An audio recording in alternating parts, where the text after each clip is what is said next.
Hi, welcome to Novel to Listen. Relax and enjoy. Chapter 131 to 150. First, Xiao Sao stir-fried salt, pepper, and anise star. Next, she drained the water and cured the ducks with the stir-fried salt for 2 hours. During this time, she also heated up the braising sauce, and then marinated the ducks with the old braising sauce for another 2 hours. The last steps were to cook them and wait for them to cool down. If there was enough time, the time for curing and marinating in old braising sauce should be doubled. Just as Yu Xiaosao, with the help of her eldest maternal aunt, was busily making the preparations, her eldest granduncle's little 8-year-old grandson ran through the door panting and shouted, "Xiaosao. Second uncle said your maternal uncles didn't eat breakfast yet, so just make something simple to fill their stomachs first. They can have a more sumptuous meal in the evening. Yu Zhou, how dare you call me Xiaosao? You should call me older sister, understand?" Xiaosao knocked on the kid's forehead. Yu Zhou was the son of her oldest uncle from her eldest granduncle's family. He had a strong and honest appearance, and looked rather cute. Yu Zhou made a silly face at her and said reluctantly, "Aren't you just a little over 2 months older than me? Look, you're not even as tall as me. It's so humiliating to call you older sister. Even if I'm older than you by a day, you will still have to call me older sister. Are you going to say it or not? If you don't, I'll go tell eldest granduncle." Yu Xiaosao teased him on purpose. With a bitter expression on his little face, the little fellow glared at Xiaosao and shouted, "Tattletale." Xiaosao estimated that the duck liver and intestine being braised in the pot should be about ready, so she went into the kitchen and cut out a piece. As if she was teasing a little puppy, she grinned and said, "Come on, call older sister. If you call me older sister, you can eat this piece of duck liver raw." As soon as Yu Zhou entered the door, he had smelled the scent of braised meat. He inhaled deeply and couldn't shift his eyes away from the piece of duck liver. He was about to drool as he asked, "Really? If I call you older sister, this piece of braised meat will be mine?" Yu Xiaosao was inwardly laughing her head off.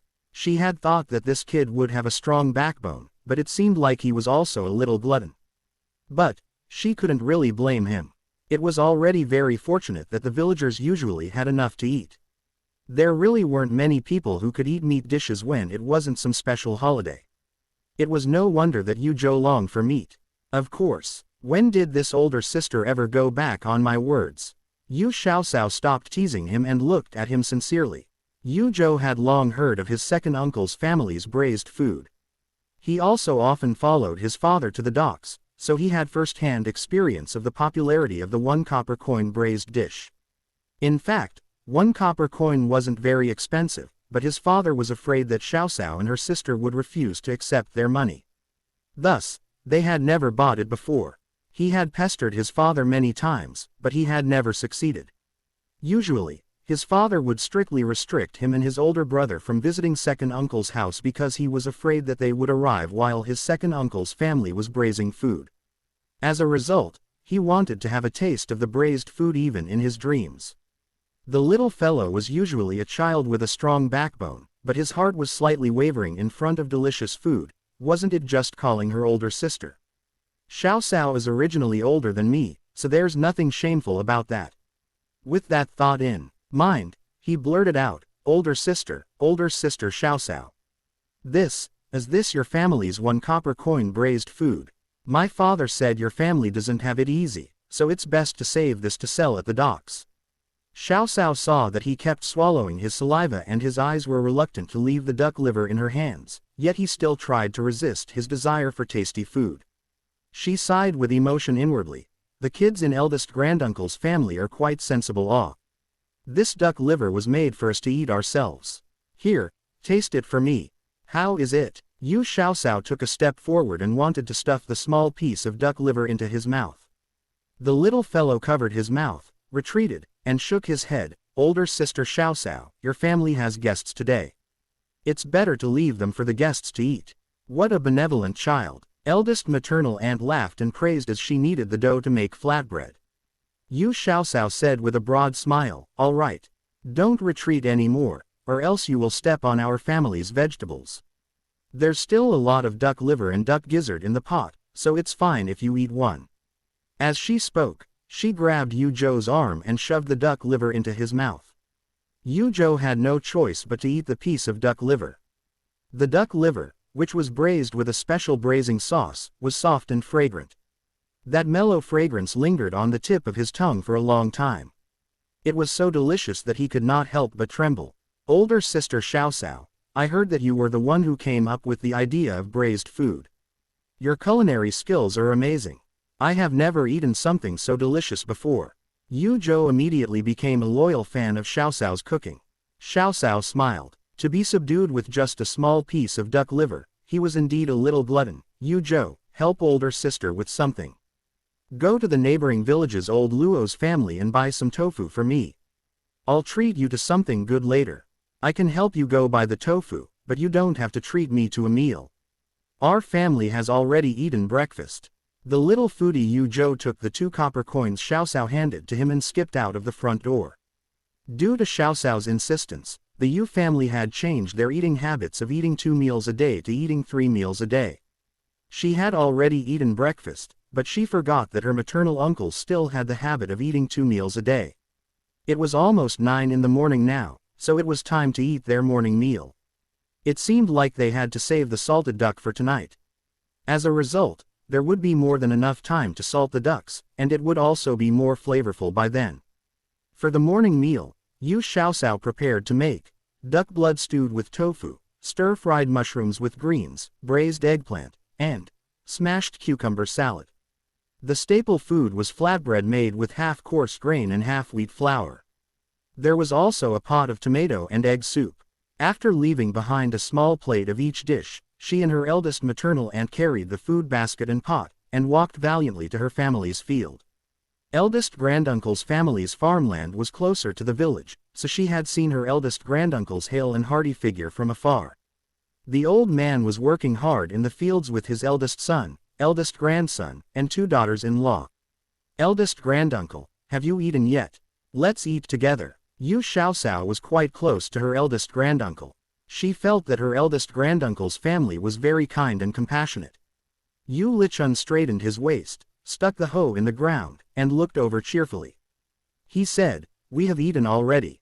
Xiaoxiao, are you bringing food over to your father and uncles? Yes. Eldest granduncle, oldest uncle, eat some more with us. Yu Xiaoxiao smiled sincerely. Oldest paternal uncle Yu Shi waved his hands at her and said with a smile, no need. Quickly deliver the food to your father. Don't starve the guests. Yu Xiaoxiao chatted briefly with her eldest granduncle before she picked up the basket again and walked towards her family's farmland. It was true that many hands made light work. The 4 men and Madame Lu had already turned up more than half of their 3 plots of land. It looked like they would be able to finish in the afternoon. Father, mother, eldest maternal uncle, second maternal uncle, third uncle, it's time to eat. Yu Xiaoxiao put the basket on the edge of the field and shouted with her hands around her mouth. Wang Ergo and his wife was currently eating their meal beside the edge of the field.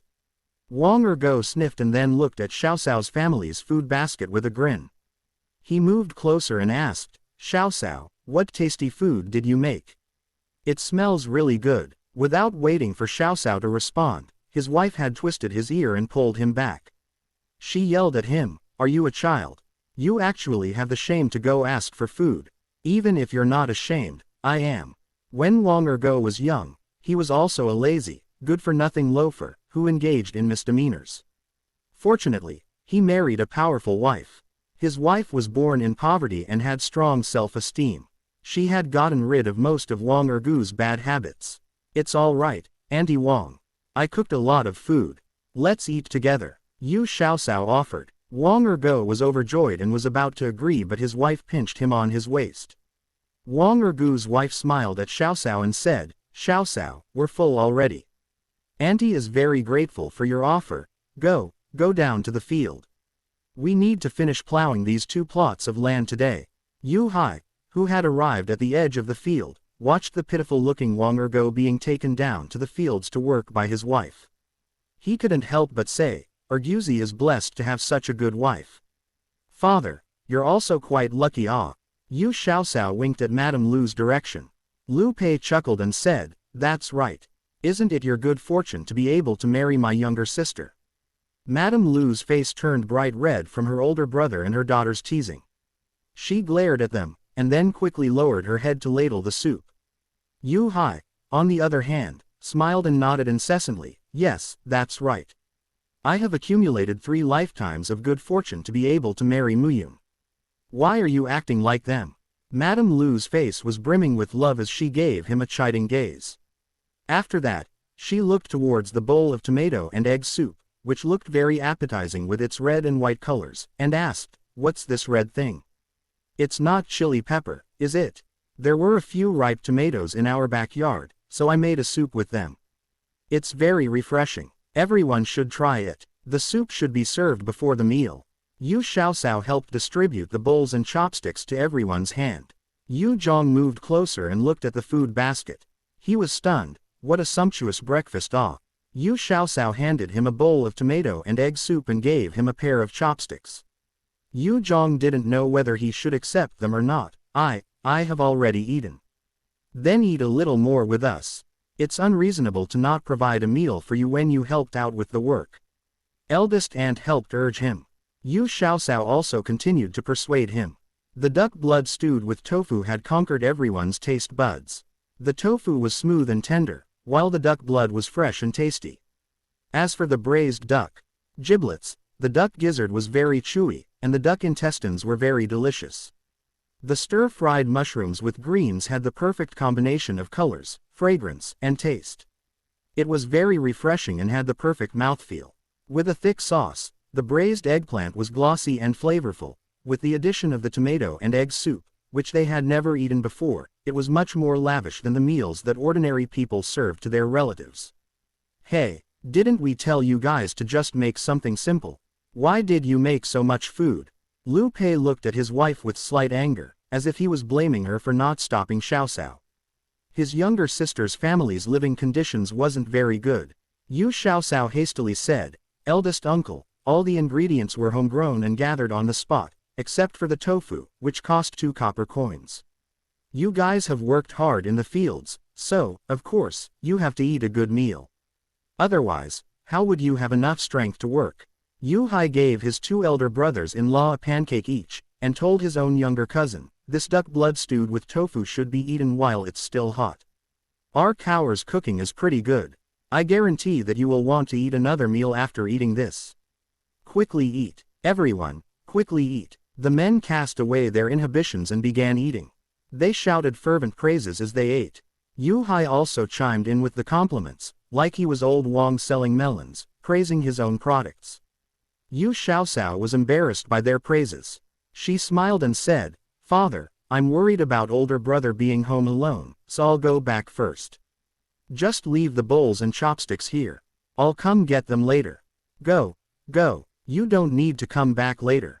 It's fine to let your mother take back the tableware later. We, as fully grown men, can finish it soon," Lu Pei said.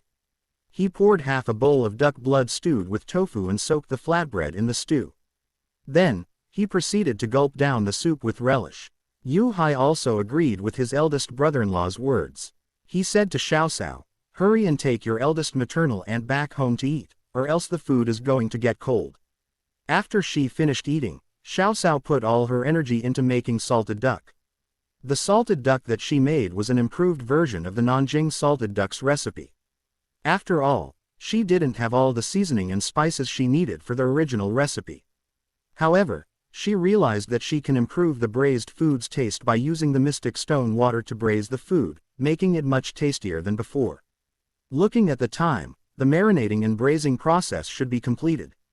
Xiaosao looked outside like a thief and she saw her eldest maternal aunt and Xiaolian, who had returned home from selling braised food. They were busy tending the vegetable field, so Xiaosao was at ease as she summoned the little divine stone. "Why did you call this divine stone to come out?" A ray of golden lightning rapidly entered the kitchen, and then a haughty voice emerged within Xiaosao's mind. Xiaosao bent over and carried the little fellow on the palm of her hand. She gently stroked its fur as she smiled flatteringly at it. The little divine stone felt very comfortable as it squinted its eyes and purred, "Tell me, what do you need this lord to help you with?" Ever since the little divine stone heard the Emperor Emeritus, whose alias was Fifth Lord, call himself this lord, it had also started to call itself that from time to time, feeling that it seemed rather chic. One of the two ducks need to be slightly air-dried. My omnipotent Lord Glutinous Dumpling, can you help me? Yu Xiaoxiao used her fingers to scratch the little kitten's chin as she fawned over him. Humph, you're bothering this divine stone over such a trifle matter. Although the little divine stone felt very comfortable as Xiaoxiao scratched him, there was a sense of impatience within its tone. Seeing that you have served this lord very well, I'll reluctantly help you again just this once. The little golden kitten waved one of its paws, and one of the pickled ducks quickly shriveled and dried at a speed that was visible to the naked eye. When Xiaoxiao saw that it looked about ready, she quickly told the little divine stone to stop. If the duck was dried out too much, it would also impact the salted duck's taste. At this time, the men had returned from the fields. She could hear Lu Pei blustering loudly, "Younger sister, your family's sweet potatoes haven't sprouted yet, right? That's okay since your family doesn't have a lot of land. We can just bring some over from our fields. It won't interfere with the sweet potatoes' growth." Yu Hai gulped down a few mouthfuls of cooled boiled water. Then, he smiled and said, "We're not going to plant sweet potatoes this year. Xiaoxiao said she wants to try and plant some watermelons. She just asked the owner of Junshou restaurant help her find some seeds."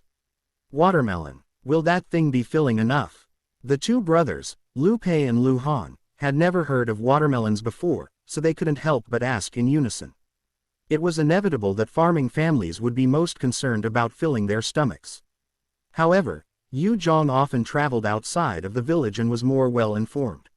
So, he had heard of watermelons before, but still asked with slight concern, "I know that watermelon is a kind of fruit.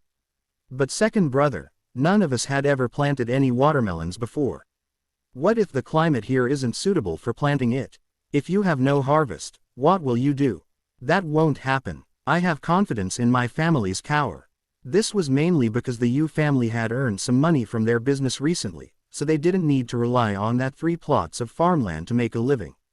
Thus, Yu Hai had unconsciously gained confidence. Yu Zhong also felt that his little niece seemed very capable, so he didn't persuade him anymore. He smiled and said, "Then that's good. I can't wait to taste it. Third uncle, there's a lot of new things for you to try in the future. Have you heard of salted ducks? You can try a few pieces later." With the little golden kitten in her embrace, Xiaoxiao poked her head out of the kitchen, made a funny face at him, and exclaimed cheerfully, "Salted duck, I've never tasted it before, is it tasty?" Saliva began to flood in Yu Yang's mouth when he remembered the duck blood stewed with tofu and tomato egg soup he ate at noon. Yu Xiaoxiao raised her imaginary tail in a rather arrogant manner and said, "The products made by Xiaoxiao are certainly always premium products. I'm developing this dish for Junshou restaurant. How can it be lacking?" "What, did Junshou restaurant come to ask you for more recipes again? They earned a lot of money from selling the roasted chicken, yet your family didn't even receive anything. This time, you can't let them take advantage of you again. When you sell them the salted duck recipe, ask them to give you a portion of the sales." Yu Zhong was quite business-minded. Yu Xiaoxiao also felt that earning royalties was much more profitable than making them pay a buyout price. She lowered her head and pondered over the feasibility of this matter. However, Yu Hai didn't think that it was a good idea. After all, third young Master Zhou had taken good care of them, so how could they raise the price? At this time, Yu Xiaoxiao slowly nodded her head. Third uncle is right. In one day, Junshou restaurant can sell at least 30 to 50 salted ducks without a problem. If we earn a mace for each salted duck, then we can earn 3 to 5 taels in a day. We will be able to earn over 100 taels in a month and in a year. Wow. I feel like we've been selling my recipes for too cheap." Yu Hai hesitated for a moment before he said, "Isn't a mace too much?" However, Yu Zhong didn't think so. He widened his eyes and said, "Second brother, do you know how much a roasted chicken costs in Junshou restaurant? Even the smallest chicken there cost 5 taels of silver. 5 taels of silver. At most, a chicken would cost them a few dozens of copper coins. This means that they earn 100 folds of profits. I think that even a mace is still too little." As Yu Zhong thought about the sales and profits that Junshou restaurant earned each day, he felt injustice for his second brother.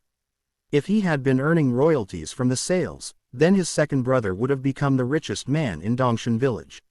It was such a big loss. Okay. Go wash your hands. After finishing the evening meal, we still need to return home.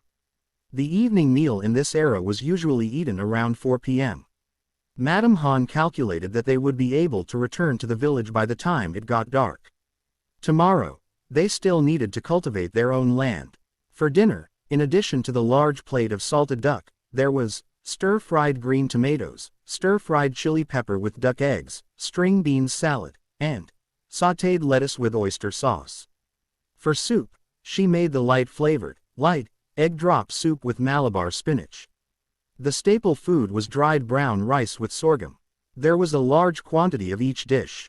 After all, the appetite of several adult men wouldn't be small. Younger sister, your family's Xiaosao is very capable. Even a skilled person who has been working in the kitchen for over 20 years can't be compared to her. People would drool just by smelling these dishes. Madame Han sighed as she looked at Xiaosao. If she had a daughter like Xiaosao, even if she didn't have a son, she would still be very happy. After Madame Han entered the Liu family, she had given birth to 3 daughters. Although her father-in-law and mother-in-law didn't say anything, it was Madame Han's sore spot. As she grew older, she gave up the hope of giving birth to a son. But when she saw other people with both a daughter and a son, her heart would feel like it had been stabbed by a needle, feeling a bone-piercing pain. Liu Pei understood his wife the most. When he saw her lonely eyes, he knew what she was thinking. He immediately changed the subject and said, let's eat, let's eat. Even if you're not hungry, just looking at Xiaosao's cooking will make you want to eat at least 2 bowls of it. Liu Han, who was honest and dull, opened his mouth and said, younger sister, your family doesn't have very good living conditions either. We are all one family, there's no need to make so many dishes. A few pieces of coarse flatbread and a plate of salted vegetables is enough for us. Don't make your life more difficult just to make a meal for us. Madame Liu felt touched as she looked at her older brothers with a gentle smile and softly said, older brother, you can rest assured.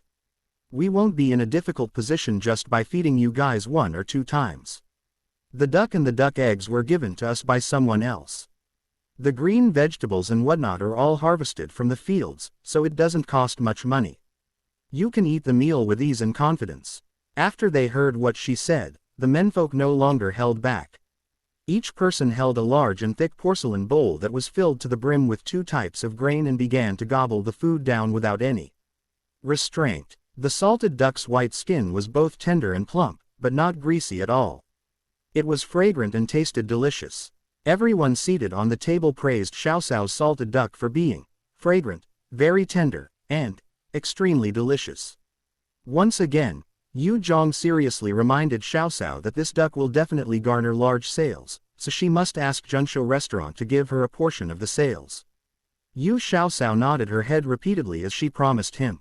She was pondering over whether she should personally go to town tomorrow to let third young Master Zhou have a taste of the salted duck and ask him about the watermelon seeds. The whole family was perfectly satisfied with the food. Not long after they finished eating, their maternal relatives said their goodbyes and returned home. They needed to climb over a few mountains to return home.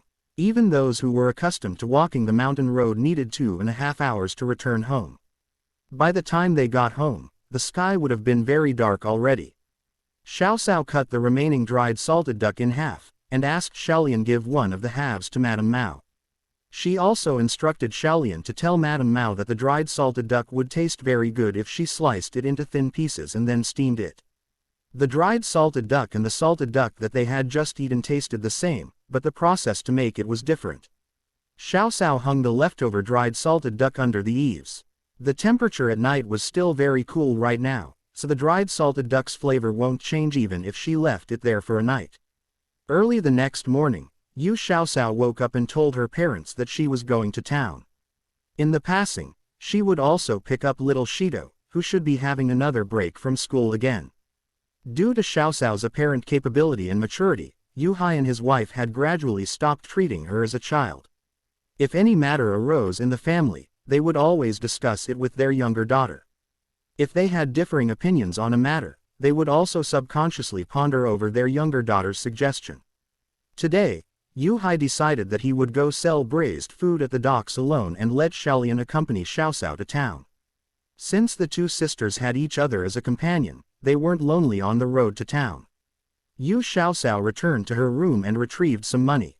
After that, she took the remaining half of the dried salted duck and led the donkey cart out of the house with Xiaolian.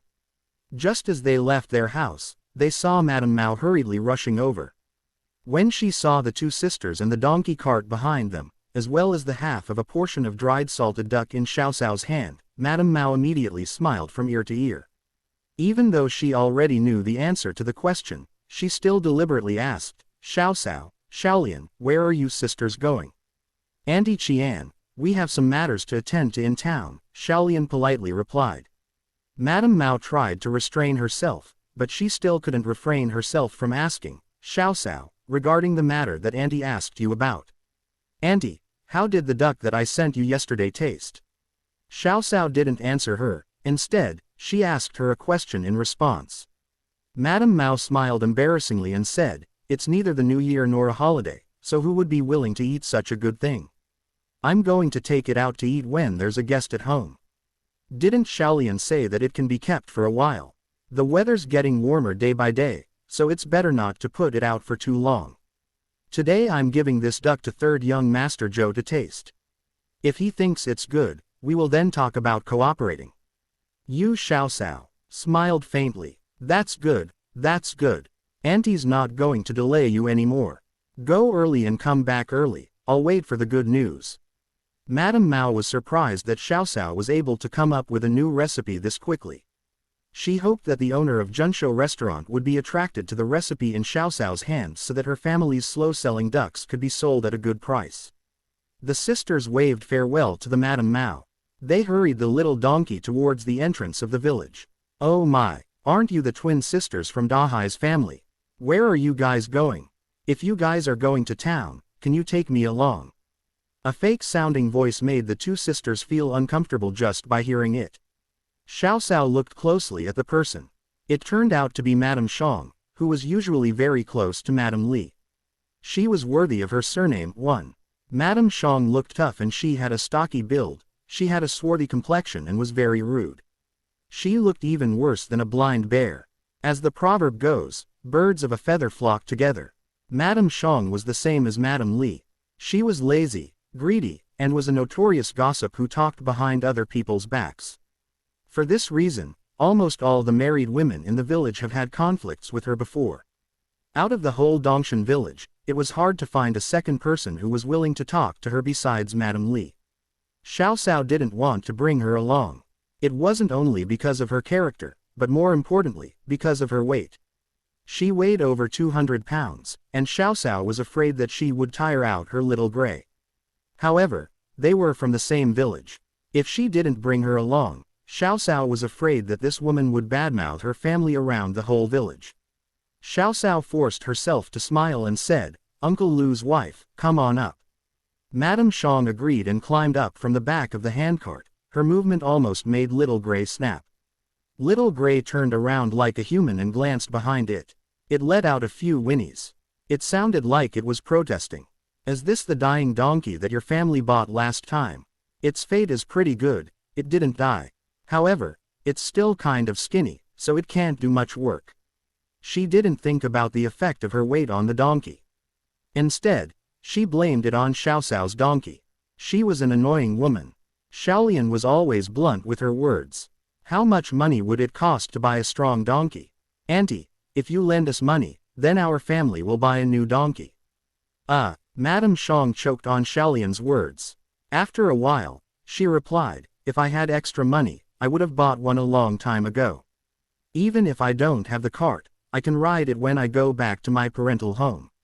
Xiaoxiao thought, "With your size, don't even talk about a donkey, even if it was the strongest horse, it still wouldn't be able to carry your weight." Madame Shang continued, "Besides, your family sells braised food and vegetables. You guys probably earned a decent amount of money. Everyone in this village knows that the Yu family's second son has connections with the rich families in town. Even if they just gave you a little money, it would be enough for you to eat and spend. Do you still need to ask my family for money to buy a donkey? Yu Xiaoxiao was too lazy to even bother with her. She pulled on Xiaolian clothes quietly, hinting at her to stop the conversation. However, Madame Xiang had no awareness at all, as she continued to talk. She said, Xiaolian, what are guys doing in town? Xiaoxiao replied faintly, nothing much. We're just buying the ingredients for the braised food. Madame Xiang continued, you guys must earn a lot from selling braised food, right? I heard from your older uncle's wife that you earn at least 100 copper coins in a day. Then don't you guys earn at least 3 to 4 taels of silver in a month? Oh my, even the head of the village may not be as wealthy as your family. The village head's oldest son followed people everywhere to do business and earn some money. The younger son was a scholar who had passed the county examinations and was highly valued by the previous county magistrate. He became the magistrate's secretary. The village head's family had about 100 mu of good farmland. They were considered a first-class family in the village. By comparing the Yu family with the village heads, Madame Xiang was roasting Xiaoxiao's family on fire. Yu Xiaoxiao frowned and said in an unhappy tone, after subtracting the original cost it took for me to make the 1 copper coin per portion of braised food, how much money would be left over? It's not even enough for the household expenses. Right now, we're going to town to buy some seasoning and spices. The amount of money we need to buy these items is at least 1 to 2 taels of silver. 1 to 2 taels of seasoning would only last about a month before it's gone. Uncle Lu's wife, how much profit would we actually earn? Madame Xiang's eyes whirled as she said, you also need spices. Which spices do you need? Why don't you tell me? Yu Xiaoxiao tilted her head and looked at her. She said directly, it's an exclusive recipe. I apologize, but I can't tell you. Madame Xiang grumbled a few times and curled her mouth unhappily. She had longed for the Yu family's braised food recipe for a long time. Ever since she found out that Madame Zhang and her daughter-in-law got the recipe from Xiaoxiao, Madame Li had been tricked by Madame Xiang's words multiple times. Madame Li had always talked without thinking. Unfortunately, the recipe had been monopolized by Madame Zhang. Even if she couldn't have a business, she also wouldn't let other people take advantage of it. Also, Madame Zhang heard that the special recipe was already bought by Zhenshu restaurant. Although Madame Zhang appeared to be a tyrant at home, in actuality, she was timid and a coward. She was afraid that if she disclosed the recipe, the powerful Zhou family in Tanggu town will punish her. So, Madame Zhang burnt the recipe secretly, and therefore, Madame Xiang couldn't get anything out of her. Madame Xiang looked like she was the close relative of a bear, but she wasn't stupid at all. Instead, she was very shrewd. She knew that she couldn't get anything from Madame Li, so she wanted to get the information from the sisters by tricking them, thinking that it was easy to trick the kids. The result was that she got rejected by Xiaoxiao. Madame Xiang silently cursed the Yu family's 8 generations of ancestors. After that, the sisters ignored whatever Madame Xiang said, so she stopped looking for trouble herself. The more you paid attention to Madame Xiang, the more she would climb all over you. It was best to give her the cold shoulder. When they arrived at the entrance of the Tanggu town, the sisters abandoned Madame Xiang using the excuse that they were going to different places. Madame Xiang even shamelessly asked the sisters when they were going back to the village so that she could have a free ride home. Xiaoxiao said, we need to stay in town for a day. We need to pick up my younger brother in the evening, then we can go back. If Uncle Lu's wife is busy doing something, you can ride the cart from our neighboring village before noon to get back. I have nothing to do. What would I have to do? So, it's a deal. I will wait at the town entrance in the evening and ride your cart home. What a joke. It cost 1 copper coin to ride the cart from the neighboring village. With 1 copper coin, she could buy a big steam bun with it. Madame Xiang wasn't willing to spend it on riding a cart. The sisters first went to the food market and bought the ingredients for the braised food. Xiaoxiao went to many shops before she was able to gather all the spices she needed for the salted duck. Then, she bought 2 fat ducks from the food market. She carried the ducks in her hands as she quickly ran towards Zhenshu restaurant. Miss Yu, how do you have time to come to the town today? Zhenshu restaurant's manager's whole face was wreathed with happiness when he saw Yu Xiaoxiao. It seemed as if he saw the god of wealth. When he saw the ducks that Xiaoxiao was holding, A flash of golden light flashed in his eyes. He quickly rushed up to her to help her carry them. Yu Xiaoxiao was just about to say something when she was cut off by a familiar voice behind her. Manager Zhou, are there any private rooms left? The manager apologized hastily. I'm sorry, Headmaster Yuan. All the private rooms were already reserved 2 days ago. Do you want me to help you make a reservation as soon as possible? No private rooms. It would be fine if I can buy a roasted chicken. It should be no problem for you to give me a roasted chicken, right? This guest was a real foodie, great scholar Yuan Xinian. The one next to him was a potential foodie, Yuan Yunshi. The manager appeared to be a little embarrassed. Only head chief Wang could make the roasted chicken authentically. However, he was busy from morning until night. Head chief Wang could only make 50 to 60 chickens in a day. Besides the chickens reserved for the private rooms, the other 30 chickens had already been reserved by other customers. But, as Rongshuan Academy's headmaster and a scholar in this era, he needed to give him some face. The manager hesitated and said, how about, you wait until the evening and I'll let old Wang work overtime to make you one. Although Yuan Xinian was a veteran foodie, he wasn't unreasonable. He replied regretfully, there's no need. Old Wang is busy every day, I will not add on to his burden. You help us reserve a roasted chicken as soon as possible. Also, reserve it with a private room, so I can have 2 roasted chickens. When will old Wang's apprentices finish their apprenticeship? Yuan Yunshi was disappointed but was already mentally prepared. Grandfather, I told you earlier. Junshou restaurant's private rooms needed to be reserved in advance. It's no use even if you come early the day of to make a reservation. Yuan Xinian raged, we have nothing to do today, so I just wanted to see if a blind cat can find a dead mouse. But it seems like it's hard to find a dead mouse. Hee hee. The headmaster turned around and he immediately caught sight of the 2 identical-looking girls. Huh, isn't this Yu Fan's older sister? Aren't you the little girl who cooks delicious food? Did my vision blur because I'm too hungry? Why are there 2 of Yu Fan's sister? Yuan Yunshi's steady face twitched. He reminded him, Grandfather, they are twin sisters. They just look alike. Oh, no wonder. The 2 of you are twins. I thought I got dizzy from starving myself. Yuan Xinian laughed as he stroked his mustache. Which one of you is the better cook? The stir-fried pork intestines from last time made me crave for more. Even old Wang doesn't hold a candle against the Yu girl. Headmaster Yuan, you overestimating me. I only specialize in making braised food. How can I compare with head chef Wang, who has been cooking for over a decade?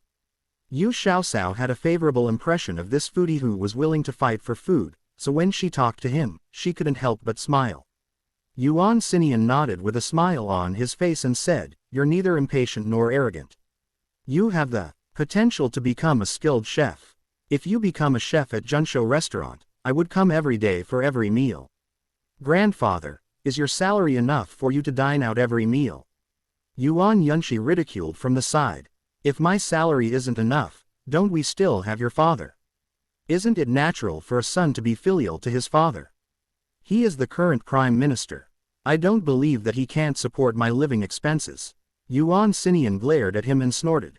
Turning around, he saw the dried salted duck in Xiaoxiao's hand as she giggled. His eyes suddenly brightened as he asked, little girl, what are you holding in your hand? Is it an air-dried duck? The leftover meat in this era, such as chicken, duck, and fish meat, were all air-dried. The air-drying process was somewhat similar to the method used to dry the salted duck. This is salted duck, a new dish that I came up with. You can eat it after steaming it in the cauldron and pouring some of the braising sauce on top. The main purpose of Yu Xiaoxiao's visit was to promote salted duck, so she naturally wouldn't let go of this good chance. Salted duck, Xiaoxiao, you came up with a new recipe. Zhou Zixu, who looked weary, came in from outside with the county magistrate's son following behind him. Yu Xiaoxiao smiled and greeted him, third young master, where did you go so early in the morning? Zhou Zixu replied, where else? Of course, I just came back from the construction site at the wharf. It's a critical point for the construction for our factory right now. I have been personally supervising the site these past few days. Thanks for your hard work. Yu Xiaoxiao had a certain sense of respect for his young man, who would have been a middle school student in her previous life. Dragons gave birth to dragons, while Phoenix gave birth to phoenixes. 1. The son of a mouse was capable of digging holes, while the son of an imperial merchant would be a workaholic when doing business. Joe Zixu grinned from ear to ear on his slightly childish face. If our factory can be completed earlier, all the hard work would be worth it. Do you know, Xiao Sao? For just the oyster sauce alone we received over 200 orders.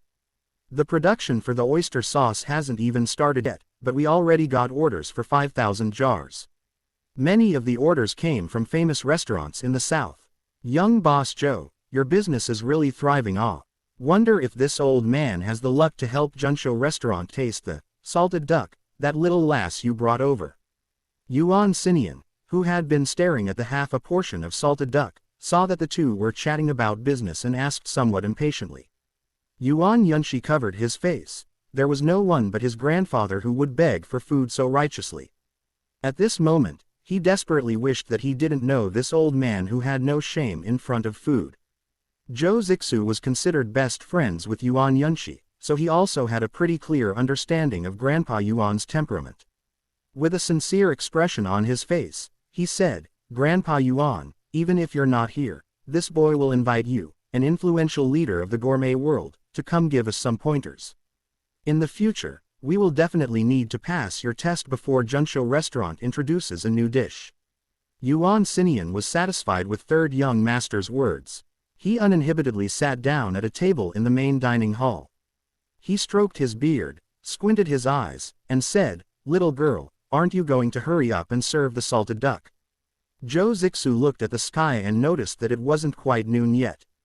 They had just eaten breakfast not too long ago, so were they really going to eat lunch now?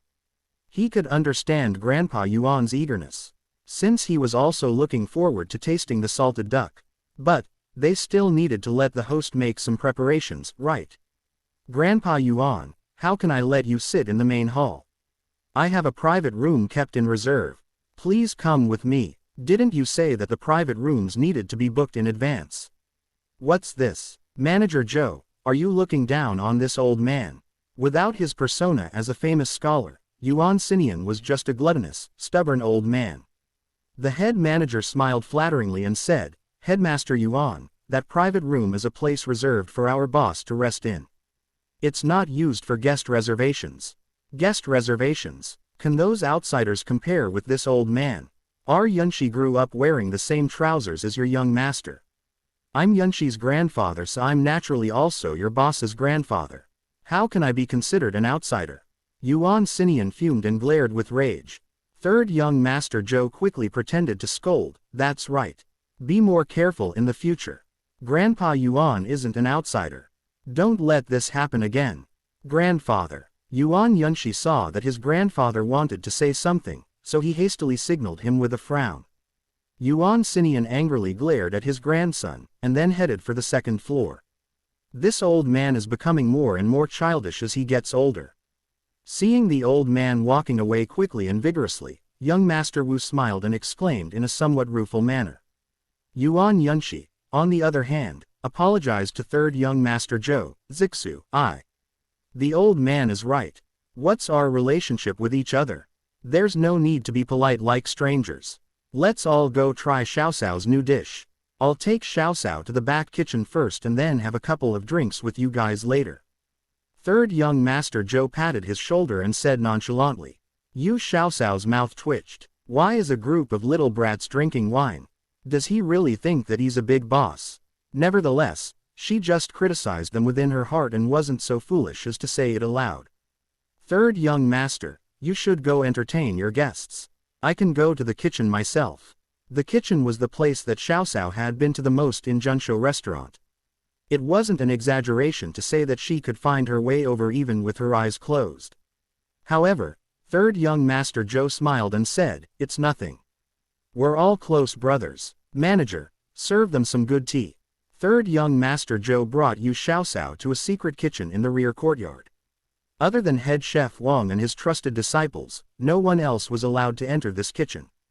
In other words, this was the most secret location within Junsho restaurant. Seeing that Xiaoxiao was still holding two ducks in her hands, Zhou Zixu knew that she intended to teach the method of making salted duck, so he led her here. When head chef Wang saw Xiao Cao coming in, he acted in an intimate yet respectful manner as if he had seen his teacher. His direct disciple also looked at Xiao Cao with bright eyes. He sighed with emotion within his heart. It's true that one shouldn't judge a person by their looks. A little girl from a fisherman's family, who was less than 10, was the creator of the famous dishes that supported half of Junshou restaurant. If he hadn't seen it with his own eyes, he seriously wouldn't have believed it. Ayo, just look at you. It's fine if you just come, why bring gifts? Head chef Wang took the ducks from Xiao Cao's hands and joked. Hey, an additional dish for your boss's lunch. If he likes it, then we can talk about the rest later. Xiao Cao shoved the half a portion of salted duck into head chef Wang's hands. Head chef Wang wrinkled his brows as he looked at the salted duck. In his hands and thought, this isn't just an ordinary, air-dried marinated duck, is it? How can misused products not be an exquisite dish? There must be something special about this. Why wait until noon? This fatty can't wait any longer. Funger, go steam it. Miss Yu, is there anything else we need to do? Head chef Wang consulted modestly. Xiao Cao shook her head and said, don't pour out the broth produced when steaming the duck. It tastes better together. Oh, by the way, there's only half a duck. Headmaster Yuan of Rongshuan Academy is still waiting to try the dish. Xiao Cao had to remind head chef Wang so that he wouldn't keep all the salted duck. If that happened, wouldn't that old man, Headmaster Yuan, hold a grudge against her? Old urchin, old urchin. When people got old, they needed to be coaxed. The duck had already been cooked in brine, so it was ready after being steamed for 30 minutes.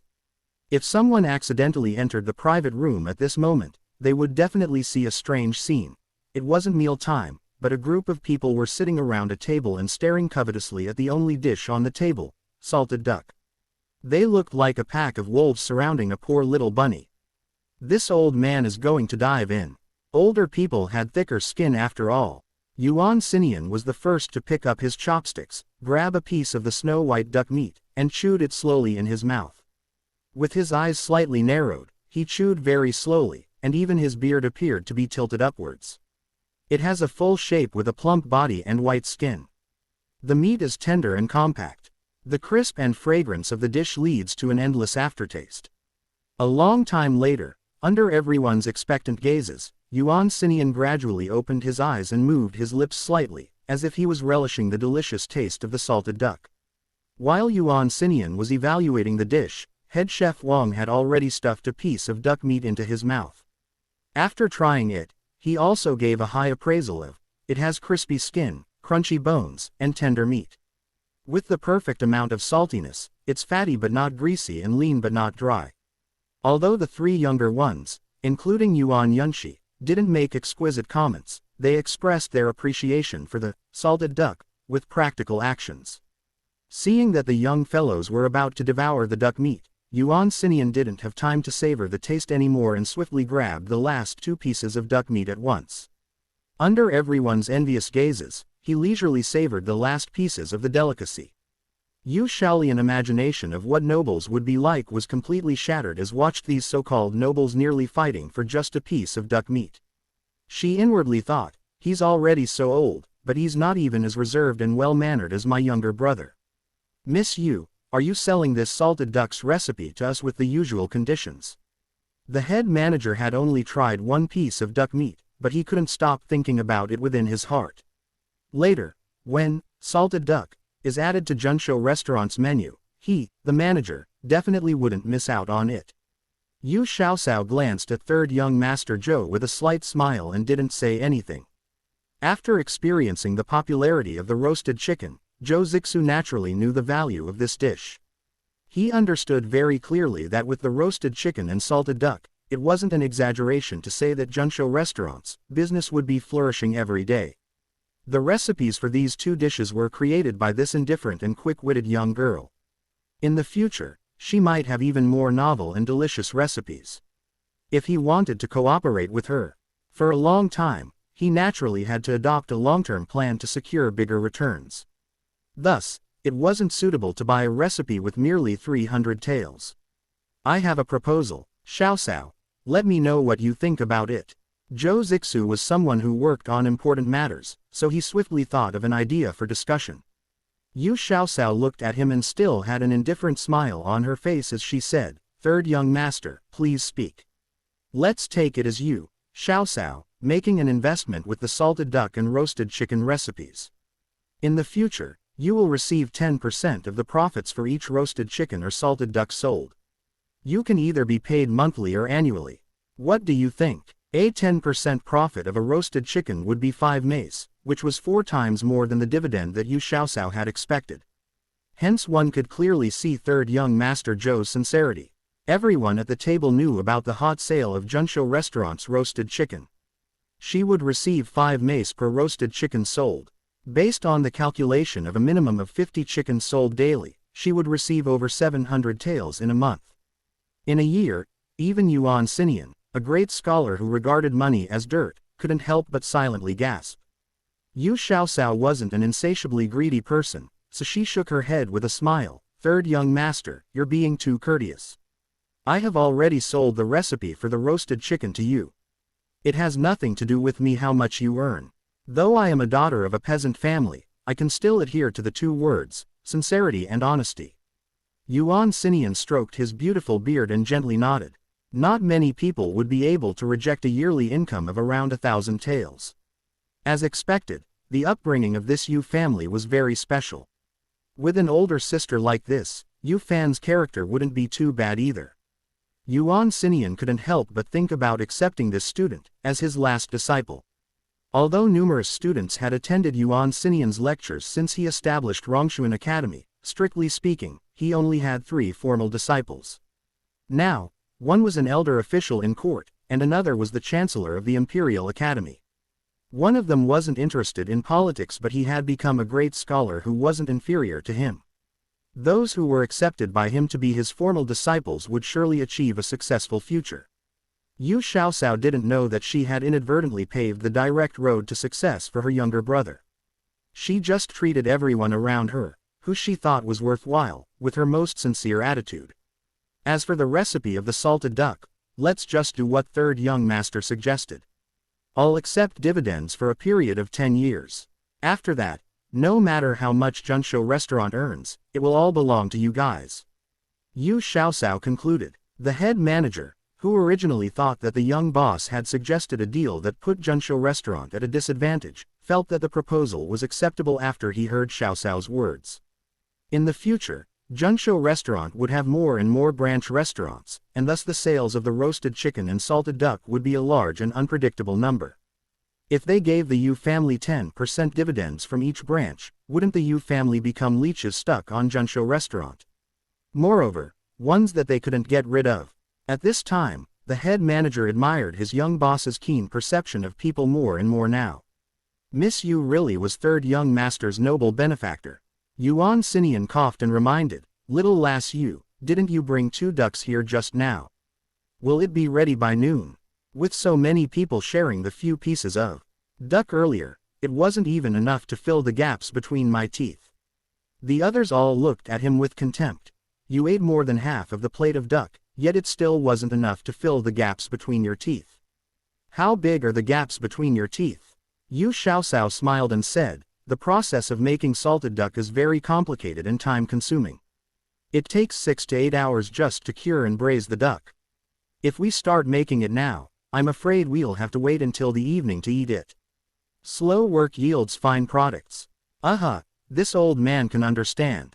Then, let's just have a simple lunch, and wait until the evening to have a feast. Little lass Yu, I wonder if this old man has the luck to try the roasted chicken personally made by you. Everyone covered their faces in shame. Headmaster Yuan. Great scholar Yuan. Prime Minister Yuan's father. Does your son know that you're so shameless? Yuan Yunshi's pale face was burning hot as he looked at Yu Xiaoxiao with an apologetic gaze. Yu Xiaoxiao felt that this side of Headmaster Yuan was quite cordial. She nodded with a smile. Okay. I don't have anything to do today, so I'll help head chef Wang do some work in the kitchen while the salted duck is being cured. Third young master Zhou, remember to give me a salary. My hourly wage is very high. Seeing her mischievous smile, Zhou Zixu went along with her and said, "No problem. With great Master Yu's culinary skills, no matter how high your hourly wage is, it will be worth it." The process of making the salted duck naturally didn't need to be explained in detail. Head chef Wang and his two most proud disciples, Yongfeng and Liu Bai, turned into the best students. With their eyes wide open and ears pricked up, they desperately wished that they could memorize every little detail of Xiaoxiao's actions and everything she said. Head chef Wang was afraid that he couldn't remember everything, so he got a charcoal pen and paper, and carefully recorded each step. During the salting and braising process, Yu Xiaoxiao helped make the roasted chicken while also not forgetting to give pointers to Yongfeng and Liu Bai, who were still apprentices. Her explanation was concise and vivid, which made it much easier to understand. At this time, many of the confusion that the two men had were quickly cleared up. Yongfeng and Liu Bai originally had a very hard time understanding how a little girl under 10 years old was able to make their teacher regard her with such high esteem. But, at this time, they were already admiring her from the bottom of their hearts. In terms of their actions and attitude, they were already treating her like she was their teacher. Under the guidance of Yu Xiaoxiao, the roasted chicken made by Yongfeng and Liu Bai, both in appearance and taste, had reached the standard of masters. In the future, they could make savory and delicious roasted chicken without anyone's guidance, which was one of the things that they had gained today. The process of making the salted duck was the best way to reflect the original flavor of the duck. The cooking method was simple and natural. They just needed to drain the grease and get rid of the fishy smell, while keeping the delicious meaty taste and tender texture. To put it bluntly, only the process of stir-frying salt and preparing the braising sauce was slightly more difficult. The most valuable thing was still the secret recipe for stir-fried salt and the braising sauce. As long as one could master them, it wouldn't be hard to make the salted duck. At dusk, after the repeated braising process was completed, Yu Xiaoxiao boiled the water in the pot, and put ginger, scallion, star anise, pepper, cardamom, and duck into the pot at the same time. When the water came to a boil, one needed to quickly control the heat and stir the pot. Despite her small stature, her little hands were like thousand hands Guanyin one. She still seemed relaxed and comfortable as she flipped 7 or 8 ducks at the same time. In fact, it wasn't really a big deal for Xiaoxiao. In her past life, she had prepared over 20 ducks at the same time by herself without any problems, let alone a mere 7 or 8 ducks. After the 7 or 8 salted ducks that Yu Xiaoxiao was working on was ready and were in the natural cooling process, she examined the results of head chef Wang and his students' cooking. She noticed that the most talented was Liu Bai. It was his first time making salted duck, but he was skilled and at ease when preparing 2 ducks at the same time. In terms of appearance and taste, the salted ducks that he made didn't seem like they were made by a novice, who was making it for the first time. She reckoned that after practicing a few more times and becoming more familiar with the process, he could graduate from apprenticeship. Second was head chef Wang, who had been a veteran cook for decades after all. He still had some advantages during the process of making the salted duck. As for Yongfeng, he was relatively weaker in comparison. But, he was more talented than Liu Bai in the preparation of roasted chicken. They could each be responsible for one dish and complement each other. She had to admit that head chef Wang was quite sharp-eyed when accepting students. "How is it? Is the salted duck ready yet?" Yuan Xinian and his grandson, who had followed the scent over, and young Master Wu, who also stayed at Junshou restaurant, looked covetously at the dozens of salted ducks lined up in a row. They couldn't help but secretly swallow their saliva. Yuan Xinian looked over all of the ducks and smiled while stroking his beard. "Let this old man guess which ones were made by little lass Yu. This one, and these." Did this old man guess correctly? Head chef Wang clasped his hands in admiration and said, "You have sharp eyes. Please tell us, how did you know? The ones that little lass Yu made has whiter skin, red meat, and looks more glossy. These two look the closest to the ones the little lass Yu made, but they're not as glossy. The color isn't as uniform on these two, which should be the result of not moving in a coordinated manner when stirring. As for the remaining 2, hey, this old man will not comment on them. He was definitely worthy of being a well-known gourmet. He hadn't even tasted them yet, but he was already able to point out everyone's strengths and weaknesses based on the appearance on the ducks." Head chef Wang and his students felt a sense of enlightenment, and sudden realization dawned upon them. They immediately memorized their own shortcomings and did their best to correct them in private. As for Yang Feng, he felt somewhat dejected and despondent. One shouldn't lose confidence in the things they do, or else they wouldn't be able to achieve anything. Yu Xiaosao hastily took out the roasted chicken that Yang Feng made and asked Yuan Xinian to critique it. After tasting it, Yuan Xinian spoke highly of it and praised, as expected of the creator of the roasted chicken. "Your skills are excellent." It turned out that he thought it was made by Yu Xiaosao. This was enough to show that Yang Feng's skill in making roasted chicken had far surpassed his teacher's. Yu Xiaosao looked at Yang Feng, who had regained his confidence, and giggled, "Headmaster, Yuan, you're wrong this time. I wasn't the one who made this roasted chicken. It was made by older brother Yang Feng. It seems like older brother Yang Feng has already excelled his own master. Head chef Wang, you will have an excellent assistant in the future." Yuan Xinian nodded incessantly. Each one has something that he excels in. Head chef Wang, you have great disciples. Can we eat now? We ate a simple lunch at noon, so this old man has long been hungry. He was indeed a glutton, who had to mention the word, eat, in every 3 sentences. Third young master Zhou ordered the kitchen to use all their best skills and prepare a table of good food. Of course, they wouldn't leave out the roasted chicken and salted duck that Yu Xiaosao personally made. At this time, Yu Xiaolian also came back after picking her younger brother up at the academy. Little Shito, who had grown taller during this time, was wearing the sea blue-colored uniform of the academy's primary class. When he greeted Headmaster Yuan and his senior brother, he really looked like a handsome little scholar. Yu Xiaosao looked at the adorable little Shito and couldn't help but ruffle his hair with her evil claws. Little Shito dodged while complaining that his second sister had messed up his hair. "Young Master Wu, County Magistrate Wu is calling for you to go home." A waiter of Junsho restaurant, who was so busy that his forehead was full of sweat, came up to report.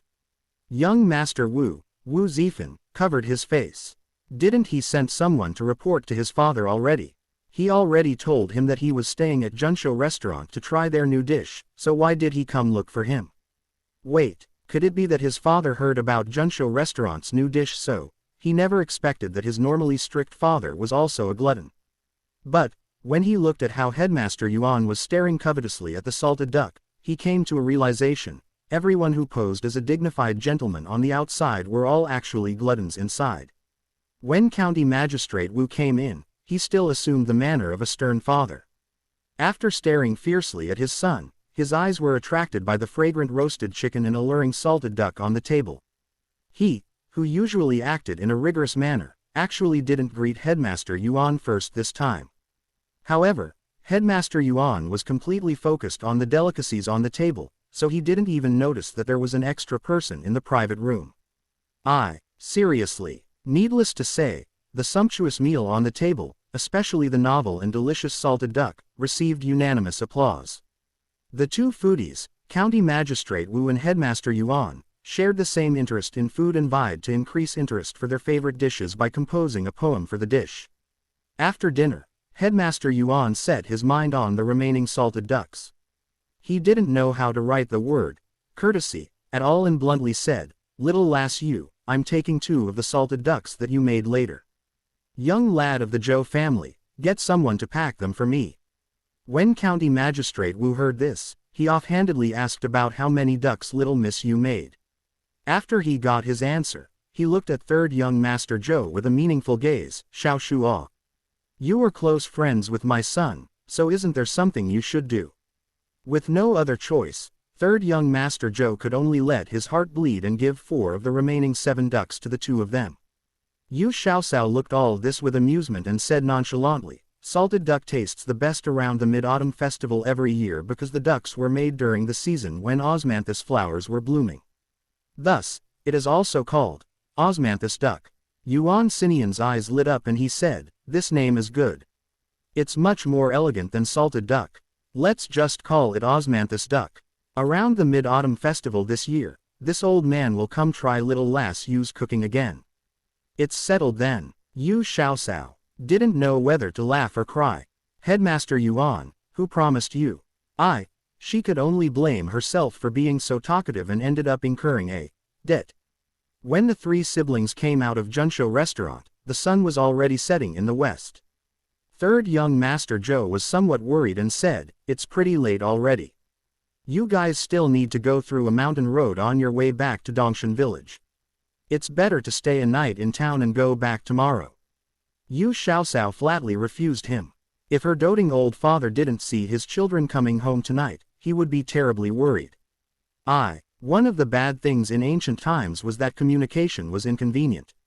If there was a phone, they could just make a call, and everything would be settled.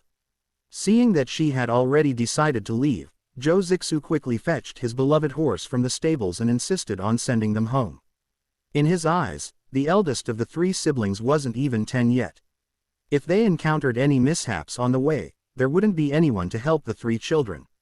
He was worried. However, he also didn't consider the fact that he was only 13 or 14 years old as well.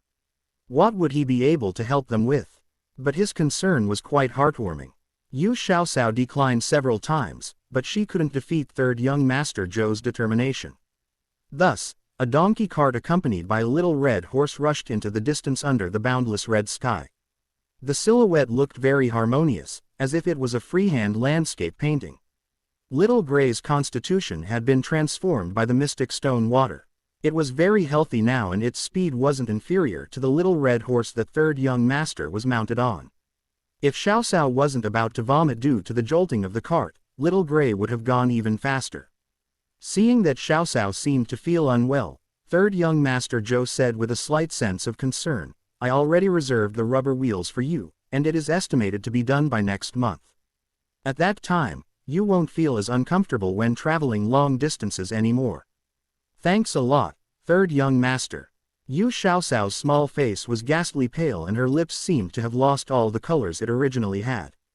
Despite feeling so uncomfortable, she was concerned about the watermelon seeds. "Third young master, last time I asked Brother Xiaoduo to send you a message about helping me get some watermelon seeds. Are there any updates?" Zhou Zixu nodded slowly and said, "I saw it in a gardening store in the prefectural city last time, so I have already sent someone to go buy some. So don't worry. When have I ever procrastinated on your matters? When the seeds arrive, I'll have Xiaoduo bring them to you." At this time, the sky had already darkened, and the cart had also entered rugged mountain road. On both sides of the curved road were tall trees and shrubs that were as tall as a person, from which came faint crowing of night birds. In the quiet and dark mountain forest, it sounded especially forlorn and bitter, and made one's hair stand up on end. The Yu family's old residence was at the foot of the West Mountains, so they had heard the crying of all kinds of birds. Thus, they weren't really scared. However, it was different for third young Master Zhou. When had he ever gone to the mountain forest at night? He was obviously nervous about the crowing and cooing of the night birds. "Don't be scared, it's just the cry of an owl. Owls are useful birds that can catch field mice." Yu Shaolian suppressed her laughter and comforted third young Master Zhou, while secretly laughing at him for being so timid in her heart. Zhou Zixu somewhat regretted not bringing a handy weapon with him. Had he brought along his bow and arrows, which he practiced with every day, he wouldn't be afraid. He looked at the dark shadows of trees surrounding him and felt somewhat scared as he asked, "In this mountain, will there be wolves?" "Wolves, probably. But, ferocious animals usually hide deep within the mountains, unless it's a year of disaster and they can't find food. They only come down to harm the villagers when they can't find food in the mountains. There's a lot of pedestrians on this road every day, so there probably wouldn't be a pack of wolves or anything appearing randomly." Yu Xiaoxiao comforted him. After all, he was just a 13 or 14-year-old child. Moreover, he was a young master who was used to being pampered and living a leisurely life. Hence, it wasn't disgraceful to be scared. "In front, what's that bright glow? I heard that wolves' eyes glow at night. Could it be?" Zhou Zixu secretly swallowed his saliva and his hands, which were holding the reins, was sweating slightly. He looked around to see if he could find a club or something that could be used to protect the three siblings with. Little Shido giggled and said, "Older brother Zhou, have you ever seen a wolf with one eye glowing? Wouldn't that be a one-eyed wolf then? Moreover, wolves' eyes are bluish-green at night. The light in front is a pale yellow color, so it's obviously someone walking at night with a lantern. That's strange. Who would walk on the road with a lantern this late at night? Yu Xiaoxiao muttered to herself. As the donkey cart steadily progressed, the pale yellow light got closer and closer. The person carrying the lantern seemed to have heard the clattering of the horse's hooves and the rumbling of the cart, and called out with slight hesitation, "Is it Xiaoxiao?" "Father, second sister, it's father's voice." Little Shido paused for a moment, and then cried out cheerfully. "Father, it's us." As if she had found a pillar of support, Shaolian shouted loudly towards the light. The donkey cart swiftly arrived at the location of the light and they saw Yu Hai holding a white paper lantern. He stood at the side of the road and breathed a long sigh of relief, as if he got rid of something that was weighing on his mind. "Father, why did you come?" Yu Xiaoxiao moved over and waited for Yu Hai to get on the cart before asking. Yu Hai glared at the three siblings and scolded, "Why did I come? Look at what time it is. The moon is already hanging up high on the treetops, yet you guys still aren't home. Can your mother and I not be anxious? I reckon you guys were having too much fun in town and forgot to come home." Zhou Zixu hastily explained for the siblings, "Uncle Yu, it was my fault. Shakoao was teaching head chef Wang and his students how to make osmanthus duck. It took quite a lot of time, so they ended up coming back late. If you need someone to take responsibility, then I should be the one to blame." Yu Hai was completely focused on the three siblings since he was afraid that something had happened to them, and thus he had just noticed that third young master Zhou was escorting the siblings back. He quickly expressed his gratitude, "We have troubled third young master.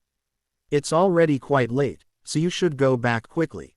Zhou Zixu looked at the pitch-dark road and agreed, but for a long time, he was reluctant to turn around. Seeing this, Xiaoxiao turned to her father and said, "Father, it will take third young master over 2 hours to get back. It's dark and windy at night, so it really quite worrying. Aren't we almost home? Why don't we let him stay for a night? It will also be closer if he goes directly to the docks from our house tomorrow morning." Seeing that third young master Zhou wasn't much older than his eldest son, Yu Hai really did feel somewhat worried to see a half-grown child going back by himself. Thus, he said to third young master, "Third young master, if you don't mind, you can stay over at our house for a night. What do you think?" "Many thanks to Uncle Yu. I'll be troubling you guys then." Zhou Zixu smiled gratefully at Xiaoxiao. Little sister Xiaoxiao was indeed a very considerate person. Her suggestion was exactly what he had hoped for. After passing this section of the mountain road, the large tree at the entrance of Dongshan village could be seen. A dark figure could faintly be seen pacing under the tree. Needless to say, that familiar figure was Madame Lu, who was worried about her children. Madame Lu saw that third young master was here, so she didn't say anything and only said with concern, "You guys must come back earlier in the future.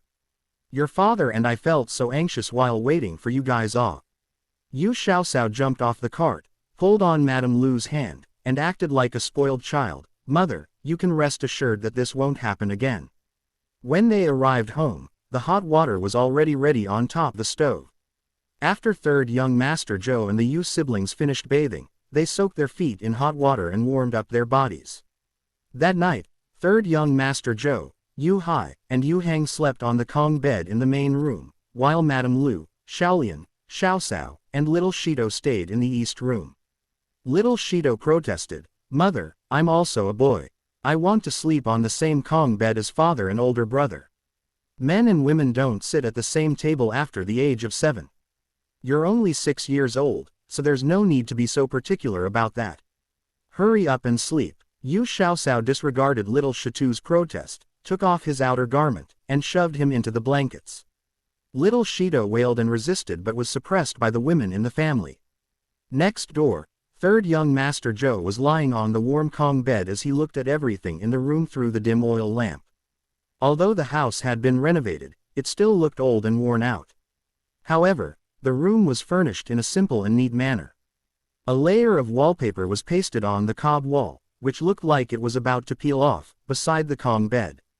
The cotton inside the mattress under him had already hardened, but it had been washed until it was clean and fresh. The quilt, which he was using, should be newly made. It was fluffy and soft and had the delicate scent of Chinese honey locust. Zhou Zixu thought he wouldn't be able to sleep in a different environment, but he hadn't expected that he would start to feel sleepy within 15 minutes. While he was half asleep, he could faintly hear the sound of unconstrained snoring beside him. He didn't feel that it was noisy, and he slept even more comfortably instead. Since his birth, he had always lacked a father figure in his life. If he had a father in his life, would he also be like Xiao Xiao's father and love him from the bottom of his heart? Would he also be accompanied by the sound of snoring as he slept? Zhou Zixu woke up to the merry singing of the birds. When he first opened his eyes, he seemed to have forgotten where he was, and appeared somewhat confused. PFF'd. He was suddenly startled awake by a girl's burst of laughter. When he looked up and saw Xiao Xiao standing by the door and smiling, he panicked slightly and hastily shrunk into the quilt. Why are you hiding? It's not like you're naked. Yo. Mother, why did you hit me? Xiao Xiao experienced sorrow after joy. She clutched her head and pouted with a wronged expression. Madame Lu tapped her head as if she regretted that her children didn't live up to her expectations. She chided, just look at you. Is that something a girl should say? Aren't you afraid that third young master will laugh at you? I reckon you should stop running around so much and learn some proper manners. Mother, third young master isn't a stranger. Aren't I just making a small joke with him? Why make such a fuss? Xiao Xiao blinked her innocent eyes and did her best to act cute. Zhou Zixu interceded for her. Auntie, little sister Xiao Xiao is still young. Besides, the current emperor had proposed to improve the status of women. So there's even a women's academy in the capital. Nowadays, women aren't encouraged to never leave the house and stay inside all day anymore. Girls can also go to school. Later, let's send Xiao Xiao and Xiaolian to study in school. Our Xiao Xiao is very smart, so maybe she can pass the examination and become a female county official. Yu Hai guffawed with a proud expression on his face. Madame Lu glared at him. Why are you also making trouble? Third young master is talking about the capital. Where is there a women's academy in our little Tangu town? It's enough for a girl to recognize a few words. What's the point of them studying in school? Mother, you really have the feudal way of thinking, such an old fogey. Xiao Xiao stuck out her tongue at her mother. Madame Lu continued to glare at her. Then you shouldn't eat the breakfast that this old fogey made, just go and stay hungry. Mother, I was wrong. Mother is the kindest, most beautiful, and most open-minded mother in the world. Xiao Xiao mournfully cried as she circled around Madame Lu as if she was a lively little rabbit. On the side, Yu Hai watched her antics with amusement. Zhou Zixu gazed at the whole scene with a bit of envy. If he had also been born in such a loving household, even if the family was more impoverished, he would still be incredibly happy. Is Xiao Xiao home? The sound of a slightly raspy, youthful voice came from over the walls. Immediately, a tall figure that was dressed in a set of simple black clothing appeared at the gate opening. Yu Hai saw the fellow first and greeted him happily. Oh, it's Xiao Han Ah. Quickly come in. Cower. Stop teasing your mother and come over. Xiao Han is looking for you. Brother Han, do you need to go to the prefectural city to deliver the wild geese? I'll go to the back courtyard and grab them for you. There was still some time before the deadline for the prefectural magistrate's request for his son. Both of the wild geese were living at Xiao Xiao's home, and she fed them small fish, shrimp, and mystic stone water every day. Now, they were even plumper than they were when they were first caught. In addition, their feathers were sleek and glowing with health, so they seemed much more lively and energetic. Zhao Han greeted Yu Hai and his wife and then smiled at Xiao Xiao. Don't rush about right now. Tomorrow we'll start preparing for our trip to the prefectural city. My family isn't good at raising animals, so let's not mess around with those two wild geese. It's better for them to spend an extra day at your place.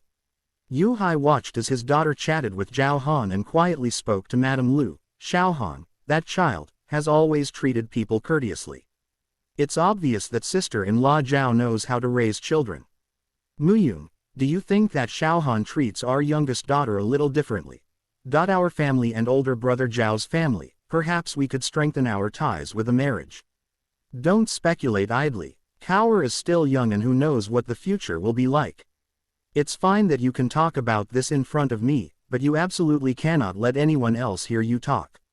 It'll ruin our daughter's reputation. Madame Lu also liked Zhao Han. However, for her intuition, she had a feeling that the Zhao family wasn't from a humble background, especially the madam of the family. Her every movement indirectly revealed that she had a noble background, so it was obvious to Madame Lu that things were not simple. If her hunch was correct, then the Zhao family had an extraordinary background and were not one that their Yu family could marry into. Zhou Zixu, who had just walked out of the room, managed to overhear Yu Hai's words, and he felt a bit uncomfortable in his heart. The look in his eyes as he inspected Zhao Han turned a bit resentful. He's only from a hunter's family. No matter how much education or manners he has, he's still a crude person. How could he possibly be a good match for his younger sister Xiaoxiao? The still immature youth interpreted the discomfort in his heart as a desire to protect his younger sister. In Zhou Zixu's eyes, his younger sister Xiaoxiao was even more precious than those so-called young ladies from the wealthy families in town. Zhao Han saw Zhou Zixu out of the corner of his eye, and he wasn't quite sure what to think of this young master from the Zhou family. Why did he stay over as a guest at the Yu families? However, he restrained the questions within his heart. Instead, he nodded and smiled politely at third young master Zhou. Unexpectedly, he received a look full of dislike from the other youth. Zhao Han felt even more perplexed inside. When did I ever offend third young master Zhou? Ah, the thoughts of a young master from a rich family are hard to understand. Zhao Han offered the little roe deer that was in his arms and sighed. Didn't I say that my family is not suited to raise animals? Tiny was only at my family's place for a little bit and has become so listless. We made sure to offer it the best fodder available, but it doesn't seem to want to eat any.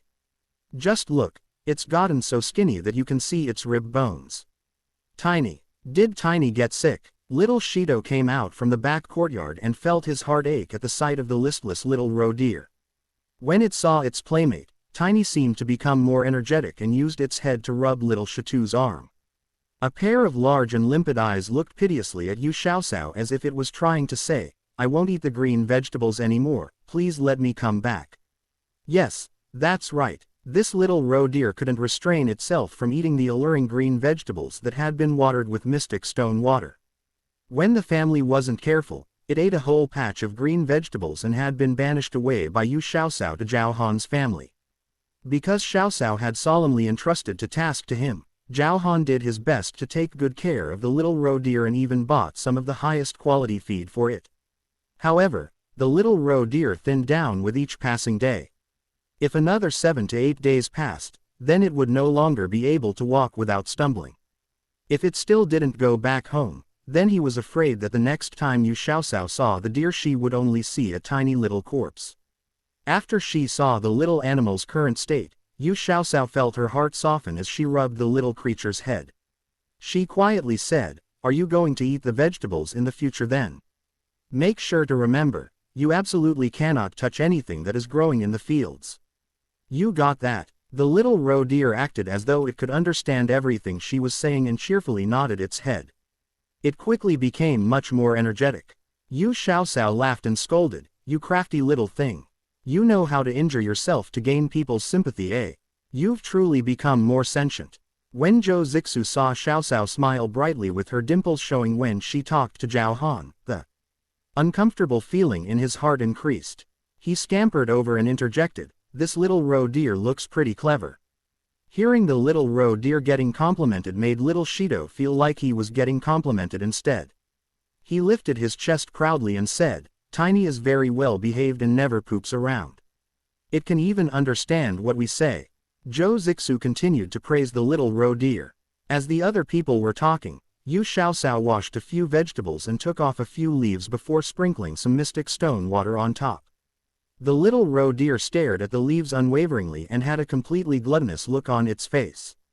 Yu Xiaoxiao had little Shido put the little animal down. The little roe deer first looked at her and only after it got her approval did it rush towards the vegetables leaves and gobble it down happily. As it ate, its shaggy little tail waved happily and both of its ears twitched. It looked incredibly adorable. Brother Han, when we go to the prefectural city tomorrow, will Uncle Zhao be going too? Yu Xiaoxiao asked quietly as she stood next to Zhao Han, watching the roe deer eat. Zhao Han smiled and nodded his head, Yup. The prefectural city is too far from here, so my father doesn't think it's safe for me to go alone. Yu Xiaoxiao pursed her lips and replied somewhat enviously, the furthest I've been to is the town, I've never been to the prefectural city. Zhao Han apparently had heard her hint within her words and looked at her gently, how about? I could talk to Uncle Yu and see if you could also go with us to the prefectural city. Yu Xiaoxiao's eyes lit up and she secretly glanced at Yu Hai, who was picking vegetables from the fields. She quietly replied, do you think that it'll work? The prefectural city is so far from here that we can't get back in the same day. My father will definitely not agree to this. Zhou Zixu felt rather resentful about Zhao Han abducting Yu Xiaoxiao. He frowned and earnestly interjected, Brother Zhao, younger sister Xiaoxiao is not related to you by blood. Although she's young, she's still a girl and is not suited to spend the night away from home. When she heard Zhou Zixu say that, Xiaoxiao immediately felt that her hopes were even more uncertain. She pouted her lips in unhappiness. Zhou Zixu tried to console her. My family has a small residence in the prefectural city and the renovations are almost finished there. I can bring you to the prefectural city to play and conveniently find a good location to establish a branch of Junshou restaurant. A smile stayed on Zhao Han's face, but the expression in his eyes as he looked at Zhou Zixu had cooled down perceptibly. Please excuse my question, but if Xiaoxiao isn't suited to go to the prefectural city with us, then why is it okay to go there with you? You may have a residence in the city, but it's not Xiaoxiao's family's home. If she stayed there, wouldn't that be the same thing as spending a night away from home? Xiaoxiao is like my younger sister, she's not an outsider. Zhou Zixu refused to be cowed. PFF'd. How come I have never heard of Uncle Yu having an additional son? Zhao Han rebutted fiercely. How absurd. Zhou Zixu angrily replied, you're the one that's being completely unreasonable. Zhao Han's words held a lot of anger. Yu Xiaoxiao watched as the two boys continued to fight and felt that it was quite amusing. She couldn't help but let out a peal of laughter. The two youths each looked at her. She waved a hand and managed to stifle her giggles. You guys continue, just ignore me over here. Zhou Zixu and Zhao Han silently looked each other in the eye. For whose benefit were they arguing for? When Yu Xiaoxiao noticed that the two youths were finally able to calm down, she made her final plea, Father, I want to go to the prefectural city tomorrow with Uncle Zhao and Brother Han. Maybe I'll think of a new way to make money along the way. Yu Hai heard her plea, but before he could answer, Madame Lu butted in to express her thoughts. Is the town not enough for you that you have to go to the prefectural city? It takes several days by foot to get there. It's already quite tiring for your Uncle Zhao and you want him to help take care of you, a little girl. I absolutely refuse to give you permission. Yu Hai had a look of, there's nothing I can do, on his face. He said, your mother is right. Our family is not so poor that we have no options.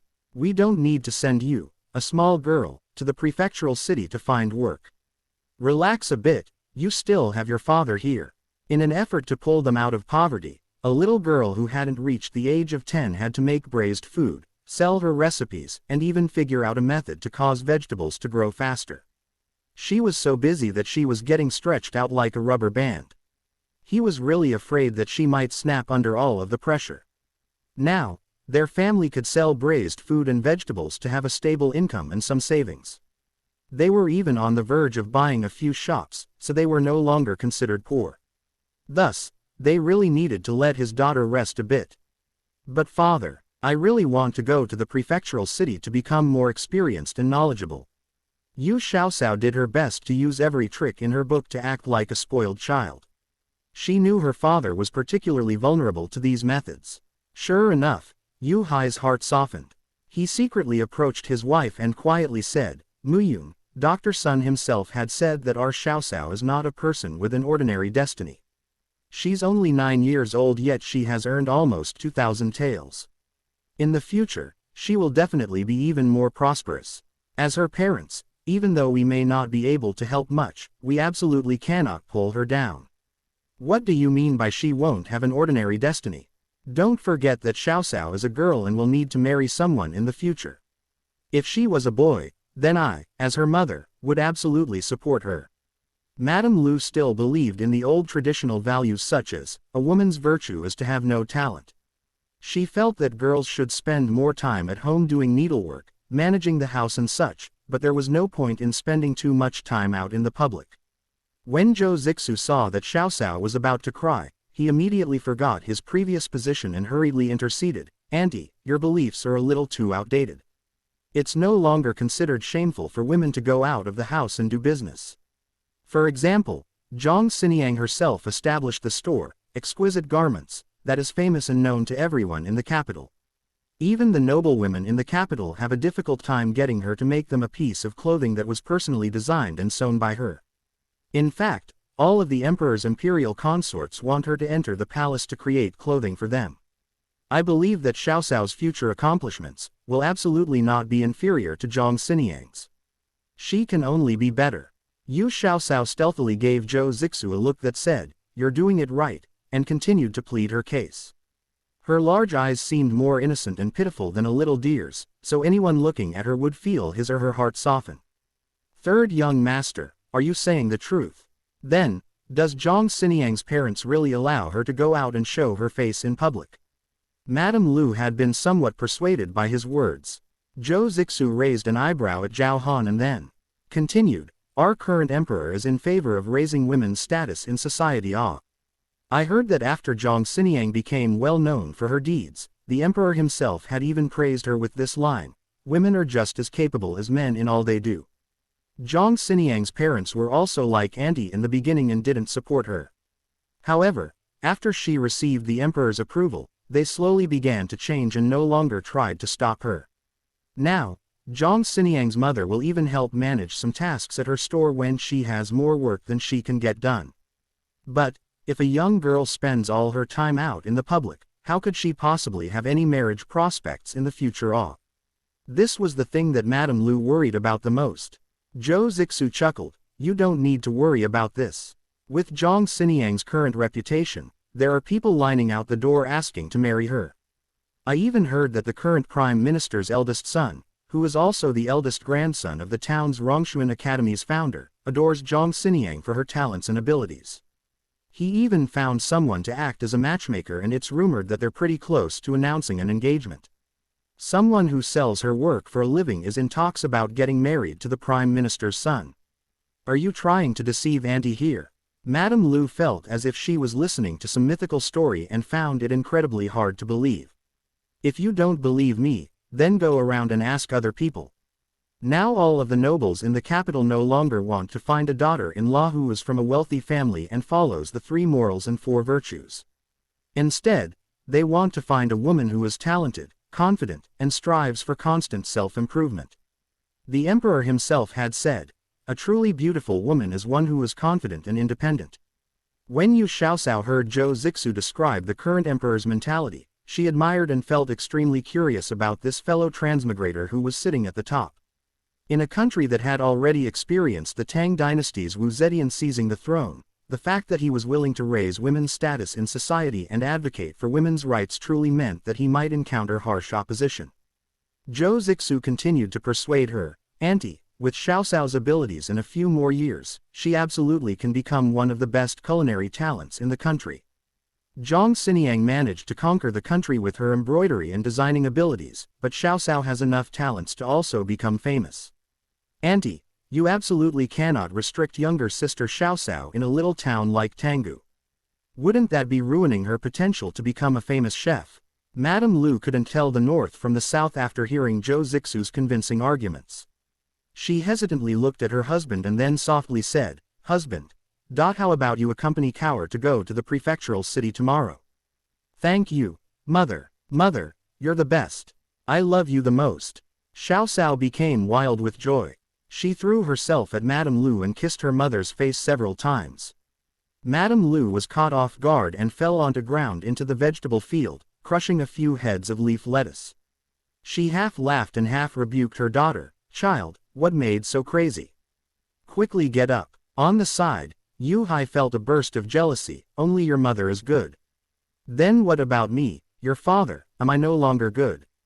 Don't forget, your old man will be the one painstakingly accompanying you to the prefectural city tomorrow." Yu Xiaoxiao immediately changed her target and placated her jealous father. "Father is also the best. Xiao Xiao is really too fortunate to have the world's best father and mother. Such a toady, little Shido sourly remarked. He only had 2 days of break, so he had lost his chance to go to the prefectural city.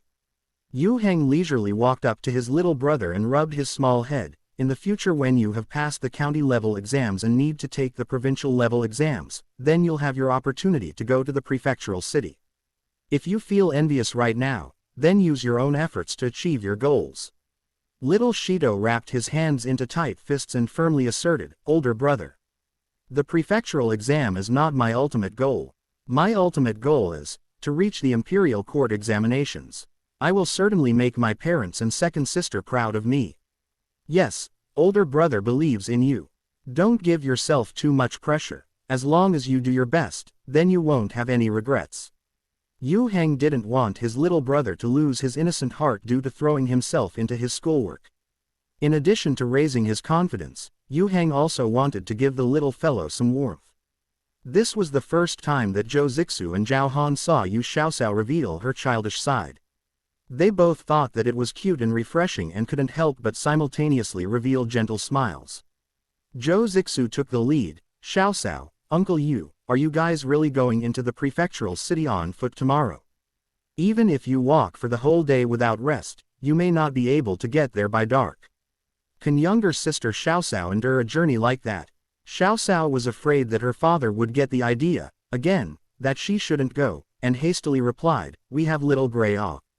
It shouldn't be a problem for it to pull the 4 of us in the cart." Zhao Han couldn't help but chuckle at the eager expression Xiaoxiao had on her face. "My family has 2 horses at home. If Uncle Yu knows how to ride a horse, then my father and I can take one while Uncle Yu and Xiaoxiao ride the other." "Wow, Brother Han has horses at home. And 2 of them. Brother Han's family is really rich off." Because the start of dynasty occurred after a long and lengthy battle, the price for a horse had risen without stopping. This meant that, for an average family, buying a horse was similar to buying a new car in the modern times. The cheapest and most ordinary horse on the market would cost at least 100 or so taels to purchase. Yu Heng gently knocked on his little brother's head and smiled. "Why are you feeling envious? It's not like our family can't afford to buy a horse now, but it's more like we don't need one. After you pass the county-level exams, we'll buy you one." Perhaps it was due to a boy's temperament, but little Shido had always liked horses, even when he was very young. After he heard his brother's suggestion, his eyes lit up. "Older brother, is that a promise? But isn't our family's money all in second sister's hands right now?" Yu Heng pinched the little boy's face and discovered that it felt quite nice. No wonder his little sister liked abusing this little fellow's face so much. He stopped pinching after the little Shido protested and confidently replied, "After I completely recover, I will also help the family earn money." "Do you really think that your eldest brother won't be able to save enough money to buy you a horse by the time you pass the county examinations?" Little Shido remembered that his oldest brother was always reliable and never promised more than he could provide. He nodded his head eagerly. "Eldest brother, I believe in you. I will just wait until you buy me a horse then." On the other hand, Yu Xiaoxiao was still negotiating the way they should travel to the prefectural city. Zhou Zixu looked somewhat worriedly at Yu Hai and said, "Uncle Yu says he knows how to ride a horse, but because he doesn't do it often, he's out of practice. If Xiaoxiao is also riding pillion with him, it won't be very safe, especially for such a long journey, right?" Zhao Han apparently also had some misgivings. He thought for a bit before he suggested, "How about we get up earlier and ride the horses to town? Aren't there always horse carts in town in the morning that are going to the prefectural city? The carts all have rubber wheels, so Xiaoxiao would also be more comfortable sitting on one. I could also ride Little Gray too. Little Gray is very well behaved and is also fast on his feet." Usually when there wasn't anything important going on, Xiaoxiao and Little Shido would climb onto Little Gray's back and let the donkey run around the mountain roads a couple of times. Although Zhou Zixu wasn't entirely happy with the idea, he still honored Xiaoxiao's choice. He spoke to Yu Hai. "Uncle Yu, you should ride my horse there. My mother had especially chosen a more docile horse for me to ride. Thus, you can all have one person per animal, and it'll be easier that way." "Okay, let's just do it that way." Yu Xiaoxiao cheerfully decided on the arrangements. Then she immediately started to plan what she needed to bring on the trip. We need to take some water off, dried rations and other stuff like it. We absolutely need to bring some money for traveling expenses, and it cannot be too little. Xiaoxiao, do you plan on bringing that ginseng to sell? The ginseng that little glutinous dumpling found had to be at least 500 years old and was worth quite a lot. There were a lot of wealthy people in the prefectural city, so it wouldn't be difficult to find a buyer. However, it was possible to become a target for some of the more unscrupulous people. Although Zhao Han had confidence in his and his father's abilities to fight off some small thieves, he was afraid that Xiaoxiao might become scared from such a situation. Her body had always been weak. Receiving a fright would only cause problems for her. Ginseng. What sort of ginseng? Zhou Zixu couldn't help but ask after seeing the solemn expression on Zhao Han's face. Xiaoxiao carelessly replied, the last time I was in the mountains, I managed to dig up a ginseng that is on the older side. I'm planning on selling it for money. If it's a very old ginseng and you're not hurting for money, I advise you to keep a hold of it. In the future, it'll act as a guarantee against a bad situation. After all, old ginseng are objects that can only be discovered but cannot be bought in a place like Tanggu Town. Zhou Zixu liked to prepare for the far-off future. Xiaoxiao and her mother had weak constitutions. With an old ginseng at home, if anything bad happened, it could be the difference between life and death. Zhao Han nodded his head in approval. I also believe that's the best way. After all, it's a ginseng that's over 500 years old. A ginseng that's at least 500 years old. You want to sell it? Are you stupid or crazy? Keep it, you have to keep it. Did you know that Tongren Medicine Hall in town, which is a very large pharmacy, rarely sees 100-year-old ginseng, let alone ginseng that's at least 500 years? If you need money, then come to me first. You absolutely cannot sell that ginseng. When Zhou Zixu heard how old the ginseng was, he almost exploded in astonishment. For a family like his, which had been accumulating treasures for several hundred years, their storeroom only had one ginseng that was over 500 years old. If they didn't cut a few pieces off of the ginseng to simmer into medication for the most recent illness that his grandfather had, then the elderly man might not have survived. Ginseng that was at least 500 years old, those who had money couldn't find any on the market, and they wanted to sell it. That would truly be an astronomical waste. We're not going to sell it, okay. Why are being all agitated now? Yu Xiaoxiao rolled her eyes inwardly. However, it was better to keep it. Although she currently had the little divine stone as her ace in the hole, it would likely restore all of its spiritual energy one day and leave. Without her godly cheat item, that old ginseng may be the item that could save her entire family. After confirming the departure time for tomorrow with Xiaoxiao and her father, Zhao Han said his farewells and left. He also needed to go home to prepare for the journey to the prefectural city. As for third young Master Zhou, after eating a simple yet delicious breakfast at the Yu residence, he sat on the donkey cart with Yu Hai, who was on his way to the docks to sell braised food. When they got to the docks, he went directly to the oyster sauce factory construction site at the docks. At the most crucial moment, he absolutely would not feel relieved if he wasn't there to supervise everything himself. At this time, the Yao family's and Junshou restaurant's horse carts had arrived at the Yu family residence. The tomatoes that everyone had once rejected were now their most popular produce. Tomatoes that had been watered with mystic stone water were incredible. No matter if they were eaten raw, stir-fried, stewed in soups, they all tasted amazing. When eaten raw, they were refreshingly sweet and sour, with lots of juice. They not only quenched the thirst but also had a delicious texture. When cooked, they were very versatile and could be used in a multitude of dishes. Some examples included stir-fried tomatoes with scrambled eggs, tomatoes stir-fried with tofu, tomatoes stir-fried with rice cakes, tomatoes stewed with brisket. Yu Xiaoxiao could make over 10 dishes with tomatoes that all had different flavors. Yu Xiaoxiao taught Junshou restaurant how to cook tomatoes in a few ways. By doing so, she had managed to attract many unexpected customers to the restaurant. The rarer something is, the greater its value. Naturally, the Yu family's tomatoes were sold at a very expensive price, almost at the level of some extremely rare fruits.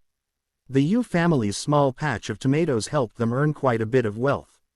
Although it was now the regular season for produce to hit the market, the Yu family's vegetables excelled not only in taste but also in freshness compared to the other offerings. Consequently, even though the Yu family's produce was slightly more expensive than other people's, the Yao family and Junsho restaurant still solely bought from them. Of course, now that it was in season, the vegetables were much cheaper than they were at the start of spring.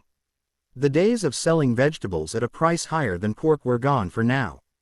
As the first rays of the morning sun illuminated the top of the West Mountain, the birds still in their nests started to chirp and sing. Yu Xiaosao crawled consciously out of bed to wash her face. Little Shido huddled within the blankets and watched her enviously. If there's anything you want, older sister will buy it for you in the prefectural city. Yu Xiaosao told little Shido in a sisterly tone.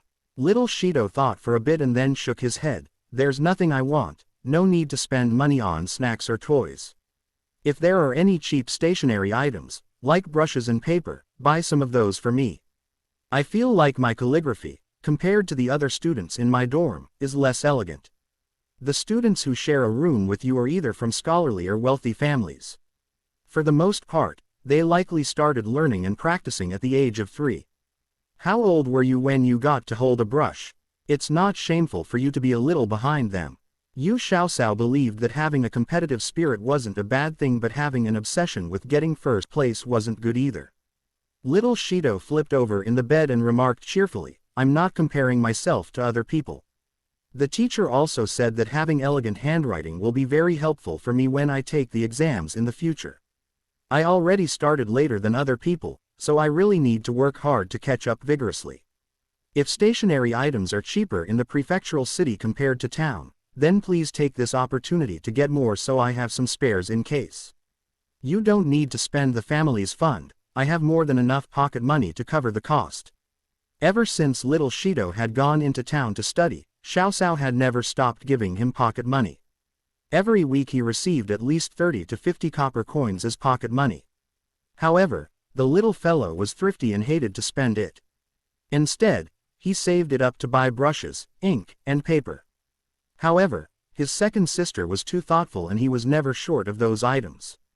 Thus, his little purse had over several hundred copper coins in it now.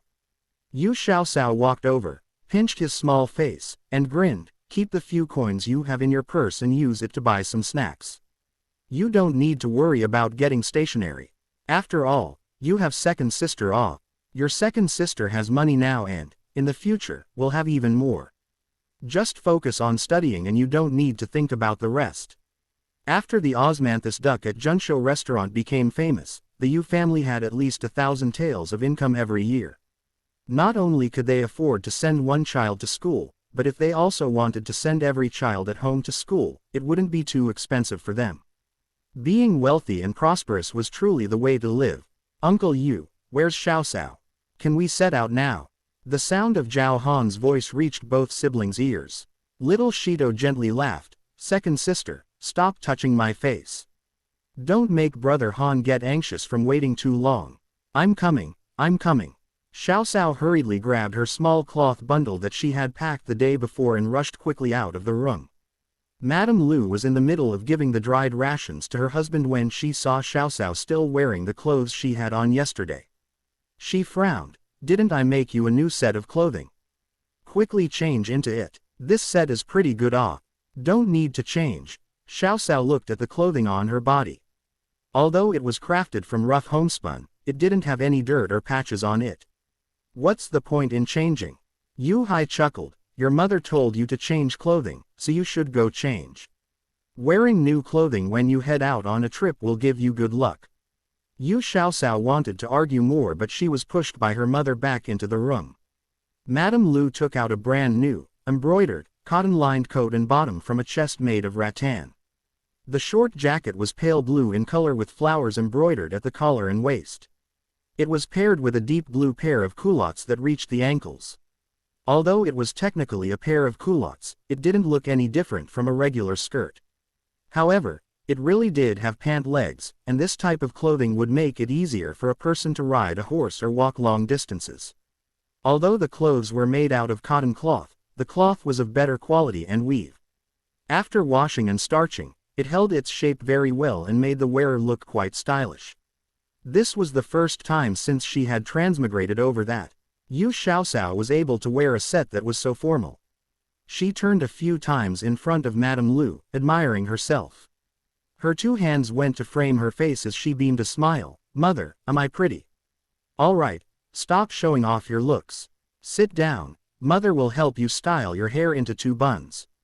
Madame Lu had deft and nimble hands. Before long, she finished styling Xiaoxiao's hair and used a long band of ribbon to decorate, tying it into a large bow. With the waist of her short jacket emphasizing her slender and delicate waist, 2 hair buns, a tender and pale snow-white face, and a pair of large, limpid dark eyes, Xiaoxiao looked incredibly adorable. When Zhao Han, who was in the midst of harnessing up the little donkey with a horse saddle, saw the dressed-up Yu Xiaoxiao, he almost didn't recognize her. He looked closely at her for a bit before he joked, "Oh, where did this beautiful girl from a humble family come from? Looks so cute and adorable." Yu Xiaoxiao opened her eyes wide and put both hands on her hips. She lightly said, "Brother Han, are you trying to flirt with me?" Zhao Han's face immediately turned bright red, and he couldn't meet her gaze. I was sincerely trying to compliment you." Madame Lu hit Xiaoxiao on the back and soothed Zhao Han, "Don't pay any attention to this little girl. She likes to say weird things from time to time. I really don't know what to do with her. Everyone should quickly head out now, otherwise you might not make it to the prefectural city before it gets dark." Xiaoxiao's back hurt quite a bit from the hit, so she pouted and muttered under her breath, "If you hadn't told me to change clothes, then we would almost be at the town right now. I was only teasing Brother Han a little, but you hit me so hard. Am I really your biological daughter? We picked you up from a sweet potato patch." Madame Lu scolded huffily. After escorting her daughter and husband to the gate and helping her husband support Xiaoxiao onto Little Gray's back, she repeatedly reminded them, "You two don't have great equestrian skills. Ride a bit slower and be careful on the road." The saddle on Little Gray's back was the one that Zhao Han used when he was a kid, so it fit perfectly on the little donkey back. Fortunately, when Madame Lu was sewing the new clothes, Xiaoxiao had her change the skirt into culottes. This made it easy for her to sit astride on the saddle. The legs of the culottes were wide and spacious, so it looked like 2 sides of a skirt arranged around the saddle. The fabric swayed along with the donkey steps. At the beginning, Xiaoxiao felt a bit nervous riding on the donkey back. The father and son from the Zhao family deliberately went at a slower pace to match the Yu family's comfort level. Gradually, Xiaoxiao got the hang of it and no longer sat stiffly in the saddle. The little donkey felt its master relax, and its steps became much more cheerful and at ease. After consuming lots of mystic stone water, Little Gray's intelligence was not any less than the 2 fine steeds from the Zhao family. It didn't need Xiaoxiao's commands at all and had a fast and steady gait. It was even faster than Yu Hai's steed, and ended up at the front of the group. Xiaoxiao didn't feel like she was being jolted on this ride, even though they were still on the same rugged and craggy mountain roads. It was much more comfortable than sitting on the donkey cart. It sparked a thought for Xiaoxiao. Next time I go into town, maybe I should just ride on the donkey. Before long, Yu Hai's equestrian skills also improved, and the speed of the group gradually increased. The Zhao father and son pair were amazed that the Yu family's donkey, no matter what the speed or distance, was able to keep up with the 3 horses. Because the little donkey was more capable than they expected, the 4 of them arrived at the prefectural city 2 hours earlier than they had predicted. The prefectural city was a city and thus was livelier and larger compared to Tanggu town. Its streets were wide and smooth, with shops bordering both sides. The sun was slowly setting towards the horizon, and its lingering glow illuminated green-tiled roofs, red-colored walls, and the spaces between buildings.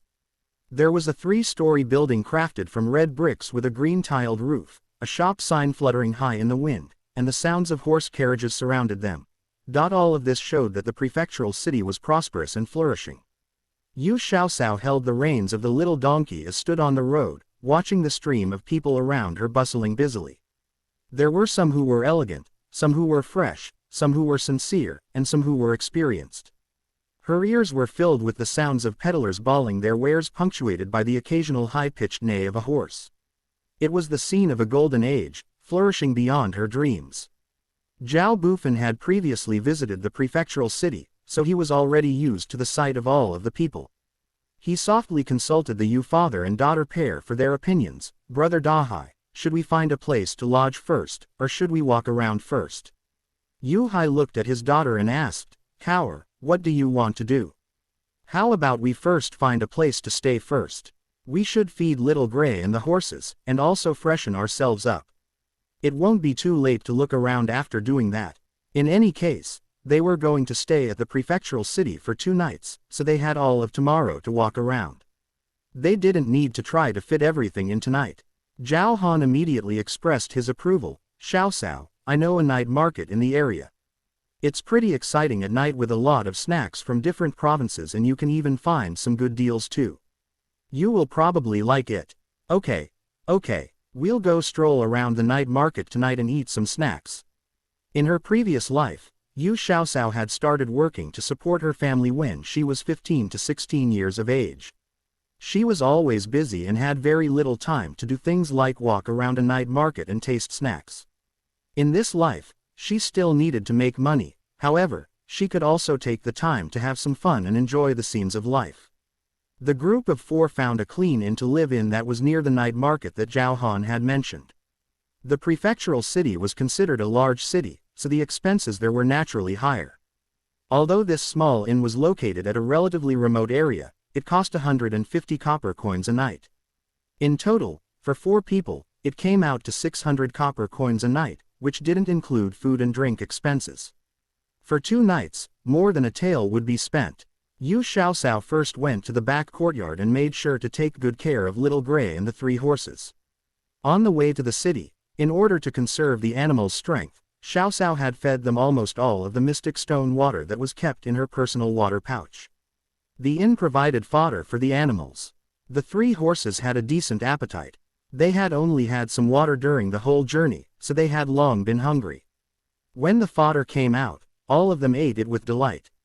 However, the little donkey had been raised by Xiaosao, so it was much pickier. It impatiently stomped its hooves and disdained the provided fodder as below its status. This little inn was run by a family. The person in charge of feeding the animals was a young girl about the same age as Xiaosao. When she noticed that the gray donkey didn't want to eat, she asked Xiaosao, is this donkey not feeling well? How come it doesn't want to eat food? Yu Xiaosao smiled. My family's Little Gray has been spoiled rotten by me. It doesn't like eating food that's given to it by outsiders. Little sister, give the fodder to me, I'll feed my donkey. The little girl also had to go into the kitchen to light the fire.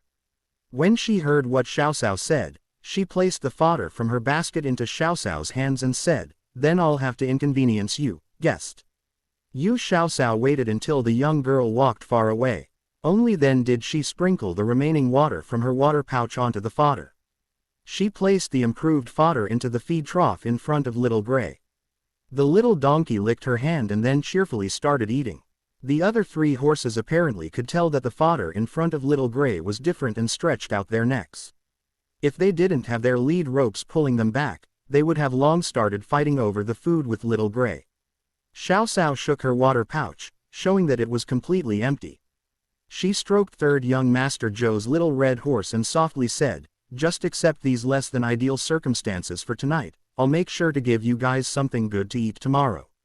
Little Gray somehow knew that its own food was being eyed with jealousy by the other 3 horses, so it rapidly inhaled all of the fodder until the trough was swept clean. Satisfied, it opened its mouth and nickered a few times. The other 3 horses had nothing to fight for, so they had no choice but to eat what was left in their own food bins. Zhao Han had finished moving their items into the room and came over. He noticed Xiaosao in the back courtyard and asked, Xiaosao, do you want to rest a bit? I'm not tired, let's stroll around the vicinity. Although riding a donkey for a long distance was hard and tiring, Xiaosao had her cheat item, mystic stone water. Just drinking a mouthful was enough to energize her and eliminate fatigue. The small inn was in a location where the commoners of the prefectural city lived. Nearby, there were shops that sold small goods that were almost the same price as the same goods in Tanggu town. However, they had varieties of cloth material and designs of jewelry that could not be found in the smaller town. At one of the shops in the vicinity, Xiao Xiao immediately noticed a thin cotton cloth that caught her eye. It was dyed with an elegant pattern that reminded one of tree branches. If Madame Lu had a piece of clothing made from this cloth, she would definitely look very stylish. The cloths sold in Tanggu town were either dyed a simple color or over the top with bright colors and patterns that could seem garish on some people. She needed to buy more of this type of simple yet elegant material to bring back home. Xiao Xiao was never extremely frugal with her own spending. In addition, the price for the cloth was not expensive, as it was about the same as those found in Tanggu town. But there was more variety. She asked the shopkeeper to cut her 10 feet of each cloth that she liked. Behind her, Zhao Han soon found his hands full of cloth bundles. Not far from them, there was a small silverware store. Xiao Xiao remembered that when her mother was doing her hair she had lamented that they didn't have any hair ornaments. They could only use leftover scraps from sewing clothes to tie a bow onto her hair. All girls loved to dress up, so Xiao Xiao stepped into the silverware store without any hesitation. Inside the store, there was a 12 to 13-year-old girl at the counter. Although she was average-looking, she had a business-like demeanor. When she saw a customer step in, the girl didn't judge the person by the way she looked and still warmly greeted her. "Little sister, do you want some jewelry? Where are your parents?" This was the first time that Yu Xiaoxiao had entered into a silverware store. Her eyes looked avidly around and were caught by the glittering and shining pieces of jewelry in the store. With her family's current financial situation, buying gold ornaments would be a bit too ostentatious and inconsistent with Xiaoxiao's desire to stay under the radar. She still needed time to implement more money-making schemes. She smiled at the shopkeeper girl and went to the display counter that had silver ornaments. The display had a layer of dark-colored cloth at the bottom, which made the silver jewelry inside seem more bright and shiny. At this point, the shopkeeper girl saw Zhao Han, who had just entered the store. Although Zhao Han was only around 12 to 13 years of age, he had a sturdy and tall body from practicing martial arts all year round. In the young girl's eyes, Zhao Han had become Xiao Xiao's older brother who was taking his younger sister around shopping. The two of them were only wearing clothes made of the most ordinary type of cotton cloth, but the workmanship was very fine, especially the set on Xiao Xiao. It emphasized Xiao Xiao's fine and slim figure, making her look like a slender and elegant flower. She really had the air of a beautiful girl born from a humble family. The girl attentively recommended Xiao Xiao some pieces of jewelry in the case. "Little sister, this is a pair of earrings shaped like lilacs. The design is quite lively and really suits girls around your age. Do you want to try?" She picked up the pair of silver lilac earrings and gestured towards Xiao Xiao's ears. Only then did she notice that the little girl's ears had not been pierced yet, so she smiled apologetically at Xiao Xiao. She placed the silver earrings down and picked up a set of jewelry decorated with pearls. Xiao Xiao noticed that the pair of lilac earrings had fine workmanship. The tiny lilac flowers seemed vivid and lifelike and glimmered gently in the last rays of the setting sun. Because she had a weak constitution since she was young, Madame Lu wasn't willing to pierce her ears. However, Xiaolian had pierced ears. This pair of lilac earrings really fit Xiao Xiao's tastes, and she asked the girl about the price. They were only 20 copper coins, so she immediately bought them. Following that, she picked out a pair of twining silver bracelets for Madame Lu as well as a Yulon magnolia, one hairpin made of silver. She had heard Xiaolian mention that their mother had originally had a Yulon magnolia hairpin just like this one that was brought over as her dowry. However, when Xiao Xiao had fallen ill as a child, they had sold it to get the money to pay for her medicine. This silver hairpin should help soothe Madame Lu's previous regrets. Naturally, Xiao Xiao didn't forget to buy things for herself and picked up a pair of pearl and coral bracelets. She also chose a similar style for Xiaolian, just with different colored pearls. Finally, she also bought a few headbands that were embroidered with gold thread. She wanted to gift these to the sisters of the Zhou family as well as Qian Wu's younger sister.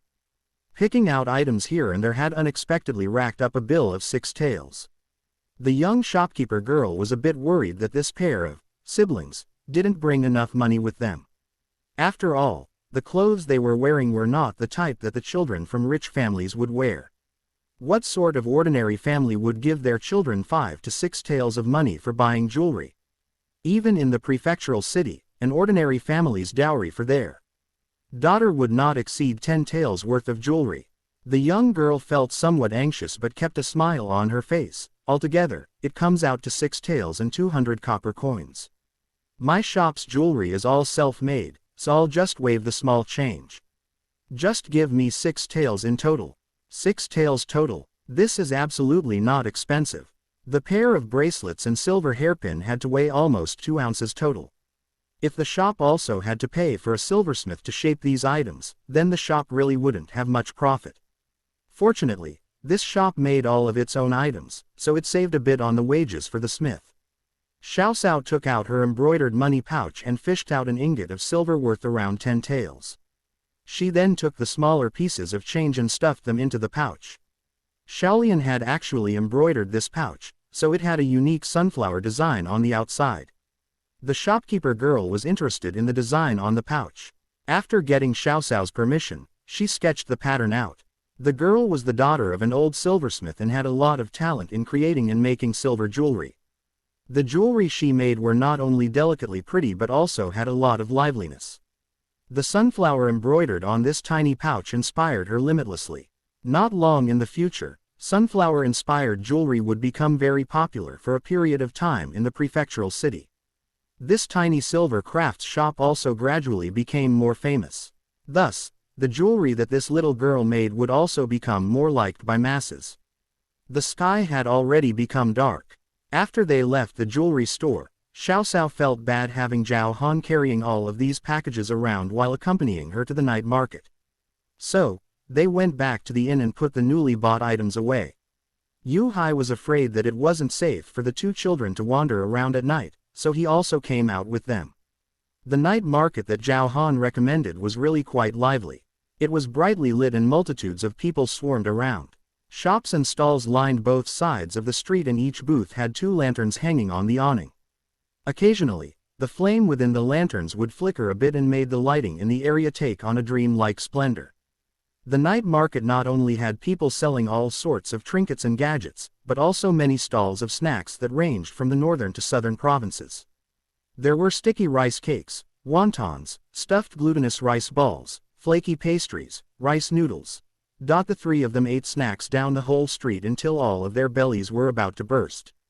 All 3 of them exclaimed and rubbed their tummies in discomfort. Only when the night market was about to close did Xiao Sao reluctantly leave. She commented wistfully, although the food here has an authentic flavor, I believe I could make food that is 100 times tastier if I lived nearby. What sort of ideas do you have? Tell us. If it's feasible, we can also sell them at the docks. Zhao Han had also tried Xiao Sao's food and believed in her culinary talents completely. Xiao Sao smiled somewhat reminiscently, I want to create skewer hotpot. Anything can be put on bamboo skewers, such as meat, vegetables, eggs, seafood. I also want to simmer a pot of spicy and savory soup to go with it. That being said, I'm starting to feel hungry again. Yu Hai looked at his daughter, who seemed to have stars whirling around in her eyes, gently patted her head, and chuckled, there are already people at the docks measuring up the area. Before long, they will start doing construction. Third young master had said that in the future the docks will become the largest port in the north. There will absolutely be much more people there than before. In the future, we can have a shop there selling braised food as well as the skewers in soup that you were talking about. How about? You first make some, and I can help you try them. If they are truly as delicious as you say, you absolutely can make money off of them. Zhao Han felt the gluttonous monster inside him rear its head when he heard Xiao Sao's descriptions. Who knew how long it would take for the port to finish construction? So didn't that mean he had to wait an unknown period of time to satisfy his cravings for skewer hotpot? The best scenario would be for Xiao Sao to first make some, so he could eat to his heart's content. Not a problem. Tomorrow, let's buy some spices and seasonings in the city. When we get back home, I'll make some for you to try. The materials to make food skewers could be found anywhere. For example, Chinese cabbage, green vegetables, romaine lettuce, tofu, mushrooms and other such vegetables were quite cheap. As long as one simmered a tasty soup, you could boil whatever you wanted in it. What a treat! The 3 people started to walk back towards the inn as they continued to discuss skewers simmered in soup. Suddenly, someone blocked their way. This person had a tall and imposing figure, which showed that he had done martial arts since he was young. He stared at Zhao Han for a good while before he asked somewhat emotionally, "Excuse me, younger brother, are you surnamed Zhao?" Zhao Han stopped smiling and pursed his brows. He replied cautiously, do you recognize me?" No, little brother, you look very similar to my teacher, and my respected teacher's surname was Zhao." When the large man didn't hear him refute, he became even more excited. His fierce-looking eyes started to hold back tears. Zhao Han actually didn't look much like his father and took after his grandfather instead. The Zhao family all seemed to have a natural talent for martial arts. Even though Zhao Han was only a preteen, a group of 5 to 6 ordinary men wouldn't be his opponent. Zhao Han carefully sized up the large man in front of him and apparently made a decision. He stowed away his suspicious nature and asked in a low voice, "Excuse me, but are you surnamed Fang?" "The Fang, from the word for house." Yes, I am your martial uncle, Fang Zizhen." Esteemed teacher, is your grandfather's health still okay? Where have you all been living in hiding? I've been looking for you all for over 20 years. The large man couldn't restrain himself and clasped Zhao Han's shoulder. A smile that almost split his face open blossomed wide. Zhao Han naturally knew of Fang Zizhen. His grandfather had adopted an orphan and treated him like a son, teaching him everything he knew. He was taught the Zhao family's familial martial arts. It was said that before Fang Zizhen went missing, his martial arts abilities were on par with his grandfather's. If there wasn't that bitter and desperate battle, it was likely that martial Uncle Fang would even exceed his grandfather's abilities. Who would have thought that old Zhao, who had moved to Dongshan village over 30 years ago, was actually a brilliant and famous general from the previous dynasty, Zhao Zimo I.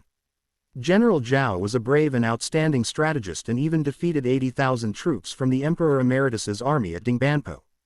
The Emperor Emeritus even sorrowfully sighed, "If Zhou Yu were to be born, why must Zhuge Liang exist as well?" He simultaneously admired and despised General Zhao, admired him for his martial talents, yet hated him for his loyalty to the previous dynasty. Unfortunately, the previous dynasty's emperor didn't cherish him and believed the slander of jealous people. He placed General Zhao Zimo and his arch-enemy, Lu Ming, together in command.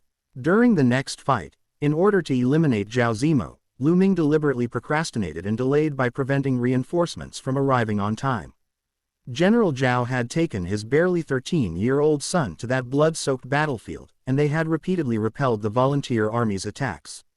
Without reinforcements, the battle that day was a fight to the death. The Emperor Emeritus, who at that time was only the head of the volunteer army, had a heart who liked talented people, so he sent people over and over again to persuade General Zhao to defect. However, all of his attempts had been rebuffed. General Zhao struggled bitterly for a whole 8 days, but the enemy's strength was on an entirely different level. In the end, General Zhao was not a match for them. On that fight, almost all of General Zhao's army had been completely defeated. Fang Zizhen had become seriously injured while trying to cover for his teacher's and younger martial brother's retreat, and they didn't know if he had survived. In addition, almost all of Zhao Zimo's loyal assistants had become casualties, and he himself had sustained serious injuries that left him unconscious. One of his remaining loyal servants had managed to drag him out of a pile of deceased soldiers and carry him to safety. General Zhao had just narrowly escaped death from that fateful battle. As for Lu Ming, he actually framed General Zhao for treason and accused him of betraying the country. The previous dynasty's emperor was muddle-headed and sent down a death sentence decree. Zhao Zimo, who had just managed to stabilize his own injuries, was helpless against this accusation. All he could do was take his only son with him on an arduous journey, evading the forces of the dynasty he had wholeheartedly tried to protect. Luckily, before long, the previous dynasty had been overthrown by the volunteer army. Only then was Zhao Zimo able to take his remaining loyal servants and his son to live in seclusion next to the West Mountains. That was where he and his family had stayed up until now. For several generations, the Zhao family only had a single heir for the next generation. General Zhao Zimo had been married for several years without any children, so he had raised Fang Zizhen like his own son. Although on paper the two were master and disciple, in private they were truly like father and son.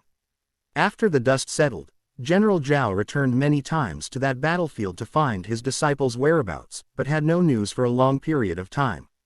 When Fang Zichen covered the Zhao's retreat, he had been heavily injured and there were a lot of soldiers after them. Thus, it was likely that he had met his end. At the end of every autumn, the villagers from Dongshan village, if they had a mind to, could find old Zhao at the foot of the West Mountain using a candle to burn some rough straw paper. 3. No one knew who he was paying respects to. At first, when Zhao Han heard that this large man with a giant beard covering his face was the disciple that his grandfather always remembered, he felt extremely happy and excited in his heart. However, he recalled that his family was in an awkward situation. Even though he was young, his grandfather had never concealed anything from him.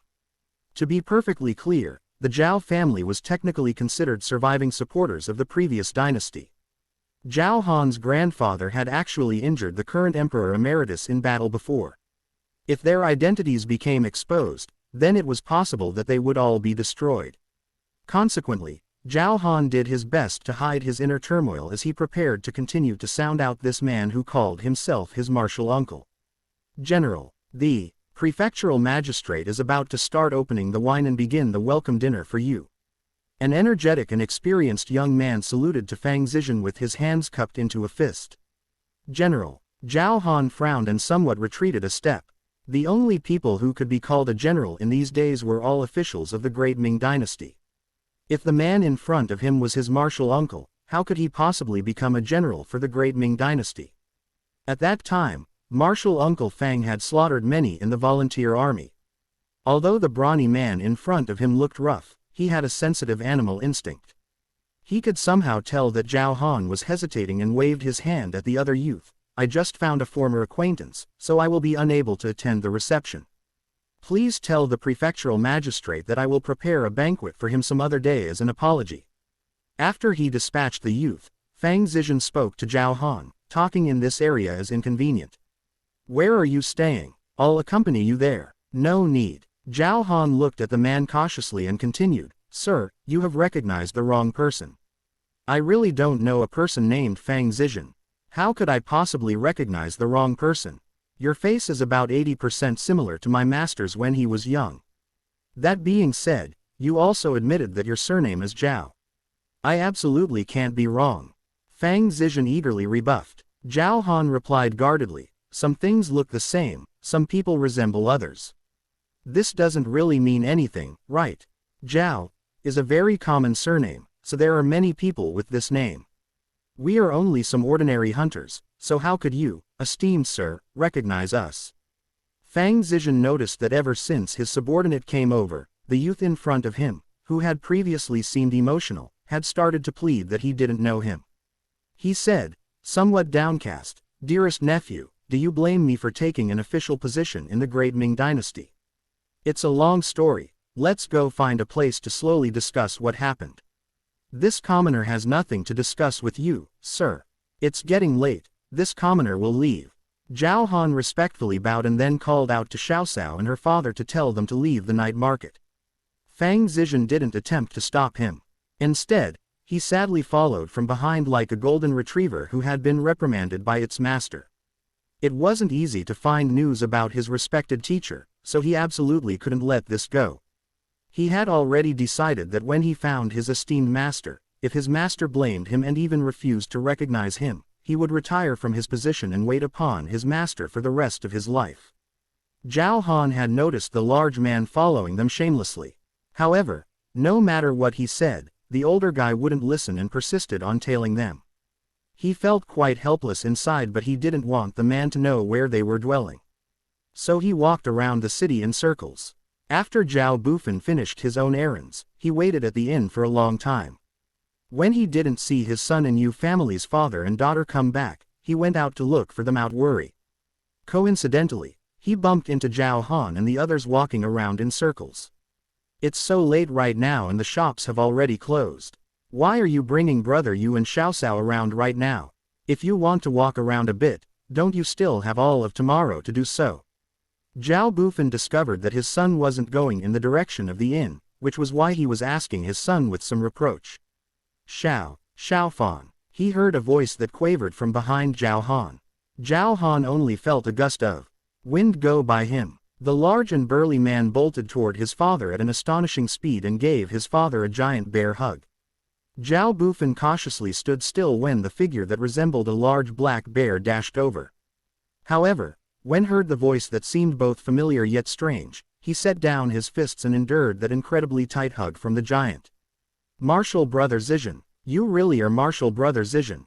Zhao Bufan couldn't help but cry out in joyful astonishment. When Fang Zizhen had sacrificed himself during that battle, the 14-year-old Zhao Bufan, who already had gained experience on the battlefield, was right next to him. He saw firsthand how his martial brother, who was covered entirely in blood from head to toe, shielded his father and him from a group of almost 20 soldiers from the volunteer army. The sound of his martial brother's hoarse voice shouting, "Run away," had been deeply embedded in his heart. Even now, he could remember it as clear as day.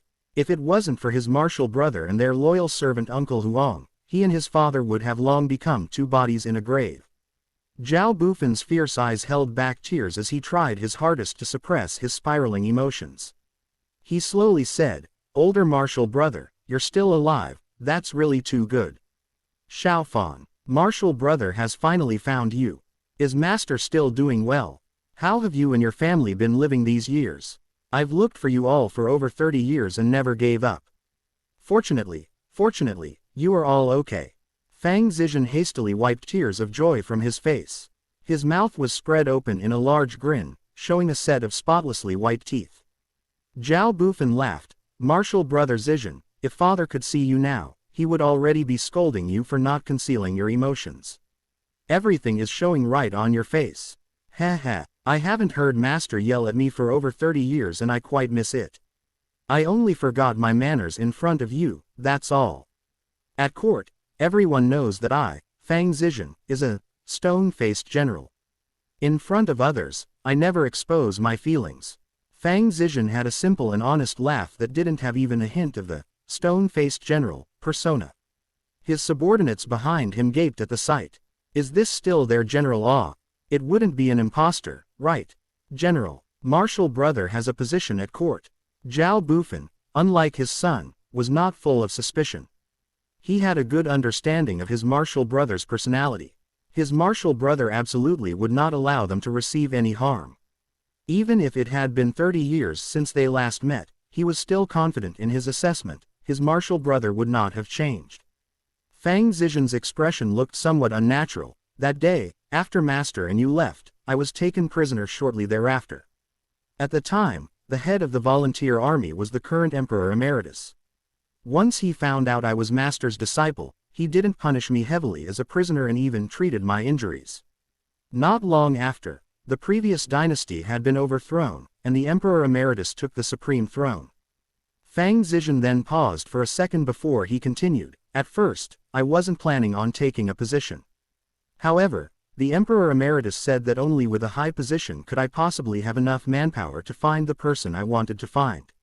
At the start of the new dynasty, I followed the Emperor Emeritus everywhere to suppress the rebellions and battle the enemies surrounding us. During those times, I looked for master and you everywhere I went. Unfortunately, by the time the country was at peace, there was still no news about you guys. I resigned from all of my positions, except the general position in order to have more time to find you guys all these years. The heavens do not let down those who persevere. I've finally found you at Jinwei Prefectural City." As they talked, the whole group arrived at the inn they were staying at. Fang Zizhen saw that the place was simple and crude. He frowned slightly. "Younger martial brother, I have a small residence at the prefectural city. You should spend the night at my place. I have a lot of things that I need to talk to you about." Zhao Bufan knew that he felt that the conditions at the inn weren't good and smiled. "Let's not bother you, we need to leave early in the morning the day after tomorrow. Xiaofan, we haven't seen each other for 30 years, so it's not surprising you feel a little weird with me. However, at the time, master was always campaigning all the time, so I basically raised you. How can you treat your martial brother like an outsider now? Who would have thought that such a big, hulking man with a burly beard and sideburns could have such a sensitive heart?" Zhao Bufan didn't know whether he should laugh or cry at this point. "Older martial brother, I'm not treating you like an outsider. I just feel like moving all of our stuff around in the middle of the night is quite a chore. After we finish our errands tomorrow, you can come with us and then leave with us the following day at the break of dawn. Come to Dongshan Village. Dongshan Village. Master and you were at Dongshan Village for all of these years. Fang Zizhen was very interested in how his master and martial brother had lived for all of those years. Zhao Bufan nodded. That's right. We live on the west side of Dongshan Village at the foot of the mountain. The villagers are simple and honest. They live off the fruits of the sea and mountainous forests. With our skills, even in years of disaster, we won't ever go hungry. That being said, at the time, the previous dynasty had a death sentence on us. If we were ever found, the West Mountain is also a very good hiding place. The previous dynasty's emperor was a stupid dog. Master was loyal and devoted to him, yet he ended up getting chased by that man's soldiers. Serves him right for getting killed by his trusted aides. That is true karmic retribution within one's lifetime. Fang Zizhen seethed angrily. If the previous dynasty's emperor hadn't believed the slander, then his master would not have had to endure so much hardship, and he wouldn't have been out of contact with him for so long. Zhao Bufan smiled. These are all old events, it's best not to mention it. Older martial brother, it's getting late. You should go and rest first, we can meet up again tomorrow. It's been so long since I've talked to you and I have so many things to discuss. I won't leave tonight. Li, go check if there are any rooms open and reserve one for me. Tonight I want to talk to my younger martial brother by the candlelight. Fang Zizhen felt as if he was in a dream and was afraid that if he left, he would wake up. At this moment, Yu Xiaoxiao and her father had already returned to their own room and were talking quietly. Father, I never would have thought that Brother Han was the descendant of a general. Yu Xiaoxiao had extracted the most important piece from Fang Zizhen's words. Grandpa Zhao was a high-ranking general and was given a death sentence by the previous dynasty's emperor after getting slandered. Yu Hai slowly nodded his head. I had found out a while ago that older brother Zhao's family's marital skills were exceptional. Now that I know he's from a general's family, it all makes sense now. Father, Grandpa Zhao's adopted son is a general of the current dynasty. Do you think Grandpa Zhao and Uncle Zhao will become generals now? Yu Xiaoxiao's eyes lit up. Brother Han was about to become a son of a general, so cool. Yu Hai, on the other hand, was not so optimistic. However, Uncle Zhao was a general of the previous dynasty, and he even faced off against the Emperor Emeritus before. No matter how magnanimous the Emperor Emeritus is, it's impossible that he would give him a position. That being said, our current emperor is not like the Emperor Emeritus, who rewarded those with military talents only. Yu Xiaoxiao also thought that her conjecture was little past the realms of possibility and laughed. That's true. Earlier I was thinking that if Brother Han and his family were awarded a position at court, then they would definitely have to leave Dongshan Village. In the future, I wouldn't have the chance to go hunting with him in the mountains. I even felt a little sad. But now it's okay, I don't have to worry anymore. Yu Hai suddenly thought of something and guffawed. You want to go up into the mountains to go hunting? I've been told it's forbidden for me, let alone you, right? With your mother watching us, the two of us shouldn't even think about running into the mountains. Yu Xiaoxiao complained half jokingly and half seriously. Why is mother so afraid? It's like being afraid of a rope for 10 years after being bitten by a snake. The areas around the West Mountains don't have any vicious creatures. Why is she being so strict with you and me? Yu Hai sighed heavily. Your mother was truly frightened to death after my accident. In any case, we don't rely on hunting anymore to make money. Cower, fortunately we have you. Otherwise, I don't know how our family would have survived until spring without all of us dying of hunger. Xiaoxiao laid down and snuggled into the blankets. She rubbed her tired eyes and mumbled, Father, we're all one family, why are you saying such polite words? In the future, our family will continue to get better and better. The silvery moonlight shone through the windows and illuminated Xiaoxiao's fair and peaceful face. Her long eyelashes left a shadow on her cheeks. Yu Hai quietly looked at his daughter's face, which seemed to become more delicate with each passing day. He could still remember when she was first born. She was as skinny as a monkey then and cried pitifully without a lot of energy. His heart simultaneously felt sorrowful yet joyful that his youngest daughter had overcome the bitter part of life to enjoy the sweet part. The two of them slept until Zhao Han's knock on the door woke them up. Yu Xiaoxiao rubbed her eyes and managed to dress herself while still half asleep.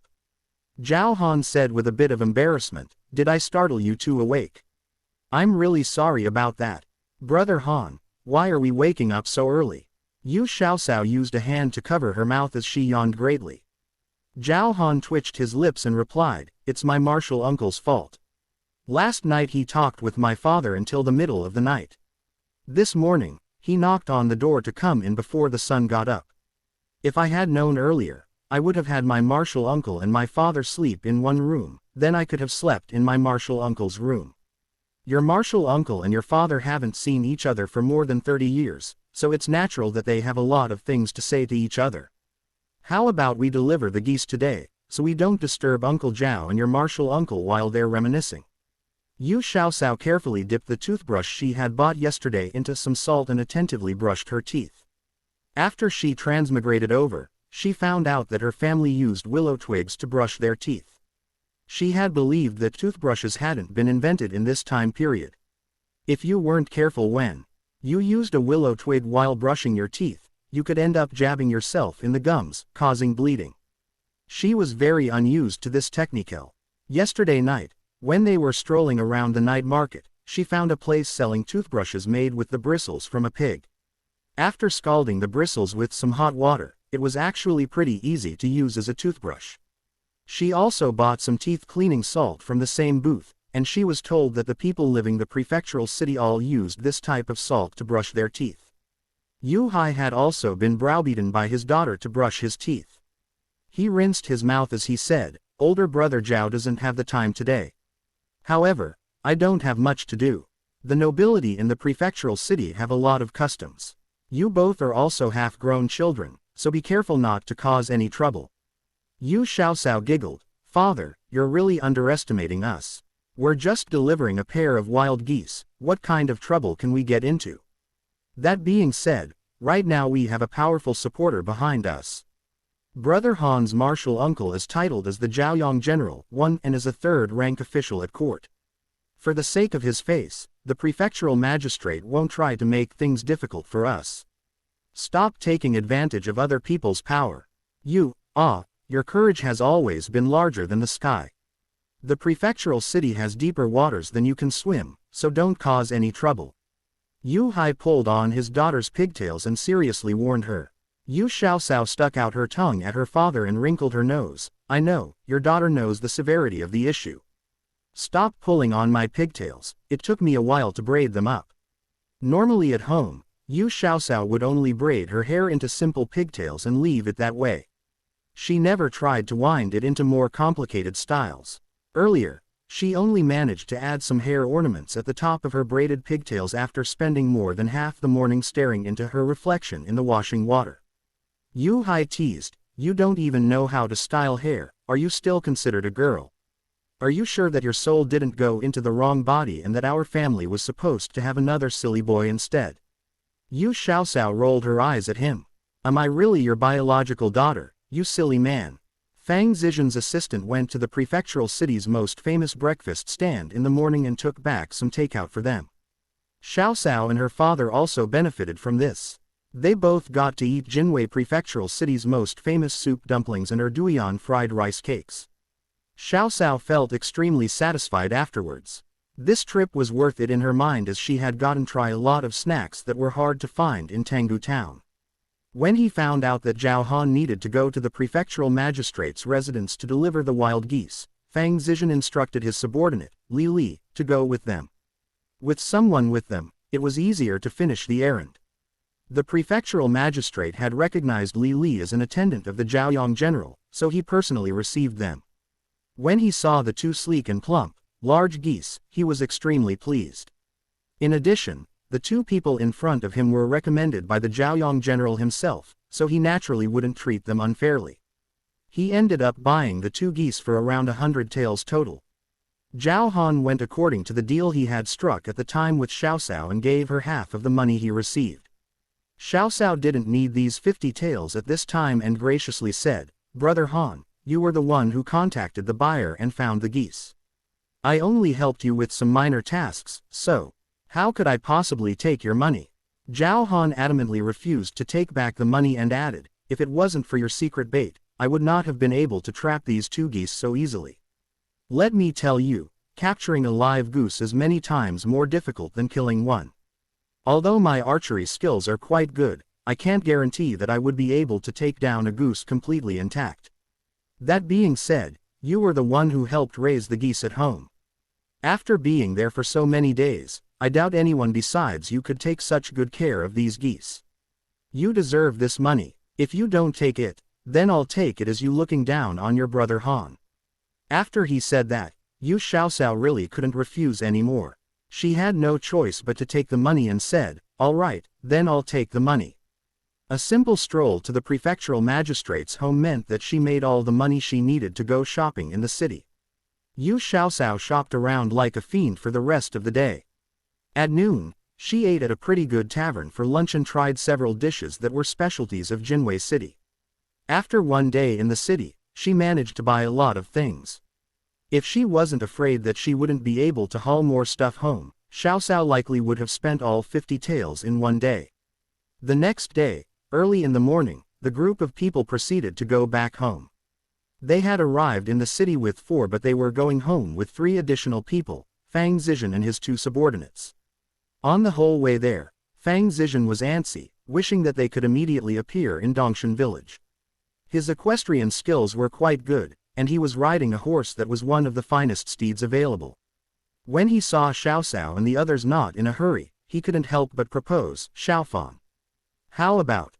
The 2 of us head off first. With Li Li and the other assistant staying with them, we don't need to worry about Xiaohan's and the others' safety. Zhao Bufan laughed brightly, okay. Older martial brother Zizhen, let's see who's better at riding. On behalf of my father, I'll check to see if you've been slacking on your horsemanship all these years, all right. Fang Zizhen felt like he was back in the past, with a 10-year-old little Bufan. The youth loved to compete horsemanship skills with him and would even snivel when he lost. Haha. Okay, Xiaofan, your martial brother is not going to go easy on you all. If you lose, you're not allowed to cry. Fang Zizhen laughed in a teasing manner. Zhao Bufan felt his old face flush red and caught sight of his son sniggering at him. He spoke to his martial brother, no need to bring back old events of the past. People often say, a soldier can change a lot in 3 days, enough to change your perspective. Almost 30 years have passed and your younger martial brother has never slacked on his archery and horsemanship skills. With master around, even if you wanted to slack you wouldn't be able to. A strict teacher will have brilliant students. I firmly believe, Xiaofan, that you will be able to astonish me with your skills. Let's go. Fang Zizhen made sure to leave him some face and didn't bring up all of his awkward childhood incidents of the past. The 2 of them bolted off, leaving dust in their trail. Yu Xiaoxiao watched their strong and healthy figures rapidly disappearing in the distance and felt extremely envious. Galloping swiftly on horseback looked extremely carefree, and she also wanted to experience it for herself. However, with her tiny body and poor riding skills, it was likely that she would never be able to try. Zhao Han had a gentle smile on his face as he looked at her, as if he could tell what she was harboring in her heart. He proposed, how about this, I could bring you along on a gallop. Yu Xiaoxiao was just about to accept the offer when her father pitilessly stopped her, not okay. Men and women should not have physical contact. Cower, if you want to ride a horse, father can take you along. Yu Xiaoxiao pouted and shook her head sulkily. Her father's equestrianism was not much better than her own. He couldn't go faster than Little Gray. Little Gray, go faster. Father, if you can keep up with me, then you can bring up riding with you again. Xiaoxiao gently squeezed the little donkey abdomen with her legs, and Little Gray immediately stretched out its legs and started to run. Xiaoxiao could hear the wind rushing by her ears as the trees on the sides of the road whipped by. Her clothing, with its wide sleeves and fluttering pant legs, fluttered in the wind. A peal of silvery laughter came out of her and colored the surroundings. This little donkey speed is actually not bad. Li Li exclaimed in admiration as his eyes opened wide in astonishment. An ordinary donkey would not be able to run so fast. But no matter how hard he looked, this drably gray donkey didn't have any distinguishing features. When the group of people arrived at Dongshan village, the fiery sun was gradually approaching the west mountain, which wreathed the top of the mountain in a glittering, golden halo.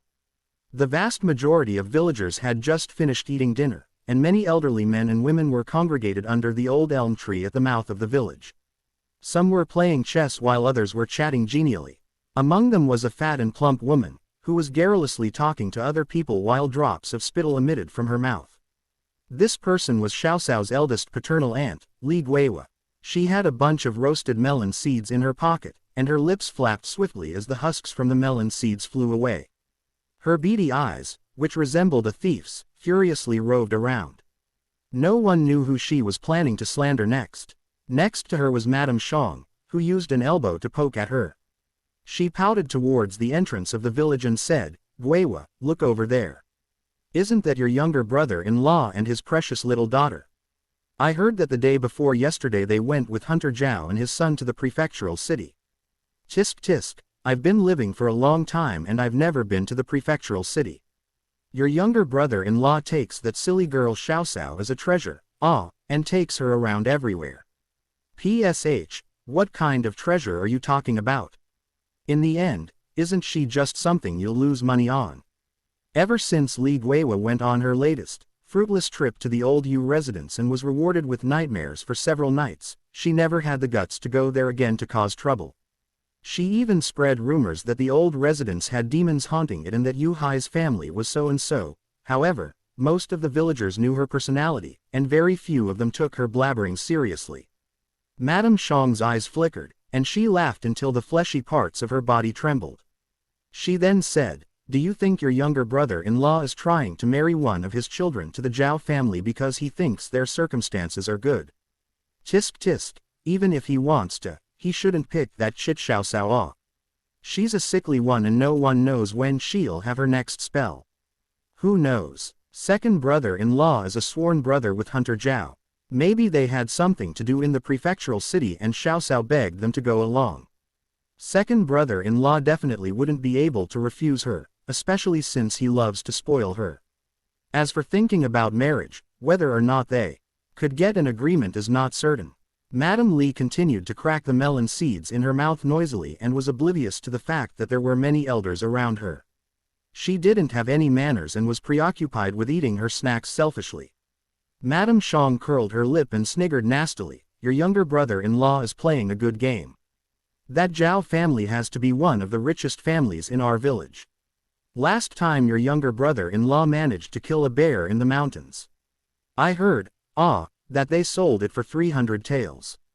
Your younger brother-in-law had such a serious injury, and he has a very good relationship with Hunter Zhao. He must have gotten a big portion of the money." When Madame Li heard that the bear was sold for that much money and that her second brother-in-law probably got a slice of that pie, her expression immediately changed. She repeatedly said, "I'll say second brother-in-law split from the family with a lame leg and there's no one in his family who can do proper work. Yet they're becoming more and more prosperous with every passing day. Now I know that he collected quite a lot of money behind mother and father's back. No wonder he could fix the house, refence the courtyards, and even buy so much cloth to make new clothes. That's not okay. I need to tell mother. When Hunter Zhao sold the bear, we hadn't split the family then. They need to compensate a bit." Madame Li stuffed all of the melon seeds that she had into Madame Xiang's hands and impatiently headed home. However, she had just mentioned the money from the bear when Madame Zhang's face twisted and the older woman started hollering at her. In addition, she even got a lot of work assigned to her. There was absolutely no way she could find the time to sneak out to laze about for the next several days. At this moment, at the entrance of the village, the villagers all saw Hunter Zhao and Yu Hai with a few large men wearing silks and satins that had a soldierly air about them. The villagers whispered quietly among themselves. All of the items that Yu Xiaoxiao bought were hanging on Zhao Han's and Fang Zizhen's assistants' horses. On one hand, it was because the donkey was too small and couldn't carry all of it. On the other hand, she was afraid that people would become envious of her due to all of the stuff she bought. Fang Zizhen was in a rush to see his respected teacher, who he hadn't seen for over 30 years. He directly followed behind Zhao Bufan to go to the Zhao residence. Zhao Han was behind, bringing along Li Li and the other subordinate, and went to Xiao Xiao's home to deliver her things. When Madame Lu found out that the Zhao family was welcoming guests, she warmly picked a little bit of each type of vegetable growing in the fields and gave them to Zhao Han to bring back home. Although Zhao Han's family also had some areas to plant vegetables in, no one in his family knew how to farm, so they never had a great yield from their garden. Furthermore, none of their vegetables were as vivid and lush as the Yu family's produce. Ever since Yu Hai's branch split from the main family, they became even closer to the Zhao family. Every few days or so, Zhao Han would deliver some game to them and even help them harvest vegetables. He also never slacked off when he helped them. Thus, from time to time, the Yu family would also send some of their vegetables over. After the members of the Zhao family ate the Yu family's vegetables, they disliked their own green vegetables even more. Even the old man, Zhao Zimo, complimented the Yu family's vegetables many times. The vegetables they grew were lush and extremely tasty. It was easy to eat a couple extra bowls of rice when you had their vegetables to eat. He felt like his own body was getting stronger and stronger with every passing day. Even his old internal injuries, left by his previous military campaigns, seemed to have gotten better by a lot. Zhao Han took the vegetables without any quibbles and even gave the bright red tomatoes to Li Li and the other guy. Li Li had gone with the general to visit other residences in the capital and had seen tomatoes before. However, all of those people kept the tomatoes in pots and used them as decorative plants only. Li Li only found out that tomatoes could be eaten like a fruit after he had a taste of the sweet and sour tomato. That night, he also got to eat tomatoes used like a vegetable in cooked dishes. He suddenly realized then, tomatoes actually weren't considered a fruit but a vegetable. After they saw Zhao Han and the other two people off, Madame Lu started to put away the things Xiao Xiao bought while inquiring Yu Hai and her daughter about what they ate in the prefectural city, their living conditions, etc. As for Xiao Xiao's extravagant spending, Madame Lu had already gotten used to it. Luckily, Xiao Xiao was also very good at making money, so Madame Lu didn't bother saying anything anymore. Xiao Xiao had bought Madame Lu a bolt of simple yet elegant cotton cloth.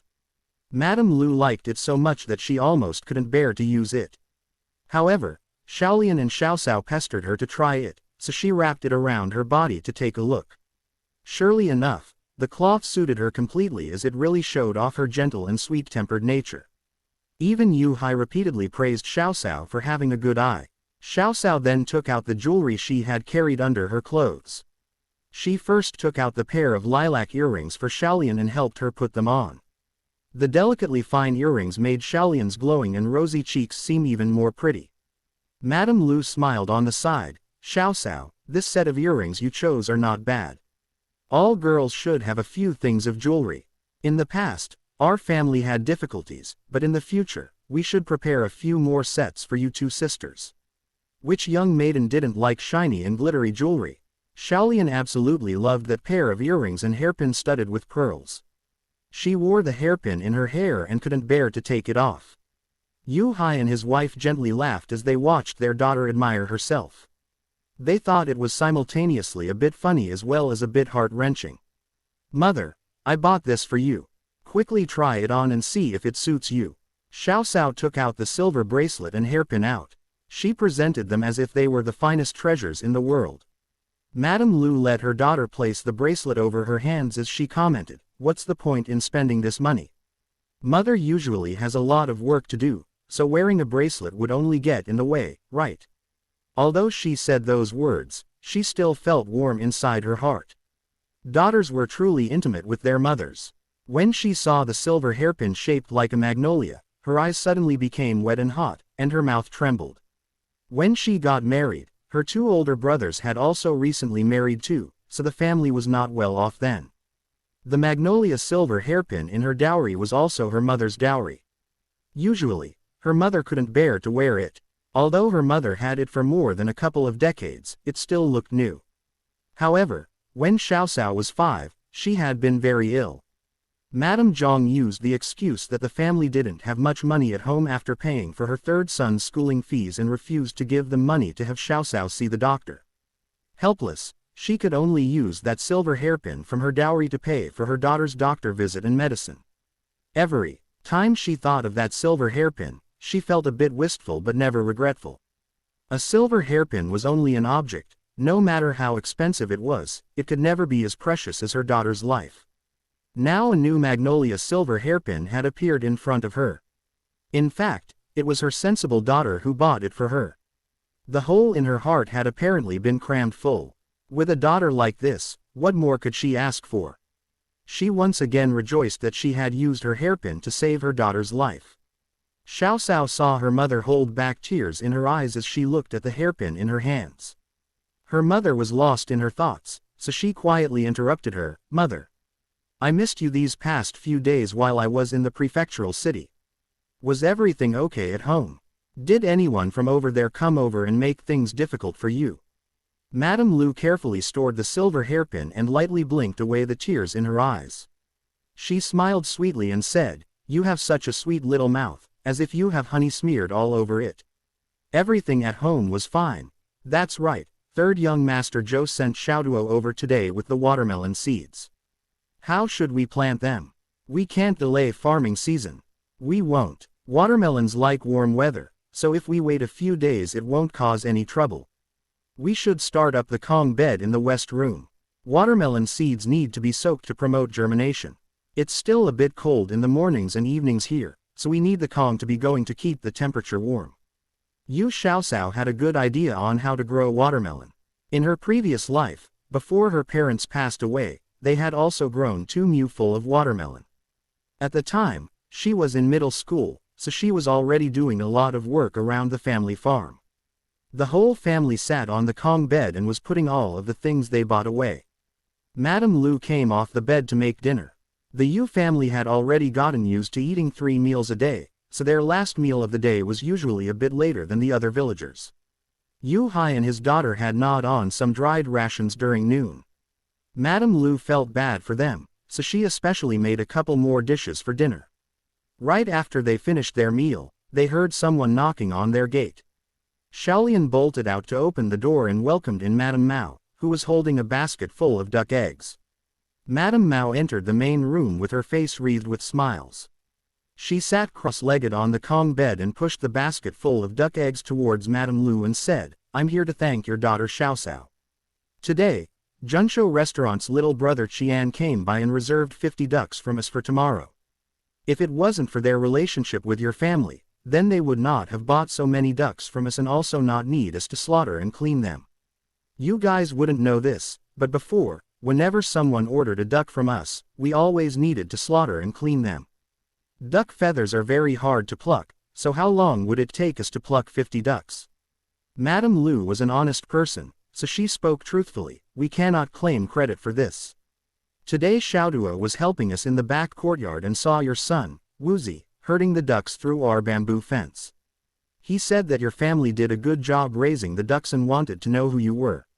I merely said a few words about your family, that's all. I absolutely can't take this gift from you. If it wasn't for your daughter Xiao Cao's talents, how could Junsho Restaurant need so many ducks? If it wasn't for little brother Qian coming by to buy produce from you, how could they find out that my family raised ducks? In the end, we are the ones taking advantage of you. It's only a few duck eggs, that's all. No need to be so courteous." Madame Mao pulled on Madame Lu's hand a couple of times and was extremely warm to her. Originally, Madame Mao had heard from a relative, who worked at Junsho Restaurant, that the recipe for the blazingly popular roasted chicken in town was created by a little girl from Dongshan village, whose surname was Yu. She didn't quite believe the story at the time. How could an 8 to 9-year-old girl, who had been sick and weak for many years, know how to cook food? However, when the Yu family recommended the Zhou family's chickens to Junsho Restaurant, their chickens, which had previously sold poorly, not only completely sold out but they also caught a bunch of chicks in the spring. They said that they wanted to expand their chicken-raising activities. If her family's ducks still couldn't be sold, due to the poor circumstances of the year, they would likely become a deficit for her family.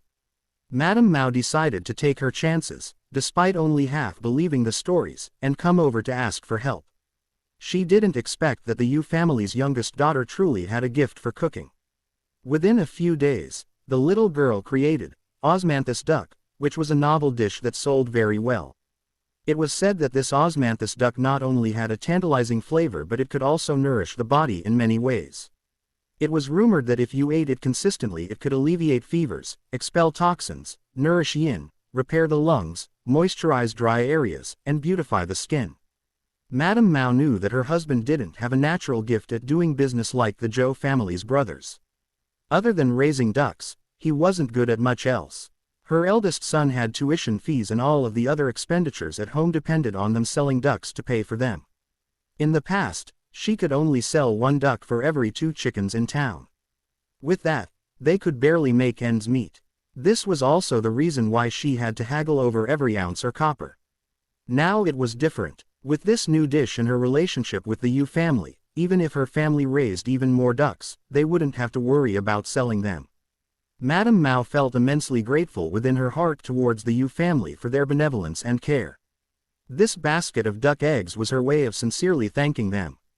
After she saw off Madame Mao, Madame Lu fretted about the basket of duck eggs. Duck eggs did not taste as good as chicken eggs. No matter how you prepared them, they would always have a slight fishy taste. Apparently, they could only just use some coarse salt to preserve them.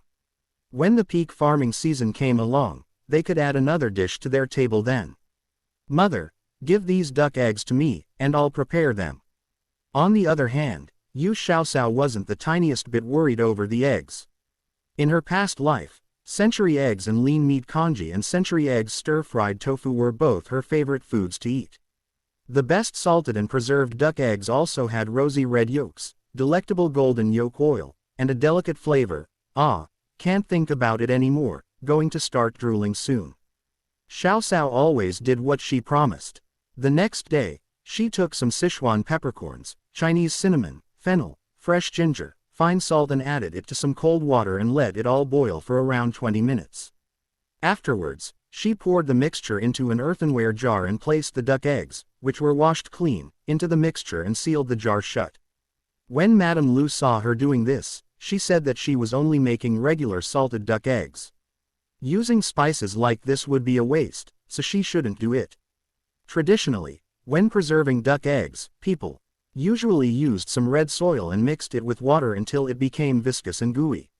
Some coarse salt was then added and the whole mixture was used to coat the eggs and marinate them.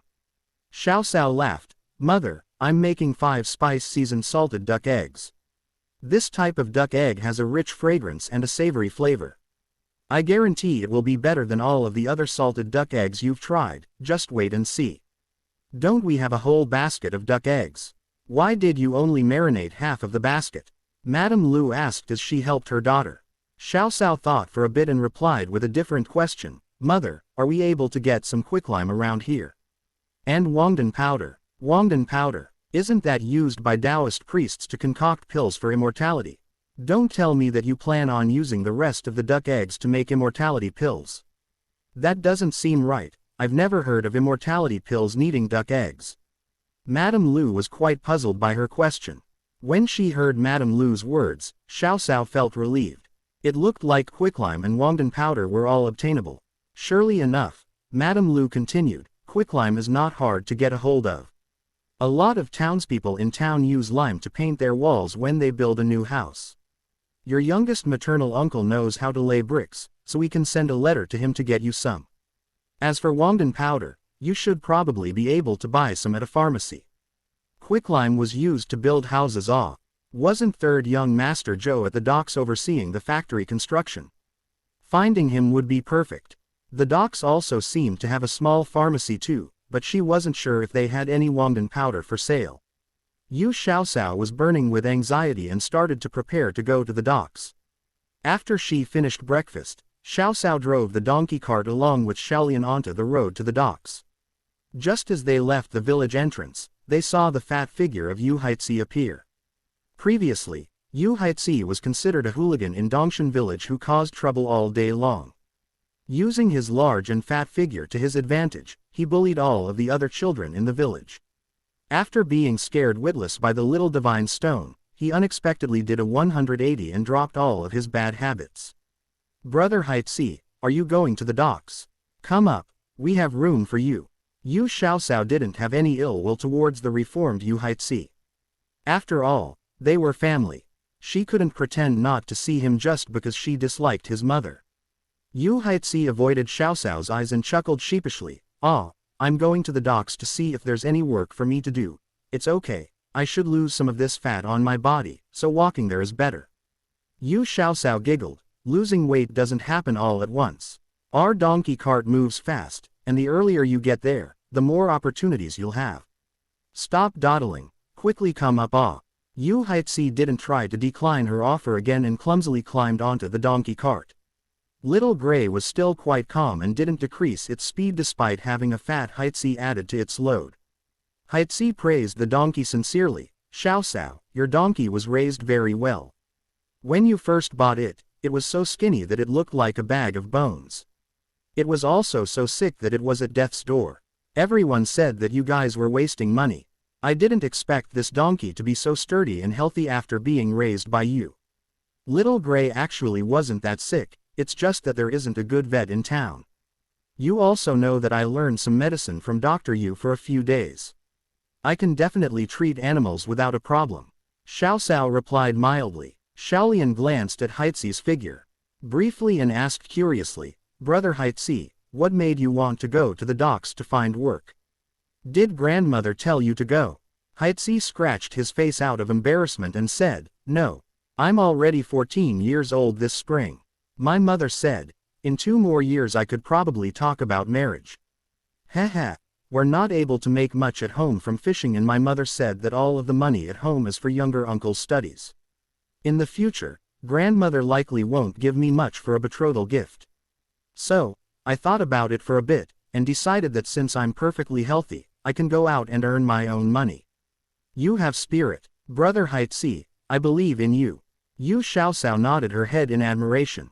In this time period, it was very common for people to find matches for 15 to 16-year-olds. To Madame Zhang, other than her youngest son, who she treasured, everyone else was as important as grass. She really could see that old woman not giving any money for Haixi's betrothal gift. Haixi smiled foolishly at her. "Actually, it was you, Xiaoxiao, who encouraged me. You're younger than me by 5 to 6 years but you know how to sell braised food at the docks to earn money. I'm almost at the age where I can marry a wife, so it's not good if I only stay at home waiting for other people to get food and drink for me. If I continued to idle about at home, then I might have trouble marrying a wife in the future." Shaolian gently made fun of him. He. "Brother Haixi, I didn't know you wanted to marry a wife. Do you have anyone in mind?" Her teasing laugh sounded like little silver bells chiming in the air. A bright red flush appeared on Haixi's swarthy face, and he stammered, "That is. I heard the elders at the village entrance mention that the bum in the neighboring village does nothing all day and is unable to marry a wife even at the age of 40, so that's why. Why, don't spread rumors about me." Xiaoxiao helped him out of this awkward hole. "Brother Haixi is right. As long as you are hardworking, do you have to worry about marrying a wife? Older brother Haixi, what are your plans?" "No. Nothing in particular. Just want to go to the docks and see if they need any dock workers. I heard, during busy times, a dock worker can earn around 50 to 60 copper coins a day." A yearning expression flickered across Haixi's face. Yu Xiaoxiao looked over the rolls of fat on his body with a bit of concern. "Working as a docker requires a lot of strength and endurance. Do you think you can move something that weighs around 50 kilograms? Haixi fell silent for a bit before he replied, "Even if I can't at first, I still have to try. I can tell them to pay me a bit less. Once I toughen up, then it'll be fine." The three of them chattered during the whole journey, and, before long, they reached the docks. At this moment, there weren't a lot of ships in the area, so Foreman Sun and his workers were all idling about. When he saw the pair of pretty sisters, Foreman Sun walked over and greeted them. "Xiaoxiao, it's been a while since I last saw you at the docks, how come you have time today?" "Uncle Sun, I was at the docks yesterday. You're mistaking me for someone else, I'm Shaolian. Xiaoxiao is next to me." Shaolian grinned happily as she walked over to Grandpa Lu's noodle stall and set up next to it. She ignited a small clay stove and put the braised food on top to heat it up. Foreman Sun looked at Shaolian and then looked at Xiaoxiao. He laughed somewhat awkwardly as he rubbed the back of his head. "You two sisters really look too alike. It's not easy to distinguish between you two quickly. Old Lu, give me a bowl of mixed grain noodles. Xiaolian, give me a portion of pig head meat, I want them more fatty. Bits. Xiao Cao was perplexed by his order and asked, Uncle Sun, how come you're eating mixed grain noodles? Are you tired of eating wheat noodles? Foreman Sun grimaced bitterly and shook his head. Xiao Cao, don't make fun of your Uncle Sun. I almost can't afford to eat this bowl of mixed grain noodles, let alone wheat flour noodles. What happened? Business is not going well. Xiao Cao asked somewhat pensively as she glanced at a large ship that was docked. There was a whole group of dock workers energetically working in full swing on the boat. Foreman Sun slapped the table fiercely and loudly exclaimed, that bastard Luzi is really not someone who's easy to deal with. He pretty much monopolized all of the work on the docks. All of the strong and vigorous men also went to him. He's not leaving me any way to make a living anymore. That can't be true, right? Brother Luzi doesn't seem like someone who would monopolize everything, right? Xiao Cao frowned and looked at the tall and brawny figure near the shore. Foreman Sun laughed bitterly for a moment and then said, it's my fault too. In the past, I threw my weight around and made things difficult for Luzi. There was a time, when business was good, that I became complacent from my success. I promoted someone to an assistant and didn't bother managing things much myself. Who knew that I was blind and that assistant changed everyone's daily pay to monthly pay? After a month passed, he embezzled everyone's salary and fled. Luzi seized the opportunity then to entice everyone over to him. In addition, he also has someone helping from above, so it'll be very difficult for me to make a comeback. Now, being able to eat my fill is considered quite good for me. Yu Xiaocao noticed someone in the distance, not too far from the docks, measuring something on the land. She soothed him, Uncle Sun, it'll only be hard for a short period of time. Once the docks finish construction and we have a large harbor, there will naturally be a need for a lot more workers. When that time comes, you'll have another opportunity. However, I feel like competing bitterly with someone is not as profitable as working together. Why is it more profitable to work together? Let me hear your thoughts, okay? From behind her, a loud and clear voice suddenly interjected. Yu Xiaocao swiveled her head around and looked. She didn't know when Brother Six had arrived behind her. He had a tall and heavily muscled body with skin that was colored a healthy bronze. The scar on his face didn't diminish his manly looks one bit.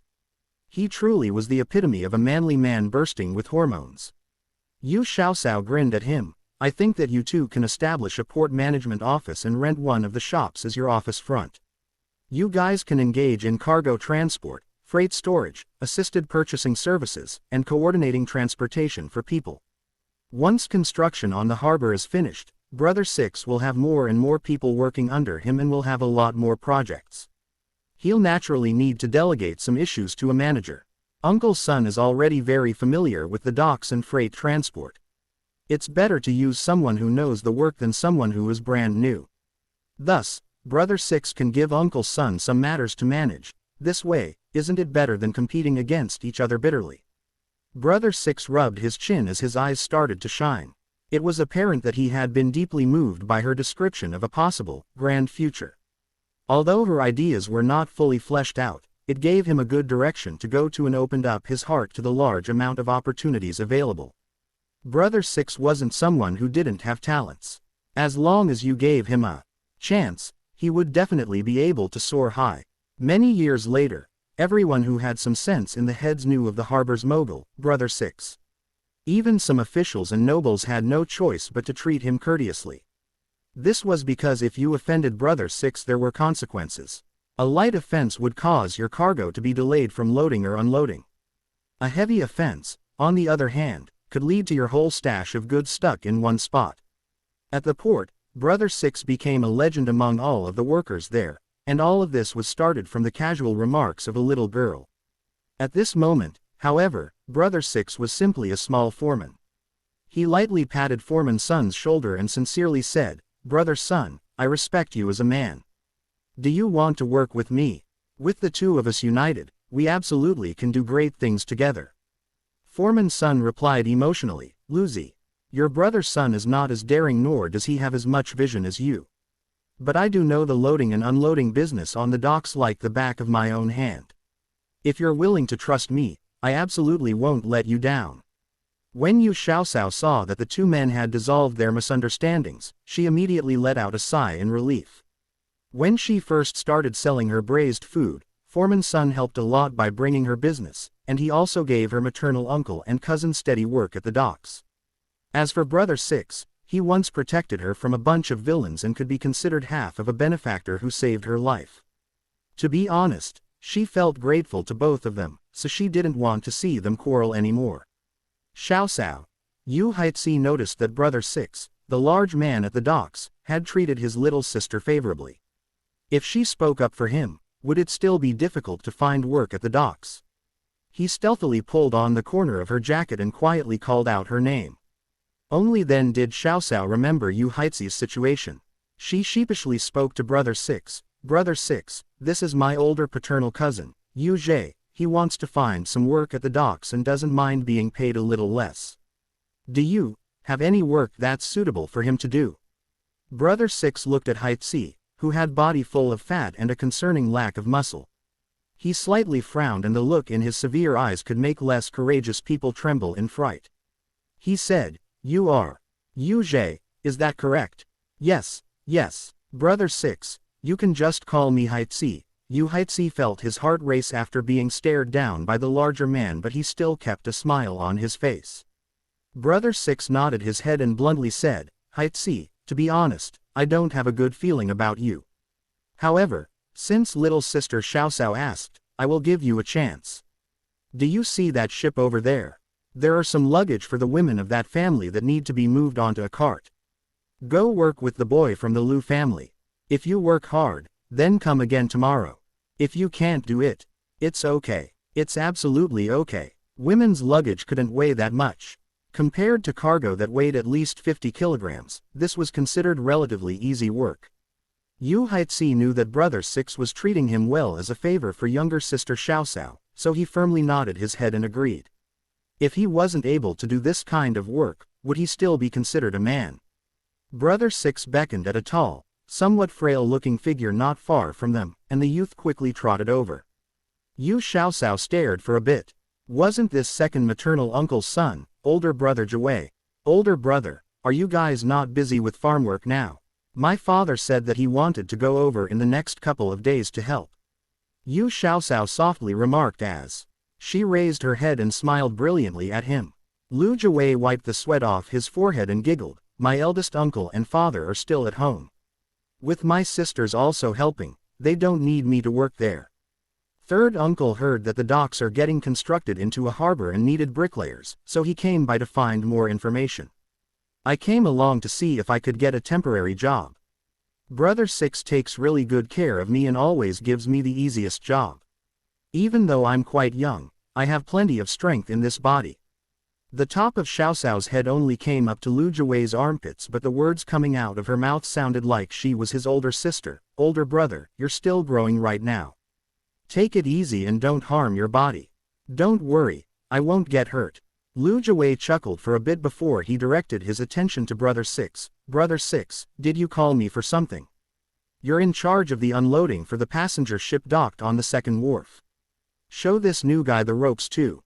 Any questions?" Brother Six swiftly and decisively assigned him the task. "Not a problem, I promise I'll complete this assignment." When Lu Jiwei found out that he was in charge of the whole ship, he immediately knew that he had been entrusted with more responsibility and felt his heart swell with a desire to do well. It was only a passenger ship, how much luggage could be on it? Even if he didn't have someone helping him, he could finish this job completely by himself. Brother Six stately solemnly, "Jiwei, this is Haixi's first day, so he doesn't know much. You need to patiently teach him. We absolutely cannot tolerate people who like to fish in troubled waters." "Haixi." Lu Jiwei turned to face the swarthy and plump figure and looked at him. This is the fat blockhead who always bullied his younger cousins in the Yu family. Here to find work, how could his mother and grandmother be willing to let him to do hard work? Is he trying to use his connection with his younger cousin to goof off and slack around? Not okay. Lu Jiwei, will absolutely not allow him to do that. "Haixi, let's go." The earlier we start, the earlier we finish. Unloading a passenger ship is not only easy but also very profitable. If it weren't for younger cousin over there, how could us two brothers get such work? We need to work smartly and energetically. If we do well, the masters might even give us tips. Lu Jiwei heavily thumped on Yu Haizi's shoulders. Under Lu Jiwei's meticulous orders and slight desire to be hard on him, Yu Haizi worked without stopping. Haizi, who had never done hard physical labor before, started out full of energy and enthusiasm, but after moving a few pieces of luggage, he felt like there was a 500-kilogram weight on his shoulders. Countless drops of sweat scattered onto the ground with every step he took.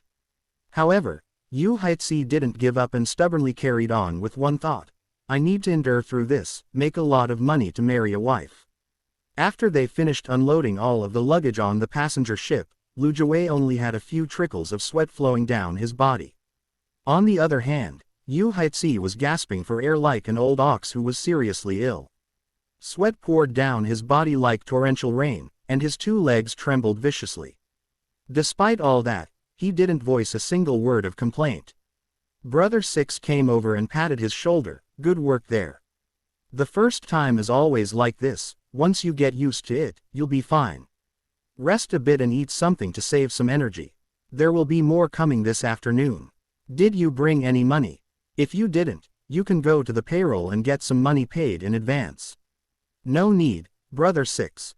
I already ate this morning before I came over, so, not hungry yet. Yu Haizi wiped the sweat off his face with a hand and left behind a few obvious lines of dirt. Brother Six nodded his head, then go find a place and make sure you get some good rest. When he was working, Yu Haizi had taken off his jacket and only wore a single unlined shirt. He lightly lifted the cloth from his shoulders and saw that the skin in the area had already been rubbed a bright red. He grimaced as he gently kneaded the area. Lu Jiwei had a whole new level of respect for him after this morning and came over. He commented, "Your wounds here are considered quite light. When I first started working here, I didn't know Brother Six yet, so I did the same type of work that the adult men do. I also got half as much as they did for pay. After working for a day, the top layer of skin on my shoulders had been rubbed off. It hurt like hell at night and I couldn't fall asleep then." Yu Haizi rubbed his shoulders as he grinned. "Thank you very much for taking care of me, Brother Jiwei. I'm not as strong as you, so all of the larger pieces of luggage were all carried off by you. In a moment, when we get our wages, you should get a larger portion. You also worked very hard too." Lu Jiwei looked at Haizi, flabbergasted. Previously, Haizi had always been someone who would slack off and bully others. Why did it feel like he'd suddenly become a whole new person? "I'm going to go see our little sisters over there. Right now there's a lot of people eating, so they are probably very busy right now." When Xiaolian used to come over by herself, Lu Jiwei would help her during the meal break. Today was also not an exception. The braised food for 1 copper coin a portion was becoming more and more popular at the docks. The amount of food made from 1 pig head and the 10 or so portions of pickled fish was unable to satisfy the fiery demand. Now, their customers not only were the dock workers but also the people living nearby in the area. There were even people who traveled from far away to buy a few portions of the braised food to take home for entertaining guests. Thus, every time the dock workers had a break, the braised food pretty much sold out within minutes. A lot of the workers, who were looking forward to eating a portion, had to leave empty-handed. In order to meet the people's demand, Yu Xiaosao had no choice but to increase the amount they made. She first asked the dock workers for help. If their village had anyone slaughtering a pig, she asked them to help her buy the pig head and offal. In return, she would give them 2 portions of braised food for free. Very quickly, she had a few more fixed suppliers for her raw ingredients. They also sold more varieties of food than before. Other than the braised meat dishes, they also had braised kelp, braised dried tofu and other vegetarian dishes. Although it was said to be vegetarian, the vegetables and tofu were all braised using the sauce that was stewed with pig head meat. Thus, the vegetable-based dishes had absorbed a lot of animal fat and flavor, so anyone eating them could taste the flavor of braised pig meat. The portion of the vegetarian dishes were also larger than the meat dishes. Thus, these dishes were quite popular too. With more variety of braised food to sell, they could no longer rely on portioning out food in advance at home. Consequently, Yu Xiaoxiao bought a copper pot and small clay stove to heat the braised food at the docks while selling it. Braised food that had been heated up had an even more dense flavor, and the smell traveled into every nook and cranny of the docks with the sea breeze. Even the women coming off of the passenger ships couldn't help but ask about it. Having to portion out the food while selling, along with the larger customer base, made it difficult for only one person to handle all of the work alone. Luckily, the vast majority of customers were dock workers and were all well acquainted with the two sisters. All of them would conscientiously line up to buy braised food. At this point, there was a very long queue in front of Yu family's clay brazier. Most of the people in line knew each other, so they waited as they conversed genially. None of them seemed to be in a rush. What are those people all standing in line for? Are they looking for work? A loud and clear voice suddenly asked, clearly flabbergasted at the sight. My lord, that is the dock's most famous, 1 copper coin per portion of braised food. Although it's food that's a bit crude, the flavor is quite good. The overseer at the docks glanced at the crowd that wasn't too far from them and humbly replied with a smile on his face. The person next to him was someone who was personally appointed by the emperor himself to oversee the construction of the harbor. Even the prefectural magistrate had to treat him politely, let alone himself, who was just a small supervisor. If he wanted to continue this line of work in the future, he absolutely needed to serve this lord very well. The imperial envoy wasn't very interested in this and replied faintly, what kind of delicious food can one buy for 1 copper coin? This rumor sounds a bit exaggerated. The overseer had eaten the Yu family's braised food before. Although he thought it was quite delicious, he didn't have the guts to foolishly rebuke the imperial envoy. He smiled flatteringly, the lord is right. In addition, that food is made of pig head meat, pig offal, pig blood and other ingredients that other people wouldn't touch. With your lordly status, you absolutely would disdain eating this. You can't say something like that. The imperial envoy rubbed at the short beard under his chin, and his eyes became misty. He apparently was reminiscing about his past.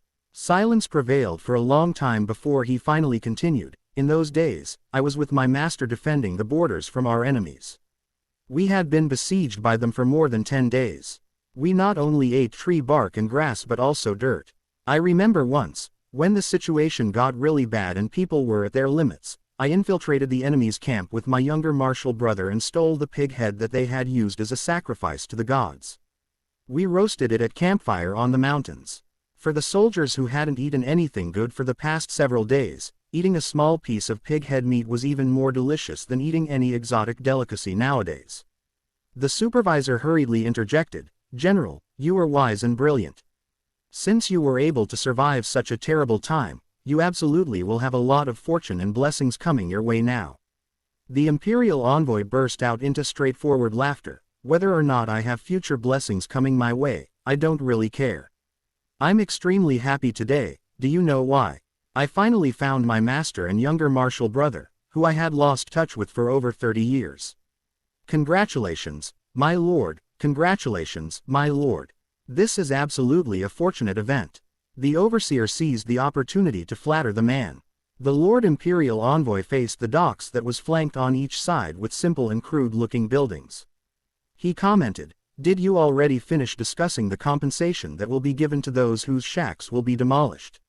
The Emperor himself has said that the construction of the port is an important matter that will benefit both the country and his people. We absolutely cannot do anything that will make the commoners complain and resent this. The Emperor is a wise ruler who loves the commoners as his own children. This lowly one admires him adoringly. The supervisor hastily expressed his feelings of loyalty. The imperial envoy ignored his attempts at flattery and continued, Save your breath on these empty phrases. Less talk and more action. The harbor pathway needs to be widened by at least double its current width and the shacks on both sides need to be torn down. I already have the money for compensating the people with me, so you need to discuss this carefully with the commoners. Yes, this lowly one will absolutely do this in such a way that you will be satisfied. The supervisor nodded his head furiously, as if he was trying to pound garlic paste with his chin. The imperial envoy waved his hand and strolled forward as he said, it's not enough to make me satisfied, you need to make sure the commoners are pleased too. Naturally, those who wish to gouge us should not be given full rein. Li, you should provide your assistance too. This lowly one's surname is Liang. The overseer bowed and nodded his head with a bright smile on his face. Okay, you should assist Supervisor Liang with this matter. The Lord Imperial Envoy inspected the situation around the docks as he slowly walked towards the coast.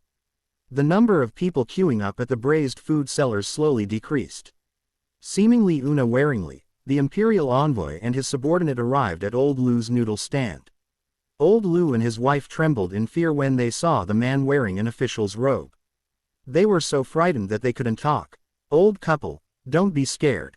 I noticed that your business is quite good, so I wanted to buy a bowl of noodles to try. In front of the obviously scared old couple, the Lord Imperial Envoy did his best to relax his rough and frightening-looking face into a genial smile. Unfortunately, the opposite effect occurred. His attempt at squeezing out a smile made him look even more fierce and threatening. Aren't you Brother Han's martial uncle? When Xiao Cao saw that there were only 4 to 5 people left in line, she felt like she could finally take a breather. A familiar voice had hit her ears, so she twisted around to look. This large and brawny man who was wearing an official's robes with a qilin embroidered on it was Fang Zizhen, who they had met by chance at the prefectural city. Why was he at the docks? And also wearing an official's robes at that? The Lord Imperial Envoy, Fang Zizhen, looked calmly over. Wasn't this the younger daughter of the sworn brother of his martial brother? The little girl who was named Xiao Cao. He looked a bit closer at her. Maybe his eyes were blurry, but there were surprisingly 2 Xiao Caos in front of him. My lord, you're not seeing things. They are actually twins. Unbeknownst to him, Fang Zizhen had actually said his thoughts out loud. Fang Zizhen looked at the copper pot in front of the 2 sisters. The contents of the pot bubbled furiously and a strong, fragrant smell continuously flowed into the air. He chuckled, Xiao Cao. Apparently the famous 1 copper coin per portion of braised food at the docks is the product of your family's skills. There wasn't a lot of braised food left in the pot. Xiao Cao smiled sincerely at him. Yup. General Fang, do you want to try some? Originally, Fang Zizhen was not hungry, but after smelling the tantalizing aroma of the food, he couldn't help but smack his lips a bit. Okay. Then I'll try some. Fang Zizhen's other subordinate, Wu Yun, quietly reminded him, Lord, this food is made of pig intestines and offal. We don't know if they've been cleaned properly, so you can't possibly eat this. Before Wu Yun could finish his thought, his lord glared at him. Fang Zizhen coldly snorted and said, looks like you've been living the easy life for too long and forgot what it's like to be poor. I heard that the northwest border is quite lively. How about this? General recommend you go there to toughen up a bit. Wu Yun had been promoted by Fang Zizhen from the ranks and had experienced only a few battles before the country had become peaceful. Thus, he was not as familiar with the hardships and sacrifices of war as his lord. When he saw that his master's expression had turned cold, he didn't have the guts to continue. He was afraid that if he said any more, he would be fated to go to the border the next day. Old man, give me a bowl of braised noodle soup. Xiao Cao, please cut Uncle Fang a plate of pig head meat. Fang Zizhen lifted his official's robes up and sat on a stool that was missing a leg.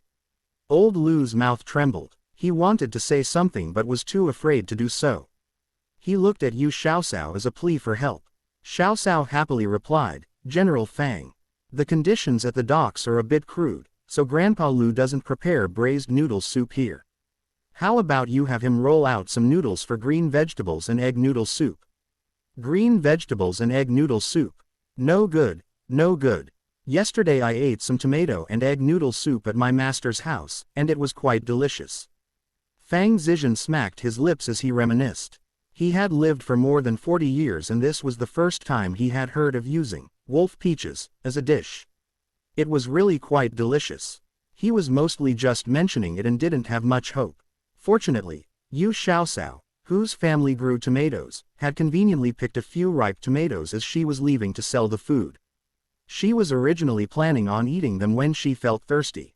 With tomatoes and eggs on hand, there was no need to worry whether they could make tomato and egg noodle soup, right?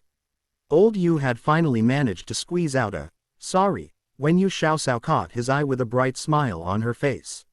She spoke to Fang Zizhen. General Fang, if you feel it's okay, I can help you make this tomato and egg noodle soup for you. I'll first piece together a plate of braised food for you to eat. Within 15 minutes, the noodles should also be ready. A look of surprise appeared on Fang Zizhen's face as he said, "Are there really tomatoes around?"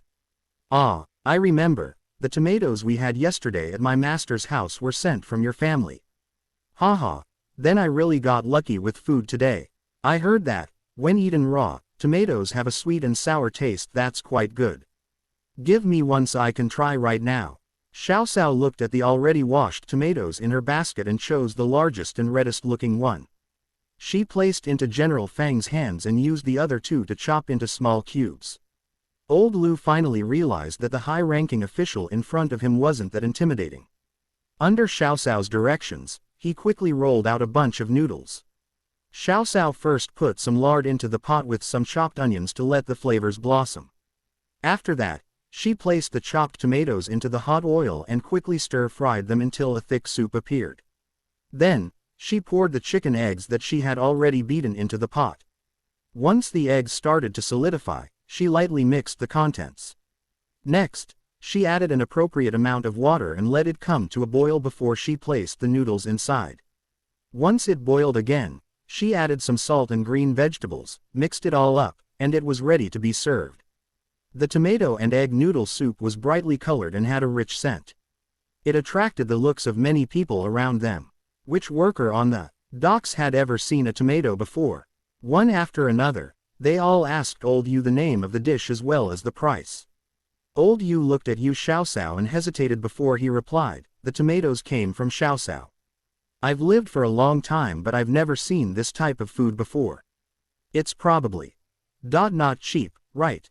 Yu Xiaoxiao nodded and agreed, tomatoes are indeed not cheap. For good ones, they're around dozens of copper coins for a caddy. This bowl of tomato and egg noodle soup probably cost around 30 to 40 copper coins for the ingredients and work alone. If any uncles around here want to try, you can reserve some in advance with Grandpa Lu. Over there, Fang Zizhen had already impatiently started to eat. The scorching hot temperature caused him to sharply breathe in cold air, but he still couldn't bear to split out the boiling hot noodles from his mouth. After a mouthful of noodles went down, he closed his eyes contentedly and repeatedly complimented her, "Xiaoxiao, ah, you really are talented. This bowl of tomato and egg noodle soup is even more delicious than the one I had yesterday at my master's house.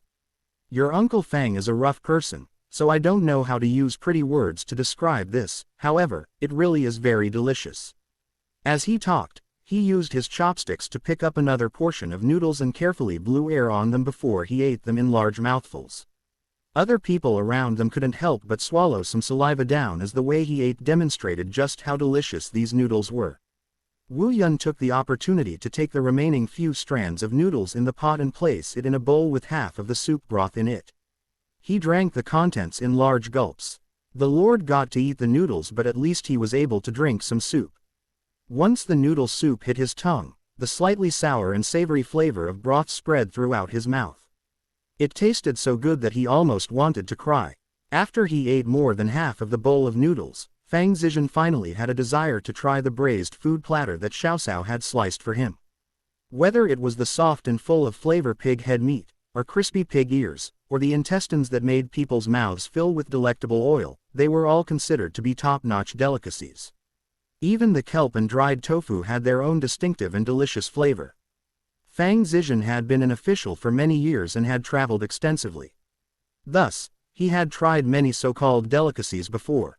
However, none of those delicacies apparently had the flavor of these deceptively simple braised ingredients that suited him more. Although he previously wasn't very hungry, Fang Zizhen managed to polish off a huge bowl of noodle soup along with the entire platter of braised food. He rubbed at his stuffed belly and didn't stint on his praise. "Ah, your skills are quite good. I would have never expected that you, Xiaoxiao, at such a young age, would be able to cook so well.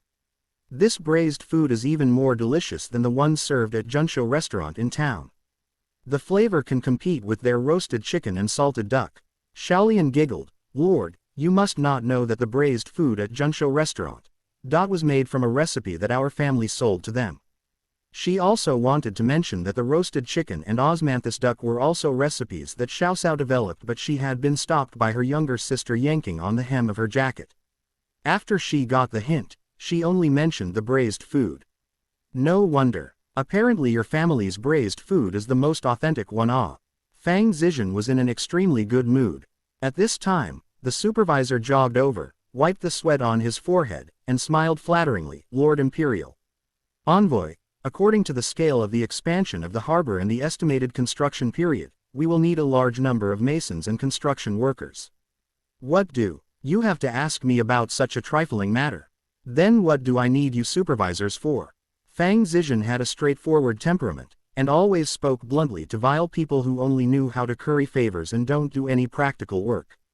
But the supervisor wasn't someone completely without merit either.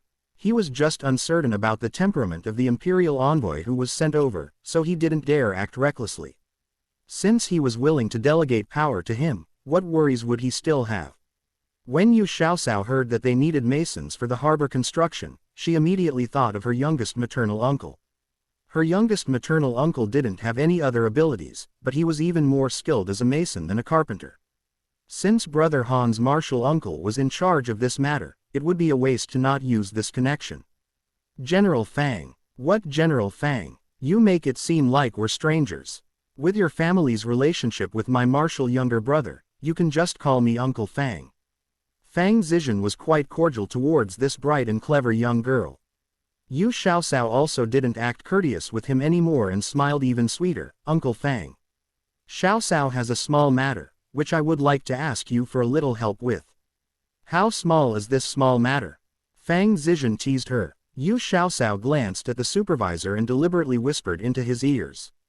In fact, she spoke in a voice that could be heard by the people around them. Uncle Fang, the construction of the new harbor must require a lot of workers, right? Are these people sent from above, or are they recruited on site? Fang Zizhen also deliberately lowered his voice and spoke in a secretive manner. The Ministry of Works sent several people over, but except for this, everyone else will be recruited on site. Why? You have family who wants to work at the docks. The supervisor had a lot of doubts within his heart regarding the relationship between the imperial envoy and the fisherman's daughter who sold braised food at the docks. But he could tell that the imperial envoy treated the little girl like she was a child of his family. The smooth and slick supervisor naturally knew what to do. He listened attentively and heard Xiaoxiao say with slight embarrassment, Uncle Fang, my youngest maternal uncle is very good with masonry work. There aren't any villagers in the surrounding villages who don't know this. I heard that he had also came to look for work at the docks, perhaps you can test him. Fang Zizhen raised his eyebrow and gave the supervisor a look. Then the supervisor tactfully said, what's there to test? Would there even be anything wrong with someone that Miss Xiaoxiao recommended? Do you see that new hut over there? Later, just tell your youngest uncle to go there directly. I will be there registering the new recruits. Yu Xiaoxiao waved at Lu Jiwei and told him, who had jogged over, oldest cousin, do you know where youngest uncle is? Tell him to come over quickly and go register with this sir. Registration. For what? Lu Jiwei couldn't think straight for a moment as he looked cautiously at the official's robe that General Fang and his subordinates were wearing. Yu Xiaoxiao glared at him and said, of course it's the registration for the recruitment of masons, just go, why are you asking so many questions? If you mess up this matter, just see if youngest uncle will spare you. Lu Jiwei took another look at the officials present and widened his eyes. Oh my god. Little sister Xiaoxiao actually has connections with the officials in charge of the construction of the harbor. Tisk tisk, little sister Xiaoxiao is seriously too bold to be able to keep a straight face in front of all these officials. If I were in her place, I probably wouldn't even dare to say a word. But the most surprising thing was the fact that little sister Xiaoxiao actually had some face in front of the officials. What exactly is going on? Although Lu Jiwei had thousands of questions in his heart, he still managed to hold back perplexed feelings and swiftly ran off to find his youngest paternal uncle. He knew very clearly what this job meant to his youngest uncle and his family. It would definitely take at least 3 to 5 years to complete the harbor construction, which meant that his youngest uncle would have a stable income for the next 3 to 5 years. He would have a stable job. He had heard that the emperor attached great importance on the construction of the harbor and sent an imperial envoy to supervise the progress of the construction. There had been a rumor at the docks that workers who participated in the construction of the harbor could have a salary that was no less than the porters on the docks. Many of the dock workers were interested in job and were preparing to try out at the recruitment site. Lu Jiwei pulled out his youngest paternal uncle from the crowd in front of the recruitment hut. Lu Hao was working hard to squeeze his way to the front because the chance of being recruited would increase if he was closer to the front. However, the people enlisting were all burly men who were used to heavy manual labor.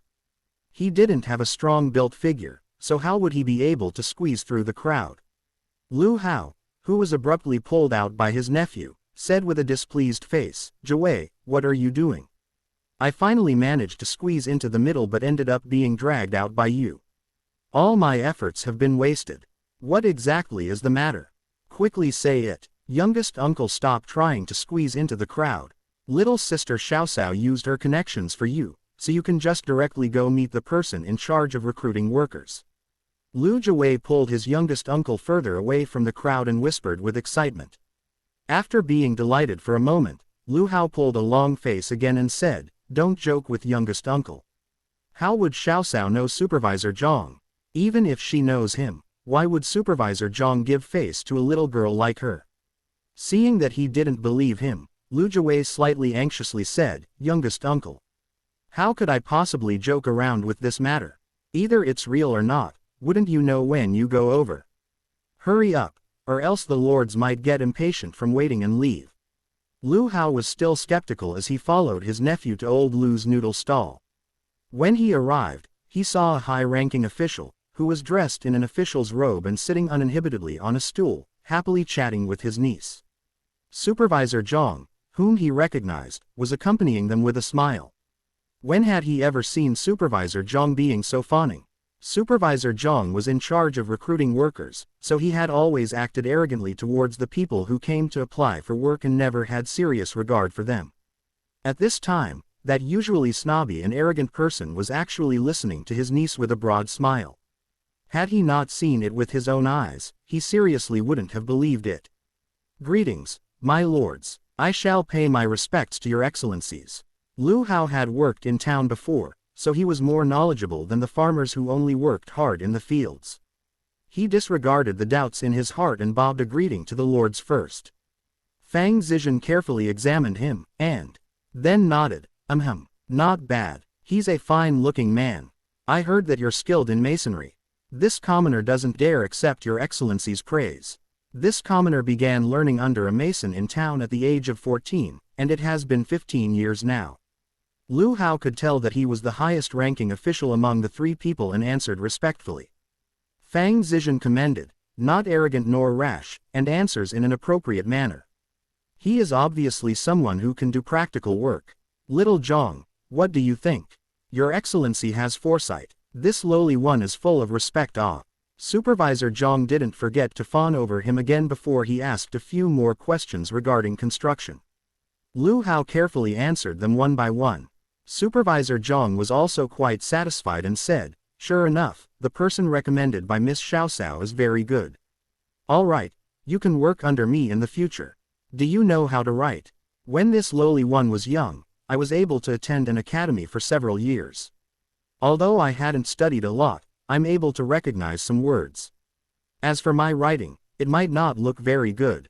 Lu humbly replied. Supervisor Zhang seemed rather satisfied with his sense of propriety. He said with a beaming face, "We're not taking the imperial examination, so why would we need to have beautiful handwriting? Come, go to the register at the recruitment hut. Little Lu, do you know any masons? You can also introduce them to this job. After all, it's better to use people who are familiar with the work than people who have never done it before."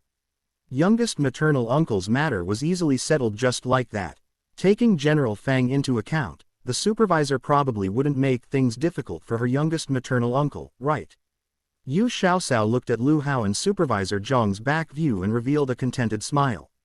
Fang Zizhen had a smile on his face from the beginning to the end. He really liked this little girl with excellent cooking skills. Fang Zizhen was already almost 50 years old and had gotten married after he settled down. However, he might have ended up with an internal injury after years of war expeditions because he was still childless when he was nearly 50. His wife had urged him many times to take in several concubines, but he refused. The emperor had sent imperial physicians to examine his and his wife's pulse on many occasions, but they always made the same conclusion. The problem wasn't with his wife, but him. Although the imperial physician had advised that he should be able to improve with attentive treatment. However, he gradually lost hope after so many years. Fortunately, his younger martial brother had gotten married early and had a son at a young age.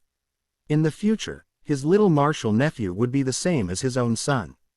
He would definitely use all his connections and do his best to foster him. With his martial nephew's talents, his future achievements definitely wouldn't be below his. He was childless, so it was inevitable that he would pay more attention to children who were more sensible and interesting. For example, his martial nephew and also, this adult-like little girl in front of him. Xiao Cao, would you like to be Uncle Fang's daughter? Fang Zizhen had an urge in his heart, and then made a decision. Wu Yun widened his eyes and felt extremely anxious within his heart. The general was a third-rank official and someone that the emperor trusted and relied on. As long as he opened his mouth to say that he wanted to take in a godson or goddaughter, numerous officials in the capital would line up and send their children over. How could he just accept a little farmer girl as his goddaughter because of a bowl of noodles and a plate of braised food? He blinked his eyes and twitched his mouth in an attempt to hint his disagreement. Seeing that it didn't work, he openly expressed, "My lord. This matter, perhaps it would be better to wait until you return to the capital and discuss this matter with your wife before making a decision." Fang Zizhen appeared gallant and imposing, and he made enemies tremble in fear in the battlefield just by hearing his name.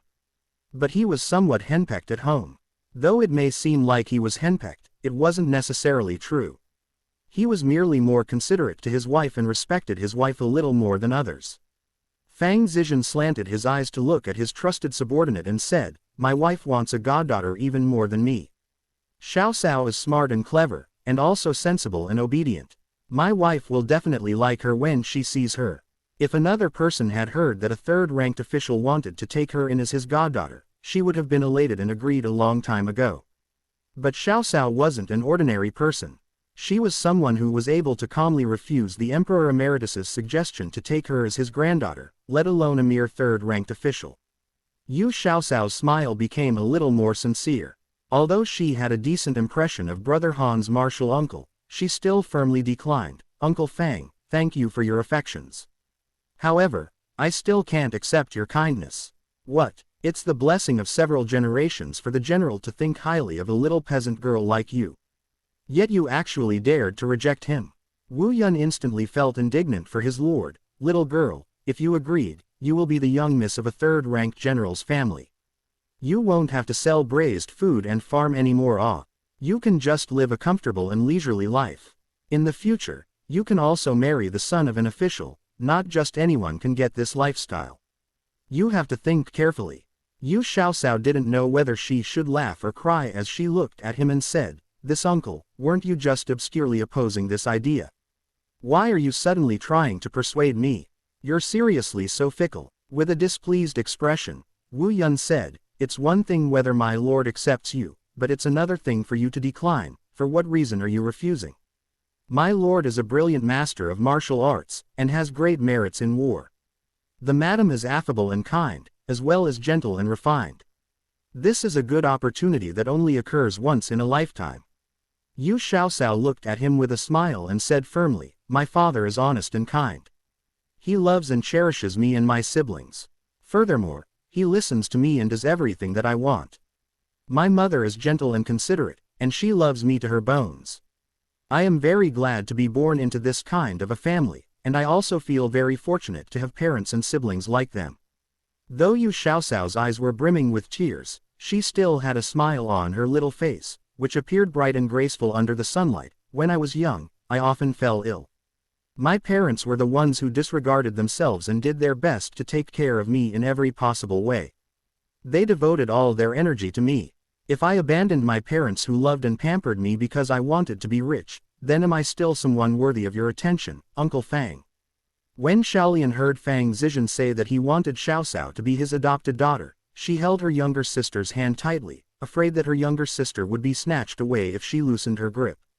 When she heard Wu Yun state the benefits of being the general's goddaughter, she felt hesitant within her heart. She wanted her younger sister to have a good future, but she was also reluctant to part with her younger sister, whom she was accustomed to taking care of and protecting.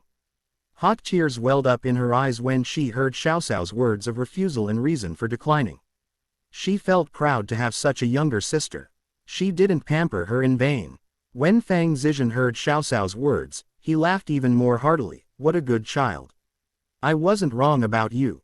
I just want to take you as my goddaughter, not snatch you away from your family. You can continue living with your family and your parents are still your parents. You will just have some adoptive relatives.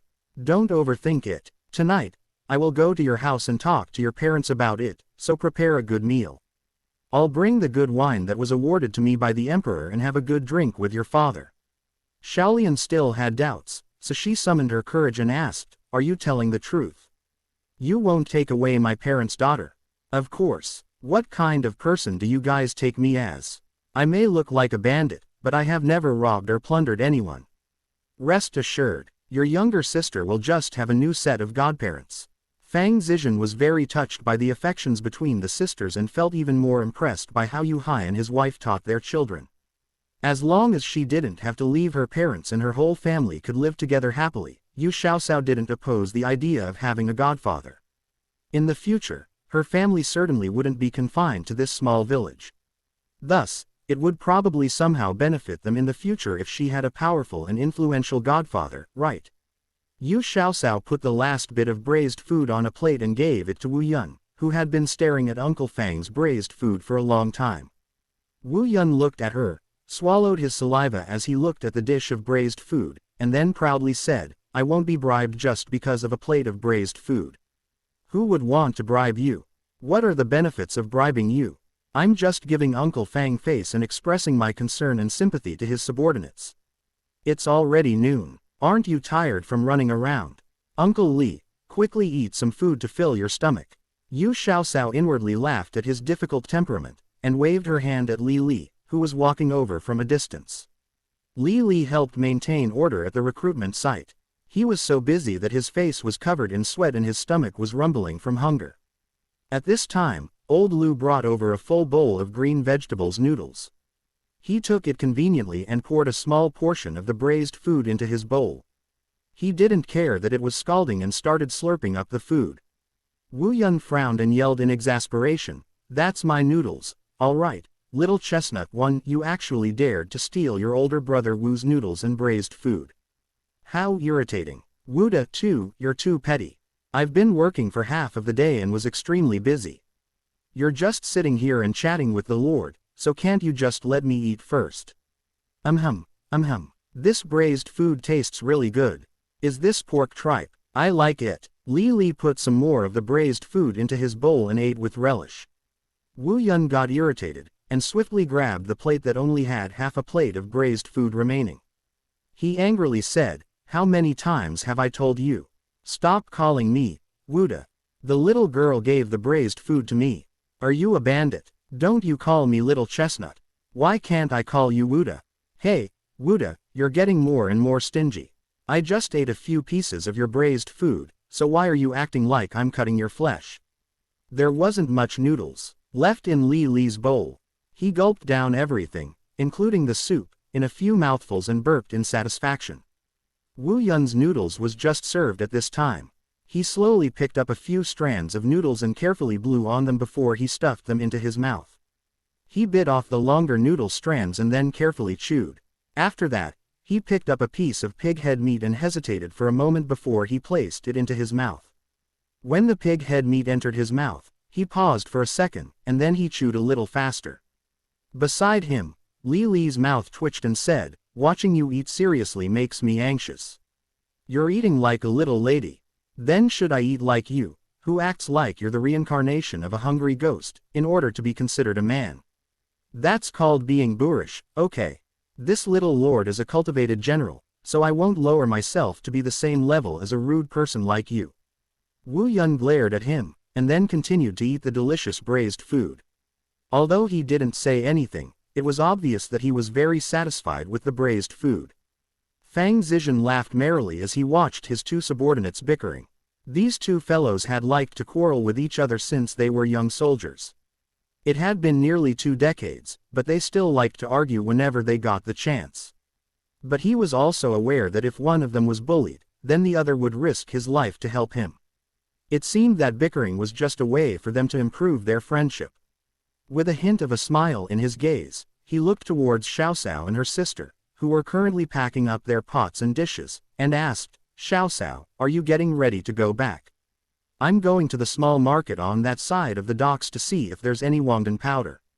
I also need to go to the construction site over there to see if I can find some quicklime." Yu Xiaoxiao packed up the small mud stove, and then put all the dishes and whatnot into Old Lu's noodles stall. In this way, they wouldn't have to bring them back and forth, and thus saved them a lot of trouble. Old Lu and his wife were good-natured people. They had gotten a lot more business since Xiaoxiao's family started selling braised food beside them. Right now, dock workers earned a decent daily salary. On a good day, they could earn over 100 copper coins. On the docks, they could eat until their bellies were round with just a few copper coins. Most of the dock workers didn't mind spending a couple of coins, and there were fewer and fewer people bringing dried rations to the docks. The taste of Xiaoxiao's family's braised food was universally acknowledged to be good. After buying the braised food, they would also conveniently order a bowl of noodles and enjoy their meal while sitting. As a result, it also boosted the business of Old Lu's noodles stall, and Old Lu became one of the most popular food vendors at the docks. The lady boss of another noodles stall on the docks was full of regret. Had she not driven Xiaoxiao away from her stall at that time, she would have been the one who sold dozens of bowls of noodles every day. She had also quietly gone to find Xiaolian and asked her to sell braised food next to her stall. However, she had been rejected by Xiaolian with the excuse that she was afraid the dock workers wouldn't be able to find them and that they would lose their customers. The lady boss's husband had also quarreled with her a few times for this reason. When Fang Zizhen heard that Xiaoxiao wanted to buy Wangdan powder, he curiously asked, "Why are you buying Wangdan powder? Do you need to use Wangdan powder as a seasoning when making braised food?" Yu Xiaoxiao shook her head and said, "Although Wangdan powder can be used to reduce phlegm, relieve convulsion, and treat mouth ulcer, dysentery, and other illnesses, but it can't be used as a seasoning. It's easy to get lead poisoning if one consumes too much Wangdan powder." Those Taoist priests also use Wangdan powder to make pills. The emperor once said that the pills made by Taoist priests are inedible because there's lead in it. Xiaoxiao's viewpoint coincides perfectly with the emperor's awe. Fang Zizhen immediately felt that Xiaoxiao was very smart, to know the same things as the emperor. The corner of Yu Xiaoxiao's mouth twitched slightly. It was seriously very stressful to have such a powerful and high-ranking fellow transmigrator awe. If it's not a seasoning, then what do you need Wangdan powder for? To treat an illness. Fang Zizhen seemed very relaxed as he chatted leisurely with the little girl. To make century eggs, Yu Xiaoxiao answered nonchalantly. Fang Zifeng sat up with great interest and asked, "Songwa eggs 3. I have heard of chicken eggs, duck eggs, goose eggs. What kind of egg is a Songwa egg?" "Eggs laid by a Songwa. Is there a bird called Songwa?" "Uncle Fang, you have such a wild imagination." Century eggs are duck eggs made with a special process. There are pine-like patterns on it, so it was named Songwa eggs. Yu Xiaoxiao finished packing up and patted the dust on her body. She picked up the basket and prepared to try her luck at the small market.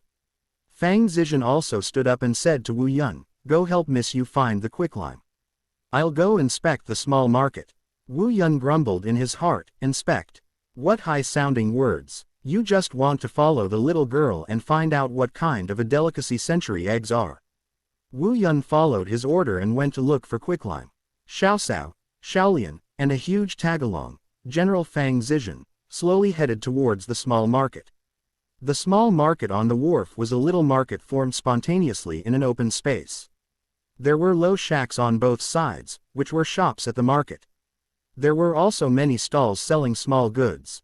Due to a lack of management, the whole market looked dirty and chaotic, and had piles of debris and rubbish on the ground. Yu Xiaoxiao shook her head inwardly. There really needed to be some regulations. After the construction of the harbor was completed, there would definitely be proper roads, stores, and a marketplace. There would be people specially assigned to manage this place. It seemed like the construction of the port was indeed a matter that benefited the country and the people.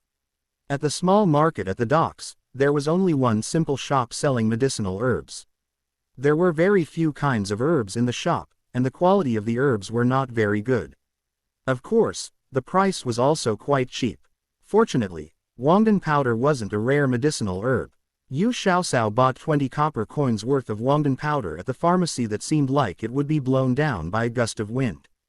After that, she also bought some soda ash at a nearby general store. After thinking about it, Yu Xiaoxiao asked Fang Zizhen, who had been following her and asking all sorts of questions, "Uncle Fang, do you have any black tea? It doesn't have to be really good quality, average quality will do." Fang Zizhen creased his brows and thought about it. Then he shook his head and replied, "I'm a rough man, so I don't know anything about tea. Isn't drinking wine more pleasurable than drinking tea?" Yu Xiaoxiao hung her head in slight disappointment. She had thought that she could save some money since the price of tea wasn't low after all.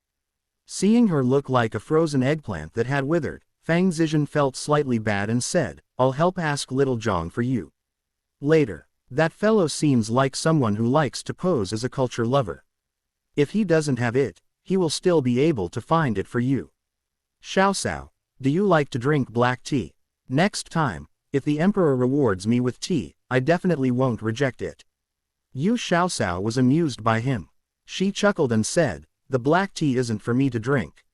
I need to use it to make century eggs. With black tea, the century eggs will taste even better. It's used to make century eggs." Okay, Uncle will definitely get it for you. Ali, go ask Little Zhang if he can get some black tea. The sooner, the better. Fang Zizhen seemed even more anxious than Xiaoxiao. After giving his order, he asked Xiaoxiao, "How long does it take to make century eggs? Will I be able to eat it tonight?" Yu Xiaoxiao looked at him with a radiant smile, slowly shook her head, and said, "Uncle Fang, you should forget about eating century eggs tonight. It takes at least 20 days or so to complete the entire process of making century eggs. If the weather is cold, I'm afraid that it might take even longer." Fang Zizhen looked disappointed and sighed softly, "It takes more than 20 days off. It's all right.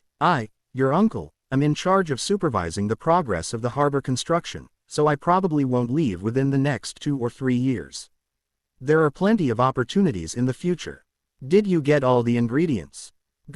Let's go back to Dongshan village. Uncle Fang, aren't you here to supervise the progress of the construction? What time is it right now? Aren't you leaving too early?" Yu Xiaoxiao was in a good mood after buying all the ingredients, and joked with Fang Zizhen. Fang Zizhen chortled and said, "I'm not the supervisor, who needs to sit at the docks every day. Moreover, isn't there Li Li and Wu Yun? The disciples will handle all the work. Those 2 brats aren't my disciples, but I watched them grow up. They should be able to handle doing some trivial matters for me." With Fang Zizhen riding on a tall and big horse and Yu Xiaoxiao driving the little donkey cart, they traveled slowly and leisurely on the road back to the village. Fang Zizhen was a complete chatterbox, who had one question after another, and thus they weren't lonely on the way back. When they returned to Dongshan village, Fang Zizhen didn't rush back to his master's house, but instead, followed Xiaoxiao and her sister back to the Yu family's old residence first. Under the old elm tree, as if she was afraid that others would hear her, Madame Shang moved closer and whispered into Madame Li's ears, "Guiwa, your second brother-in-law is seriously amazing. First, he fawned over the 3rd young master of the Zhou family and became the sole vegetables supplier for Junshou restaurant. This time he's currying favor with some government official. Based on the color and pattern of his official's gown, he's probably not some low-ranking official. I wonder who has the higher rank between him and the county magistrate." The county magistrate was the highest-ranking official that Madame Shang had seen.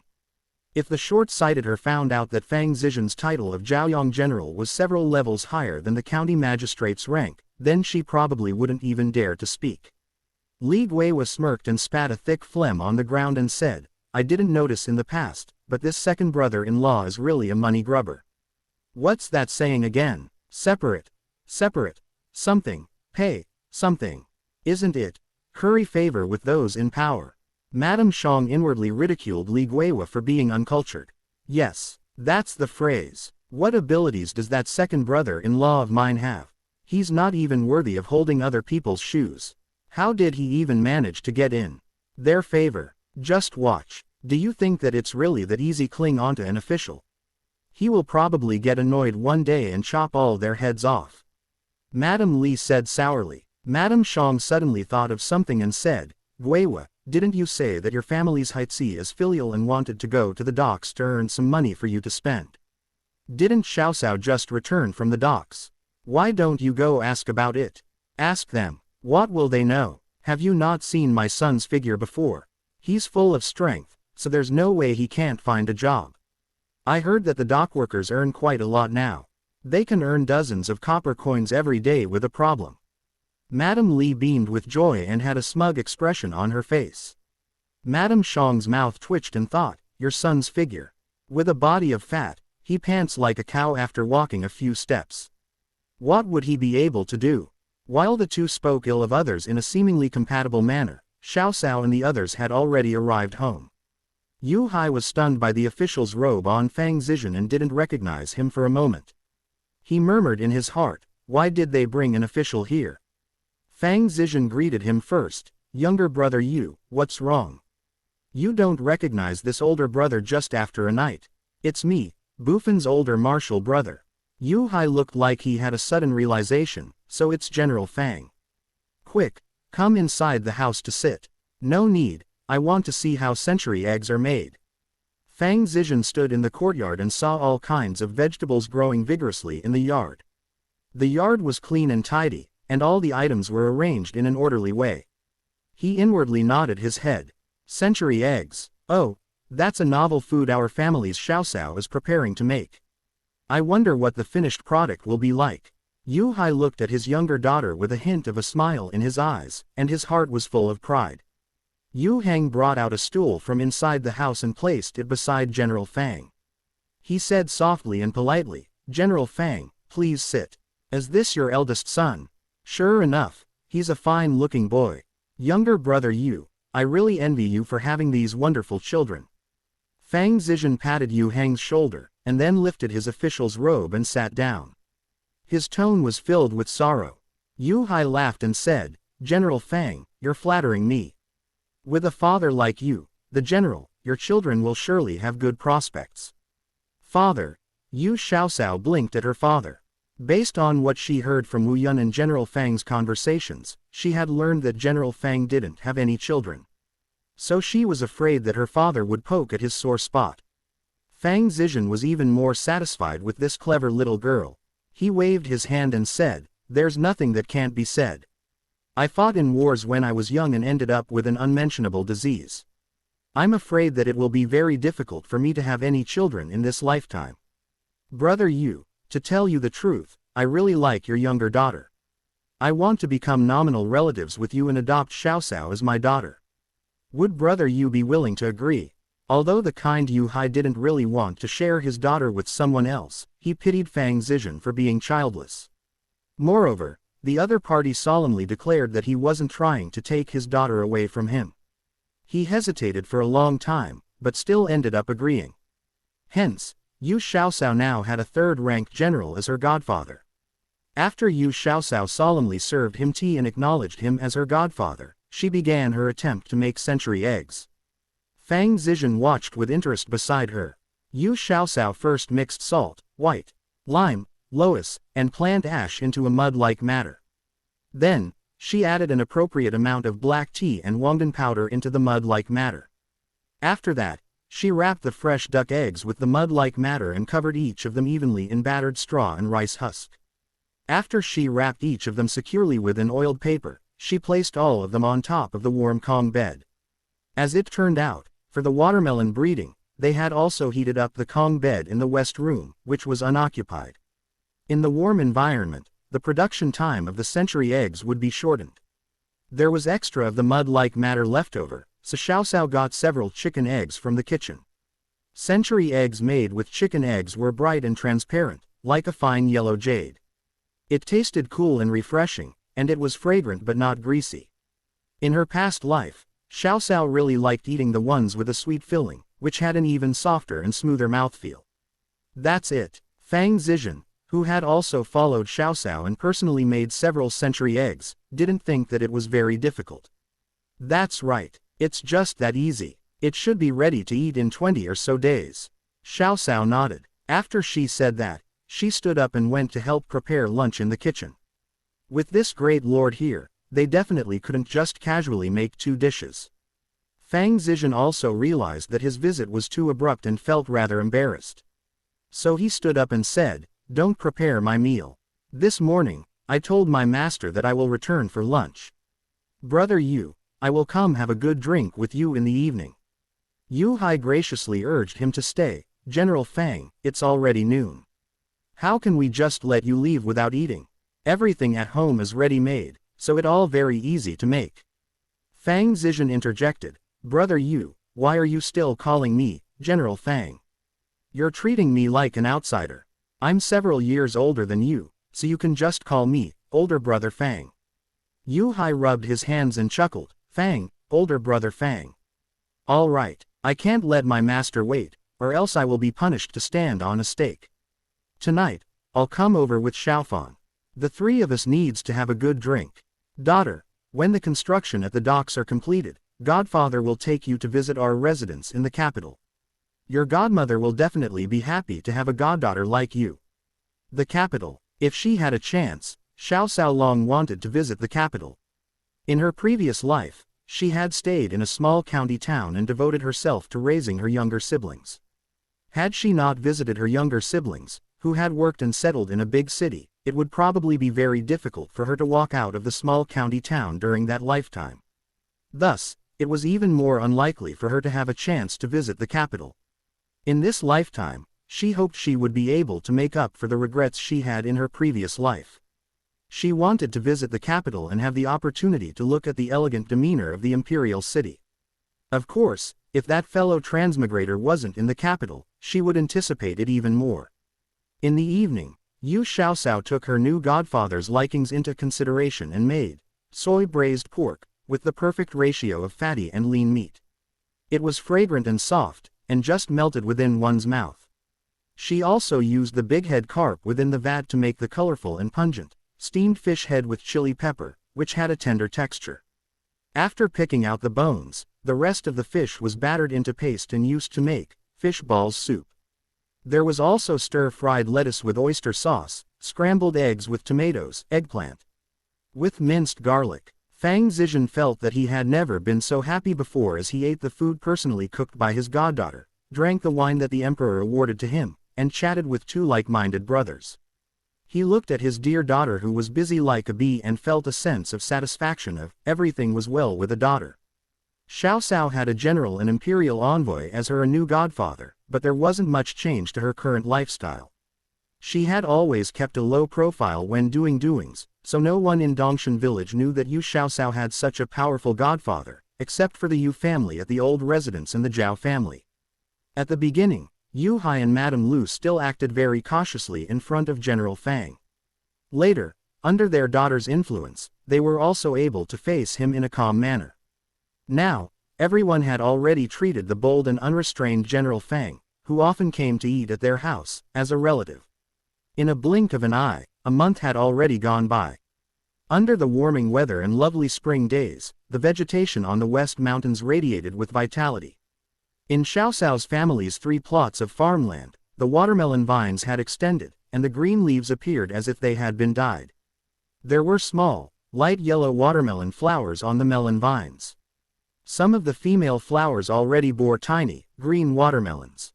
Yu Xiaoxiao carried a small wooden bucket and held a ladle in another hand.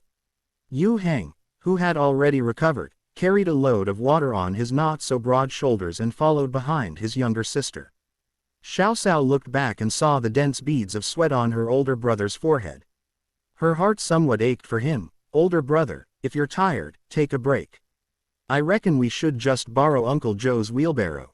We just need to make 4 or 5 trips and we will have enough to water the watermelon fields."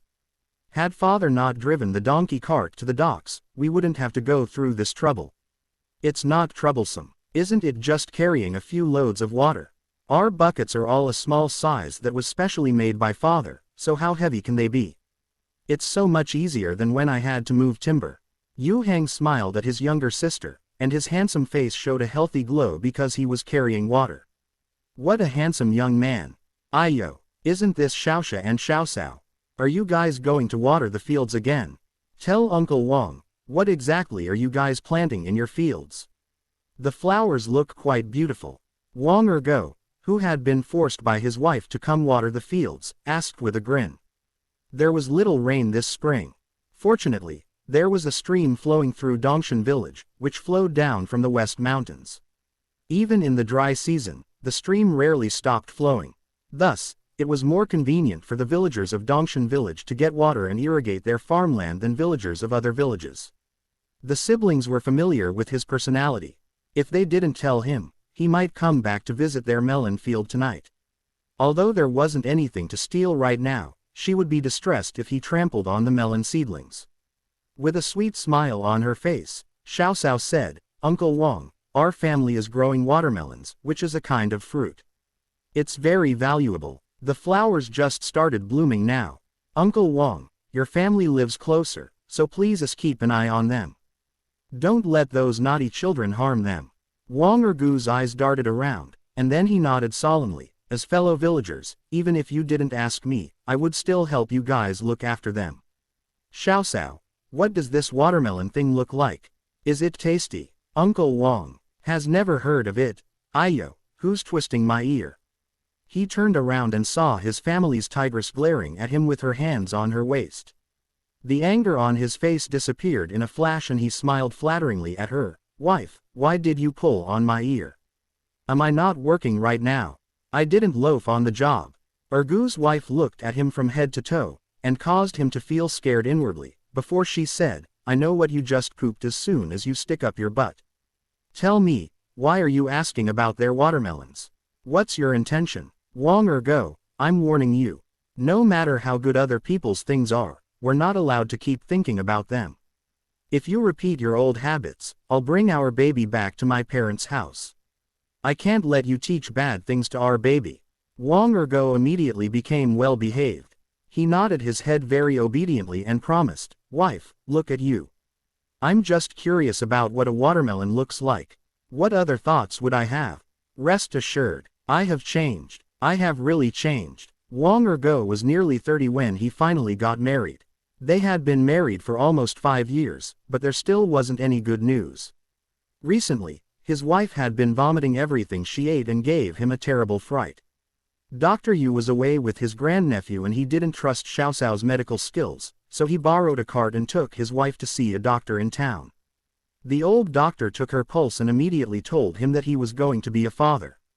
He was so happy that he laughed like a fool and showed off whenever he saw someone. My wife is pregnant. I'm going to be a father. Ergu's wife was so embarrassed that she pinched the flesh on his waist until it was bruised. When they returned, Wang Ergo treated his wife like she was a bodhisattva, and would do his best to get whatever his wife wanted to eat. During the time when Ergu's wife had morning sickness, she almost threw up everything that she eats. She vomited so much that she was about to spit out her guts. Fortunately, when Yu Xiaosao found out, she sent them a few batches of greens, cucumbers, and tomatoes. At that time, Wang Ergo had even muttered in his heart that the Yu family was stingy, to gift others with vegetables that every family had. Unexpectedly, after his wife ate a tomato, her morning sickness seemed to have suddenly disappeared and she ate everything with relish. But, after Ergu's wife finished the vegetables that the Yu family sent over, she languished again. Ergu's wife was also a diligent person. They also grew cucumbers in their vegetable fields, let alone green leafy vegetables.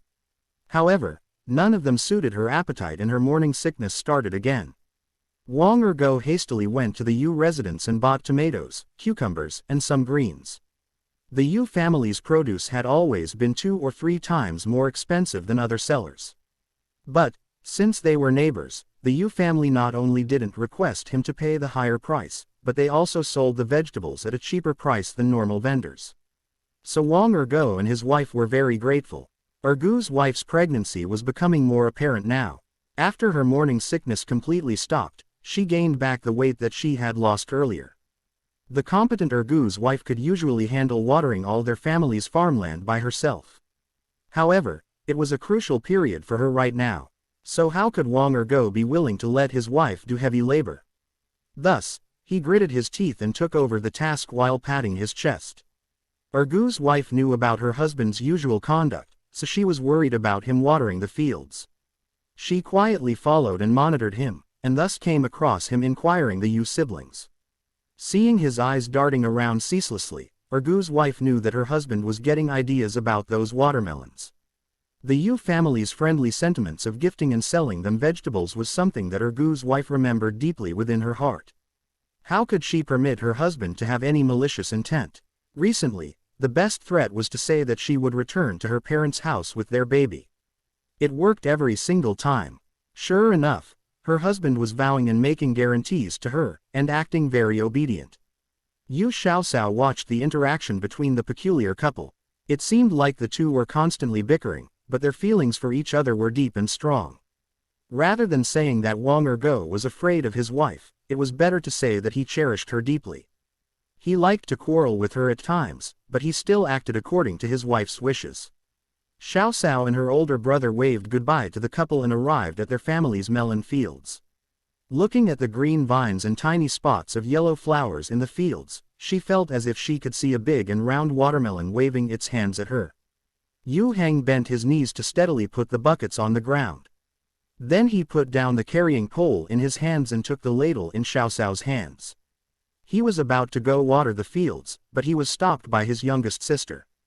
Under her older brother's questioning gaze, Yu Xiaoxiao scooped some water from her own bucket and poured it into the buckets that Yu Hai was carrying. After she poured a ladle of water into both buckets, she told Yu Heng, "All right, you can go water the fields now." Yu Heng felt puzzled as he looked at Xiaoxiao's bucket and softly asked, "Youngest sister, is there something special with your bucket of water? Why do you always pour a ladle of it in when we're watering the fields?" Yu Xiaoxiao looked around and then she diluted, "Shish.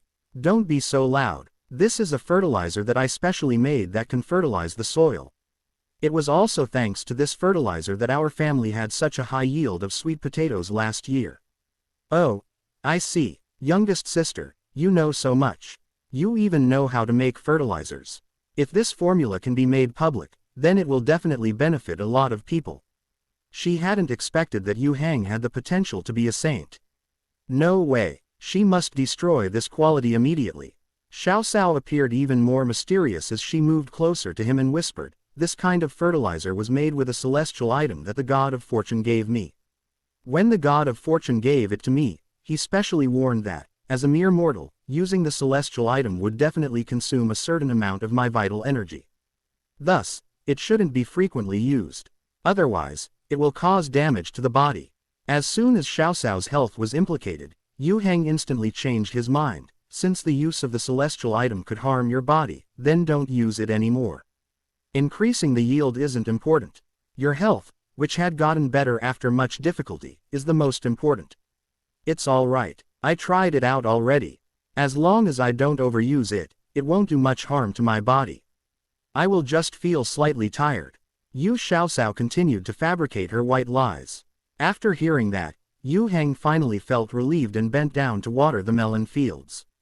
But he continued to say, "In the future, try to use it as little as possible. By the way, what exactly does the celestial item you mentioned look like?" Yu Xiaoxiao panicked for a moment and then saw the increasingly dazzling multicolored stone on her wrist. She calmed down and said, "Here. This is a celestial stone." Yu Heng looked at it and vaguely remembered that this little multicolored stone seemed to have appeared after his youngest sister got injured and went into a coma. He became slightly more convinced and laughed, "I thought this was a pretty stone that you picked up in the mountains, so it turned out that it was a divine treasure. You must store it properly and don't let a wicked person steal it away. It's no use even if someone steals it. Celestial items will recognize its owner, so it will come back itself even if it got stolen." Yu Xiaoxiao raised her eyebrows and had composed smile on her face. After hearing her words, Yu Heng was finally relieved and sincerely complimented, "What a treasure." Of course, this divine stone is an enlightened celestial stone smelted by Goddess Nuwa for a total of 49 days, who she had kept by her side for a long period of time. The world's one-of-a-kind treasure. The little divine stone transformed into a little golden kitten and appeared on Xiaoxiao's shoulder out of thin air, with a proud expression. Suddenly, it seemed to have thought of something, and drooped its head and said, I wonder if Goddess Nuwa would be lonely without me by her side.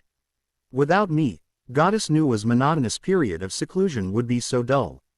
Yu Xiaoxiao caressed its little head and whispered, "Then you need to help me out more. You should strive to recover your spiritual power earlier, break out of the void, and return to Goddess Nuwa's side. I want to, too. But your life is so peaceful that there's not much that I need to help you with. How much improvement can I make when I only need to produce some mystic stone water every day?" There was a slight sense of dissatisfaction within Little Divine Stone's tone. It jumped off of Xiaoxiao's shoulder and ran around in the watermelon fields. The end of chapter 150. See you in the next chapter. Thank you.